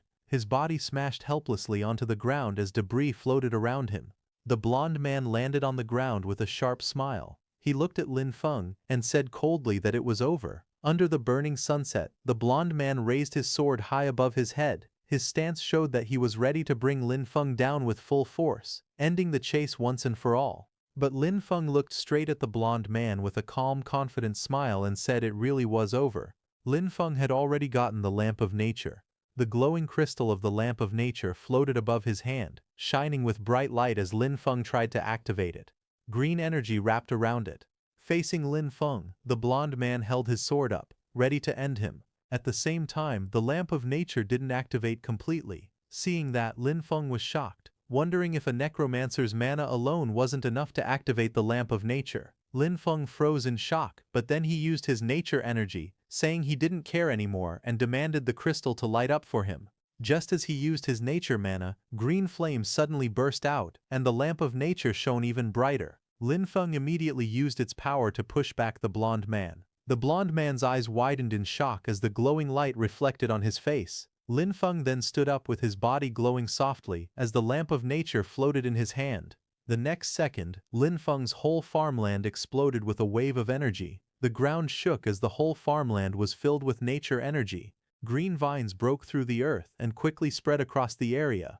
They wrapped around trees and buildings, moving like living snakes. The blonde man turned and saw the vines heading straight toward him. Before he could react, they wrapped around his arms and legs, holding him tightly. He glared at those green vines with anger, shouting in rage. He yelled that Lin Feng was a disgusting nature type. He struggled as the glowing vines tightened around his body. The blonde man used all his power and broke free from all those vines by tearing them apart. Just as he fell on the ground, he took out his Guladeasa mark. Purple energy covered his whole body and soared as he activated its full power. The Guladeasa mark released huge amounts of demon energy, which the blonde man absorbed and released into the surroundings.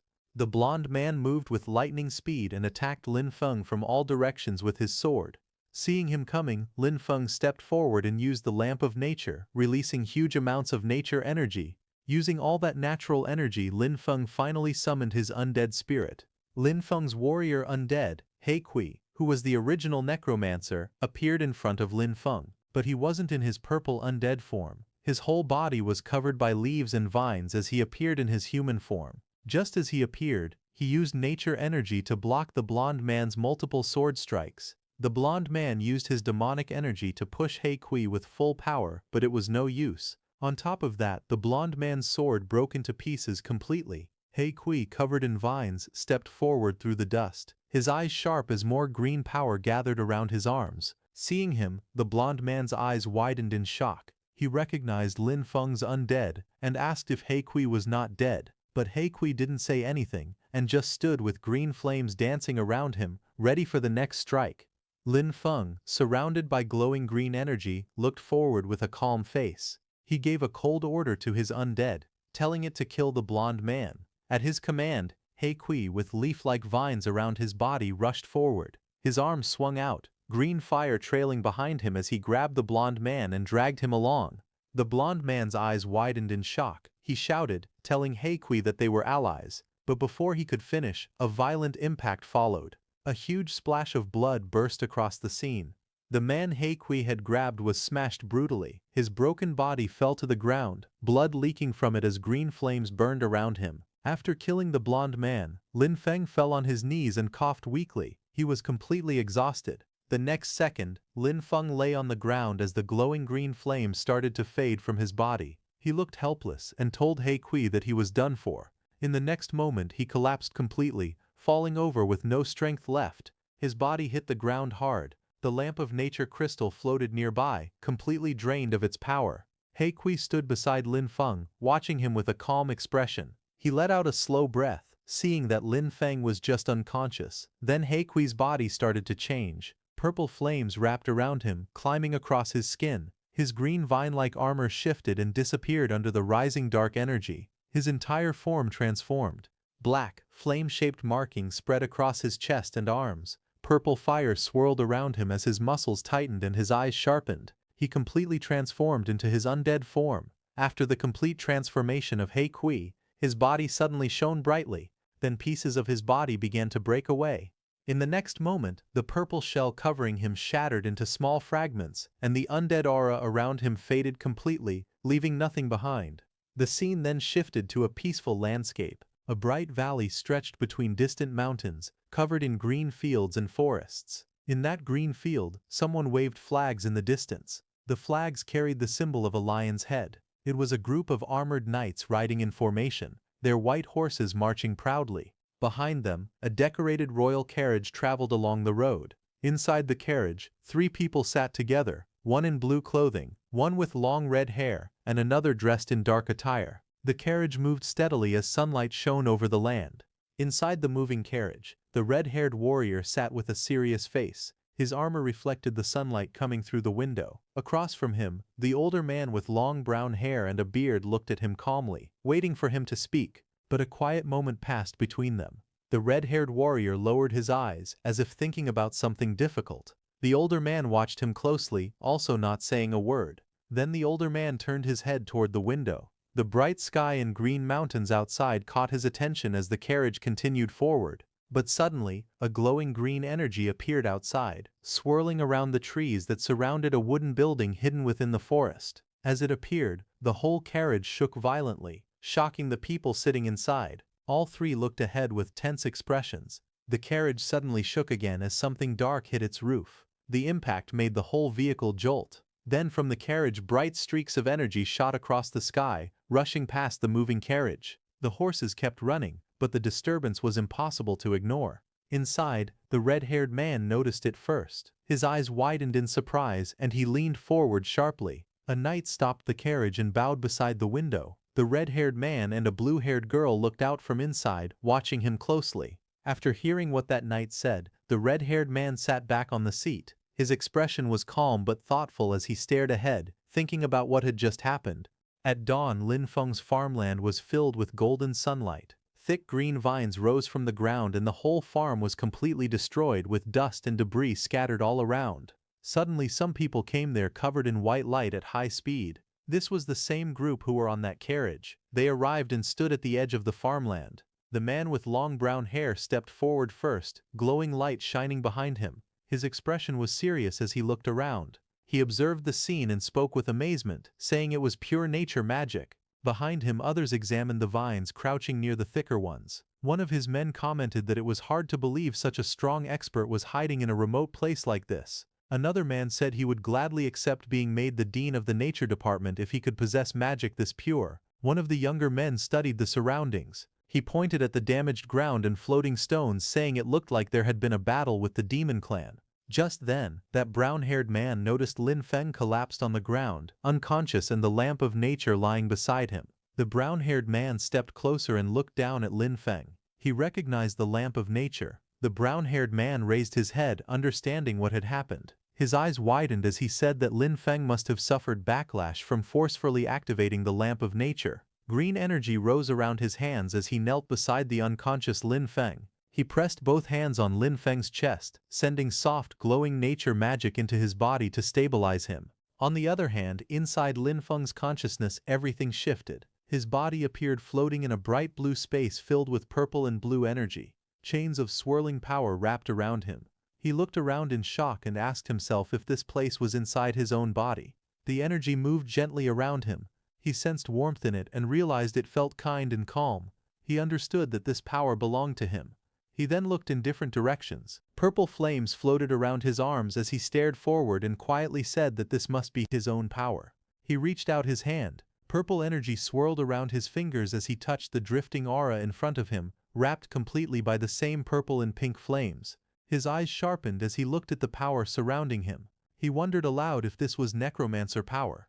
Suddenly, the swirling force around him exploded outward and sent his body tumbling through the space of light and colors. The flames twisted violently as he spun. He steadied himself again, eyes focused. Confusion filled his face as he asked what was going on. More purple flames wrapped tightly around his torso and arms. His expression grew tense when he realized something unsettling. The Necromancer power was actually not under his control. Just then, in the distance, a purple heart-shaped core appeared floating high above the clouds, pulsing with energy. Lin Feng stared toward it from below as energy continued to swirl around him. As purple flames swirled through the clouds, a small shadowy creature formed within the glowing mist. A moment later, the clouds split apart, and He Kui, who was the original Necromancer in his human form, stepped out, surrounded by pink and black energy. He floated above Lin Feng, who stared up at him in shock. Lin Feng shouted He Kui's name, asking why he was alive. Hadn't he died?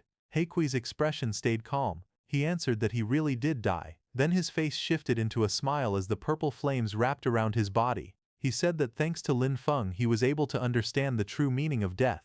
He Kui then stretched out his hand, dark energy curling around his arm and fingers. His body moved forward as though preparing to strike. Lin Feng was surprised when a massive claw-like hand formed out of swirling purple and black energy rushing toward him. Lin Feng looked alarmed as the purple energy tightened around him. He shouted that this was not good. Sweat rolled down his face as he struggled. He yelled that he couldn't break free at all. He Kui rushed toward him with a crazed smile, purple and black flames swirling around his arms. He laughed sharply and said that if he killed Lin Feng, his body would become his. He Kui leaned in close, speaking directly into Lin Feng's face. He said that when that time came he would be reborn. At that moment, from outside, the brown-haired man infused nature energy into Lin Feng. Suddenly, a bright white impact struck He Kui from behind, forcing his body forward. His face twisted in shock as he turned, unable to hide his surprise. Lin Feng stared upward, both of them reacting to the unexpected blow. Again, a burst of white light struck downward, shaking the space wrapped in purple flames. He Kui's body jerked as the impact hit near him. Another blast followed immediately, cutting through the swirling colors. A long tree root came out of that white cloud and struck He Kui, glowing brightly as it landed. He Kui twisted, his face contorted in shock as the attack slammed into him. Lin Feng floated behind him, still bound by swirling energy. He Kui crashed downward, hitting the ground as the purple and black flames roared around him. Lin Feng, who was in his hand, also crashed down. More strikes came down from above, forcing He Kui to brace himself. He growled in frustration, calling the attack terrifying. He became very angry as he recognized the source and gritted his teeth. He cursed under his breath, saying it was nature-type power. He Kui threw Lin Feng on the ground with full power. Lin Feng hit the ground as the purple fire spread around him. He Kui raised his hand to attack, but before he could, Lin Feng's nature energy filled the whole surrounding area. Lin Feng's body drifted through a swirling space of bright colors. One side glowed purple, the other green, showing his body floating helplessly. He spun in midair, trying to regain balance. but suddenly he hit a wall separating those two spaces. Then everything turned dark for a moment. A faint glow appeared like a sunset behind trees, slowly pulling the scene back to reality.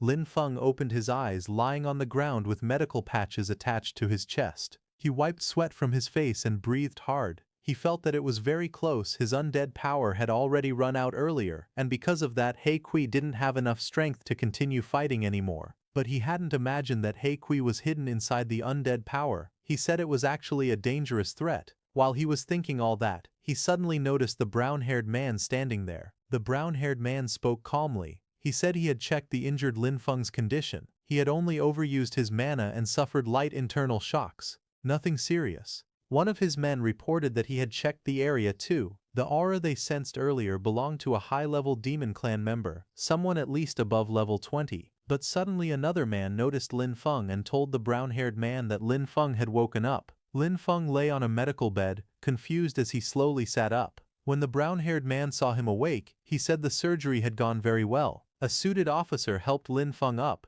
and asked directly if he was the one who killed the Demon Clan member and how he felt now. Lin Feng didn't answer right away, seeing more men gathering around and watching him closely. He looked down slightly, his expression turning serious. He thought to himself that he didn't know who these people were, so it was safer for him to speak less. Seeing him hesitate, the brown-haired man calmly told him there was no need to be nervous. He studied Lin Feng quietly. In his thoughts, he wondered if the child's nature magic was too pure. Maybe he was the child of nature that Vera had talked about. Lin Feng's ID card slipped from his pocket. The brown-haired man glanced at it and said that based on his clothes and ID he must be from Sunwheel Academy. He then took out his ID and introduced himself properly. He said they were mentors from the Extraordinary Academy's Nature Department. Hearing this, Lin Feng stood up and bowed politely. He introduced himself as Lin Feng from Sunwheel Academy and greeted the mentors respectfully. Just then, another group of people came there. It was a man with long red hair who approached with several armored soldiers behind him. They all stared at the destruction in silence. As that red-haired man stepped forward, he noticed the brown-haired man and immediately recognized him as Master Seymour. He asked Master Seymour what had happened there. Master Seymour calmly explained that there had been a Demon Clan invasion, but the demon was defeated thanks to Lin Feng from Sunwheel Academy. Hearing this, the red-haired man was surprised and sweat rolled down his face. He walked closer to Lin Feng and placed a hand on his shoulder. With a proud smile, he said that heroes truly arise from the young. But as he looked to his side, his expression suddenly shifted. His eyes widened in shock. The red-haired man stared at the scattered rocks and that blonde man's sword on the ground. His eyes widened as he recognized who the killer was. Master Seymour gently placed a hand on his shoulder and asked what was wrong. The red-haired man lowered his head slightly. Seymour called him Lord Count and asked again if he had discovered something. After a moment of silence, the red-haired man finally spoke. He said he was thinking about how hard they fought on the front lines to resist the Demon Clan. Yet even with all their effort, a Demon Clan member still managed to sneak into the rear. He said it was truly shameful. Master Seymour looked at him calmly and said the matter had already been resolved and they should return to the academy. But before leaving, Seymour looked back and told one of his men, Yalan, to bring Lin Feng along as well. They needed the principal to give an explanation. Inside the principal's office, the room glowed with warm sunset light. As Lin Feng, Master Seymour, and the principal faced each other, the principal sat behind his desk and said he already knew about the incident. He explained that the school would strengthen its management and that 3 more patrol teams would be added. Before he could finish speaking, Master Seymour suddenly grabbed him by the collar. Master Seymour pulled him close and shouted angrily. He said people only panic when death is already at their door, just like looking for a toilet only after making a mess. His anger turned into an outburst as he shook the principal, yelling about what use a principal like him even had. Lin Feng quietly placed a hand over his face, looking embarrassed while watching the scene. Master Seymour pulled the principal closer and glared at him. The principal, feeling embarrassed, whispered that a student was still in the room and begged him to give him some face. Master Seymour threw the principal onto the chair behind him and continued speaking. He said that while the principal admired wolf culture and didn't mind students acting wild, a student killing a member of the Demon Clan was actually a good thing. He insisted that this matter couldn't be brushed aside with just one sentence. The principal then turned to Lin Feng. He said Lin Feng had single-handedly killed a Demon Clan member and stopped their possible sabotage plans. Calling Lin Feng's achievement significant, he revealed a reward from the academy, a heroic spirit fragment. He held the glowing shard in his hand before passing it to Lin Feng. Lin Feng took the fragment and looked at it quietly. He asked what the use of the item was. The principal explained that the heroic spirit fragment was the leftover will of an ancient hero. He said it looked like Lin Feng had already found one fragment in a dungeon before. The principal continued, saying that when two fragments came from the same hero, they would be drawn to each other and merge. When that happened, a heroic spirit projection could awaken and fight as the user's partner. He added one more important detail. This heroic spirit projection had no restrictions. Hearing that, Lin Feng said that, in that case, if he ever ran out of mana again, he would still have the strength to fight. He then pulled out the fragment he already had. Holding both pieces together, the two fragments began merging in his hands. A bright glow formed as the fragments fused. In the next moment, a green aura burst out, and a long spear appeared, held by a heroic spirit projection standing before him. The green energy continued to swirl as the heroic spirit slowly took shape. Half of his face appeared first, calm and sharp, decorated with tribal markings and a glowing red gem on his forehead. Moments later, the full figure materialized, tall, muscular, and carrying a long decorated spear. He wore ancient warrior clothing with a green robe draped across his body and a red pendant hung around his neck. His presence felt powerful and dignified. A burst of light flashed under his foot as he knelt. The warrior lowered himself onto one knee before Lin Feng. Placing a hand on his chest, he introduced himself respectfully, saying he was General Guan Yu, and greeted his summoner. The principal stared in shock, unable to hide his surprise. He quickly grabbed a book and flipped through the pages, trying to figure out who this powerful spirit was. The principal stared at the open book in his hand, confusion written across his face. He wondered aloud why this heroic spirit didn't appear in any historical records. The summoned warrior stood with a hand on his chest, his posture calm and respectful. Across from him, Lin Feng watched quietly, saying nothing. He then raised his hand and the spirit turned into dark, shadowy energy and began to retreat at his command. After that, Lin Feng turned to the principal and Master Seymour. He bowed politely as both of them observed him with serious expressions. He then stepped through the doorway, leaving the principal's office and returning to his room. Just as he left, Master Seymour leaned toward the principal and spoke urgently. He said they had to take Lin Feng with them. He continued, explaining that the purity of Lin Feng's natural mana was something he had witnessed only once before in his life. He believed that with even a little cultivation, Lin Feng would surely achieve greatness in the future. But the principal calmly told Master Seymour to let Lin Feng decide for himself.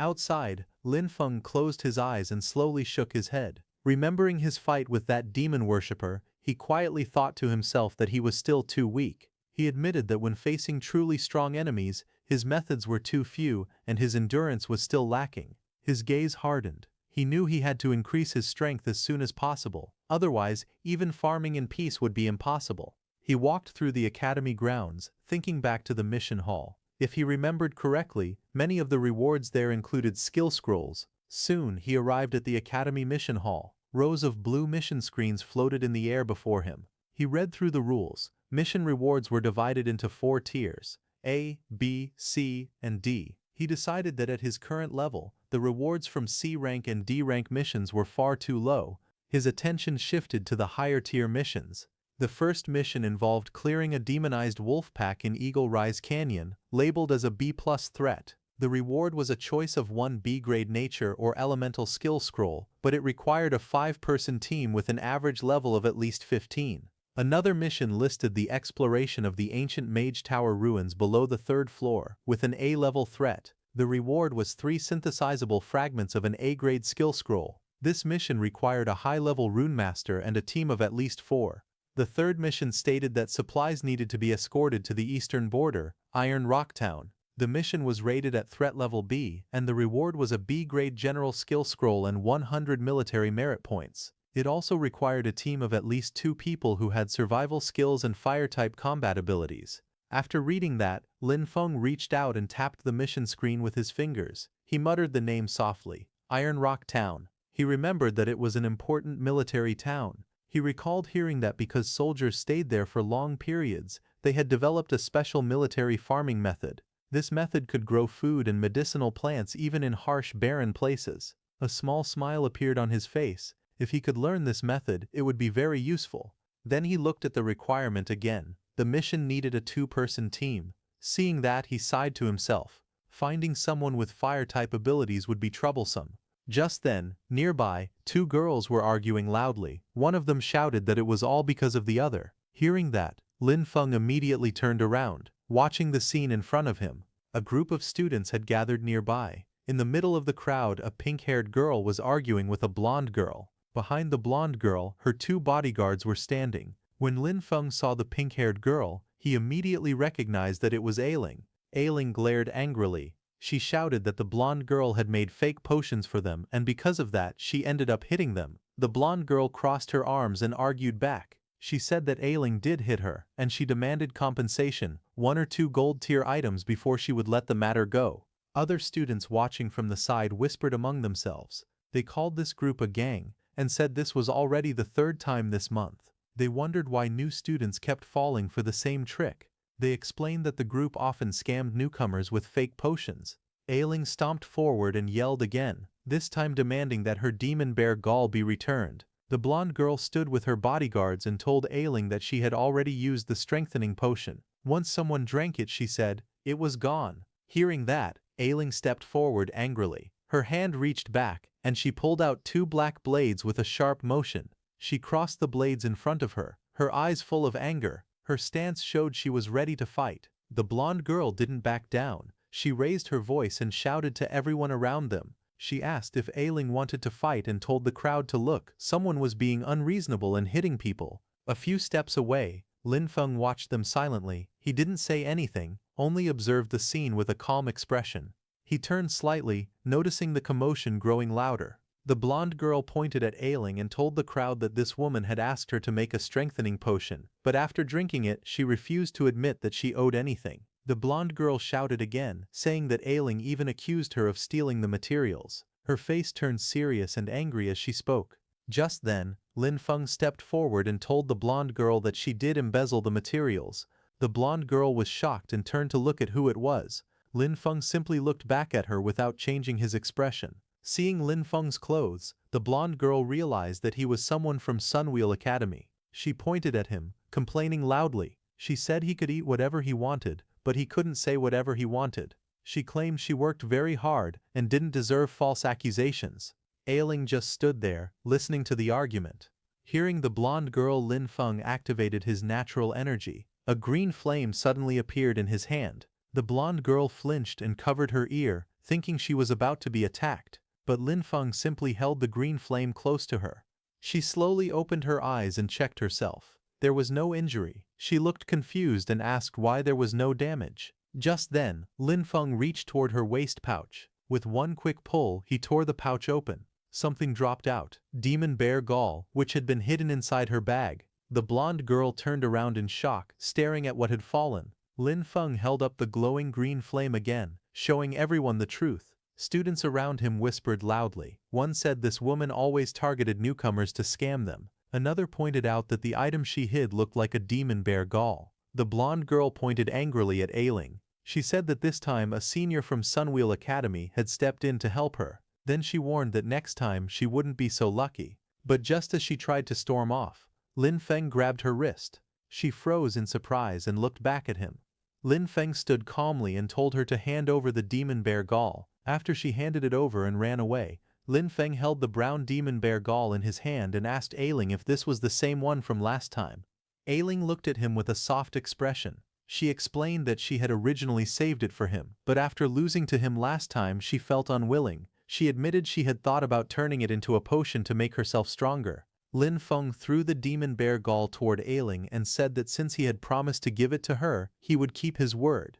He admitted that the demon bear gall didn't improve his strength as much as he had expected. After giving it back, Lin Feng turned to leave. Ailing called out to him gently. She thanked him, saying his name with a shy expression. He looked back at her calmly and said there was no need to thank him. If she really wanted to repay him, he asked her to help him find a fire-type ability user. As he said that, he turned around and asked if he remembered correctly. She was fire-type, wasn't she? She stopped and glanced back at him, smiling faintly. She answered with a soft yes. He smiled in return, relaxed and confident under the golden light. A few minutes later, they went to the mission hall. A staff member walked up to them, saying that his mission request had been accepted, and handed over the mission items. He asked Lin Feng to keep them safe. Lin Feng held the mission scroll in his hand and stared at it quietly. He didn't say anything, but his eyes showed a hint of speechlessness. He looked down at the scroll and thought excitedly about learning a planting method and a new skill. He also received a thick book among his mission items. On the cover, the title showed that it was an ancient array manual, a translated copy. That same night, in the Iron Lion Count's residence, the scene shifted to a secret chamber. Inside the dim, cold room, the Count sat alone, surrounded by twisting shadows. He spoke slowly, saying that both of his nephews, Haru and Tuka, were dead. Dark mist curled around him as he continued. He said the Academy's law enforcement team had tightly covered the news. Even now they still didn't know who the killer was. From within the shadowy fog, another figure spoke. The figure asked why he had been summoned. Was that all he wanted to say? The Count clenched his fist tightly as he spoke. He reminded the shadowy figure that there had been a promise. As long as he provided intelligence about the frontline defenses and helped cover the infiltration, he would receive support. His expression twisted with anger. He shouted that the other party had promised to help him rise to a high position. Then his voice cracked with rage. He yelled that because of the defeat in the war he had already been demoted from Duke to Count by that old man. His eyes widened, veins bulging as he screamed, asking how things had ended up like this. He continued shouting. He said his military power had been taken away, and his territory had been cut in half. He couldn't even protect his own nephews now. He demanded to know where the promised aid was. The dark figure answered calmly from within the swirling shadow mist. It said the battlefield was unpredictable, and their side had also taken losses. As for the nephews, the figure claimed their deaths were due to their own weakness. If the Count had sacrificed Hiru and Tuka earlier as planned, the situation wouldn't have turned out like this. The Count trembled and shouted back, asking if they thought he didn't want to follow the plan. But before he could finish, a pale, ghostly hand reached out from the shadows. Dark energy wrapped around the hand, and the scene froze with its eerie movement. The Count fell silent for a moment, his red eyes trembling with anger. He gritted his teeth but couldn't find the words to answer. Across from him, the shadowy figure spoke coldly. It said that Lord Galadiasa only cared about results. The Count's face twisted with frustration as he snapped back. He said that ever since he had opened a back door on the battlefield for them, the old man had been watching him closely. He asked how he was supposed to help any further. The shadow replied without emotion. It said that was his own problem, and reminded him not to forget his position. The shadowy figure stepped forward angrily. It pointed out that even the group from the nature department could not save him now, its voice turning sharp as it spoke. The Count's expression tightened as he stared into the swirling darkness, fear and anger mixing in his eyes. His jaw clenched as he stared forward, his teeth grinding in anger. Purple shadows drifted around him, showing how tense he had become. Then the shadowy figure stood on the steps, its dark aura spreading wide. It spoke coldly, saying that relying on the nature department to remove the curse would only cause the Count to die even faster. After saying that, it retreated. The Count turned slightly, watching the swirling dark energy disappear. His expression remained stiff and troubled. The Count lifted his coat and began walking away, his steps confident as his hair swung behind him. He spoke without looking back. He said they had already set things up in Iron Rock Town and reminded his men to move the garrison away when the time came.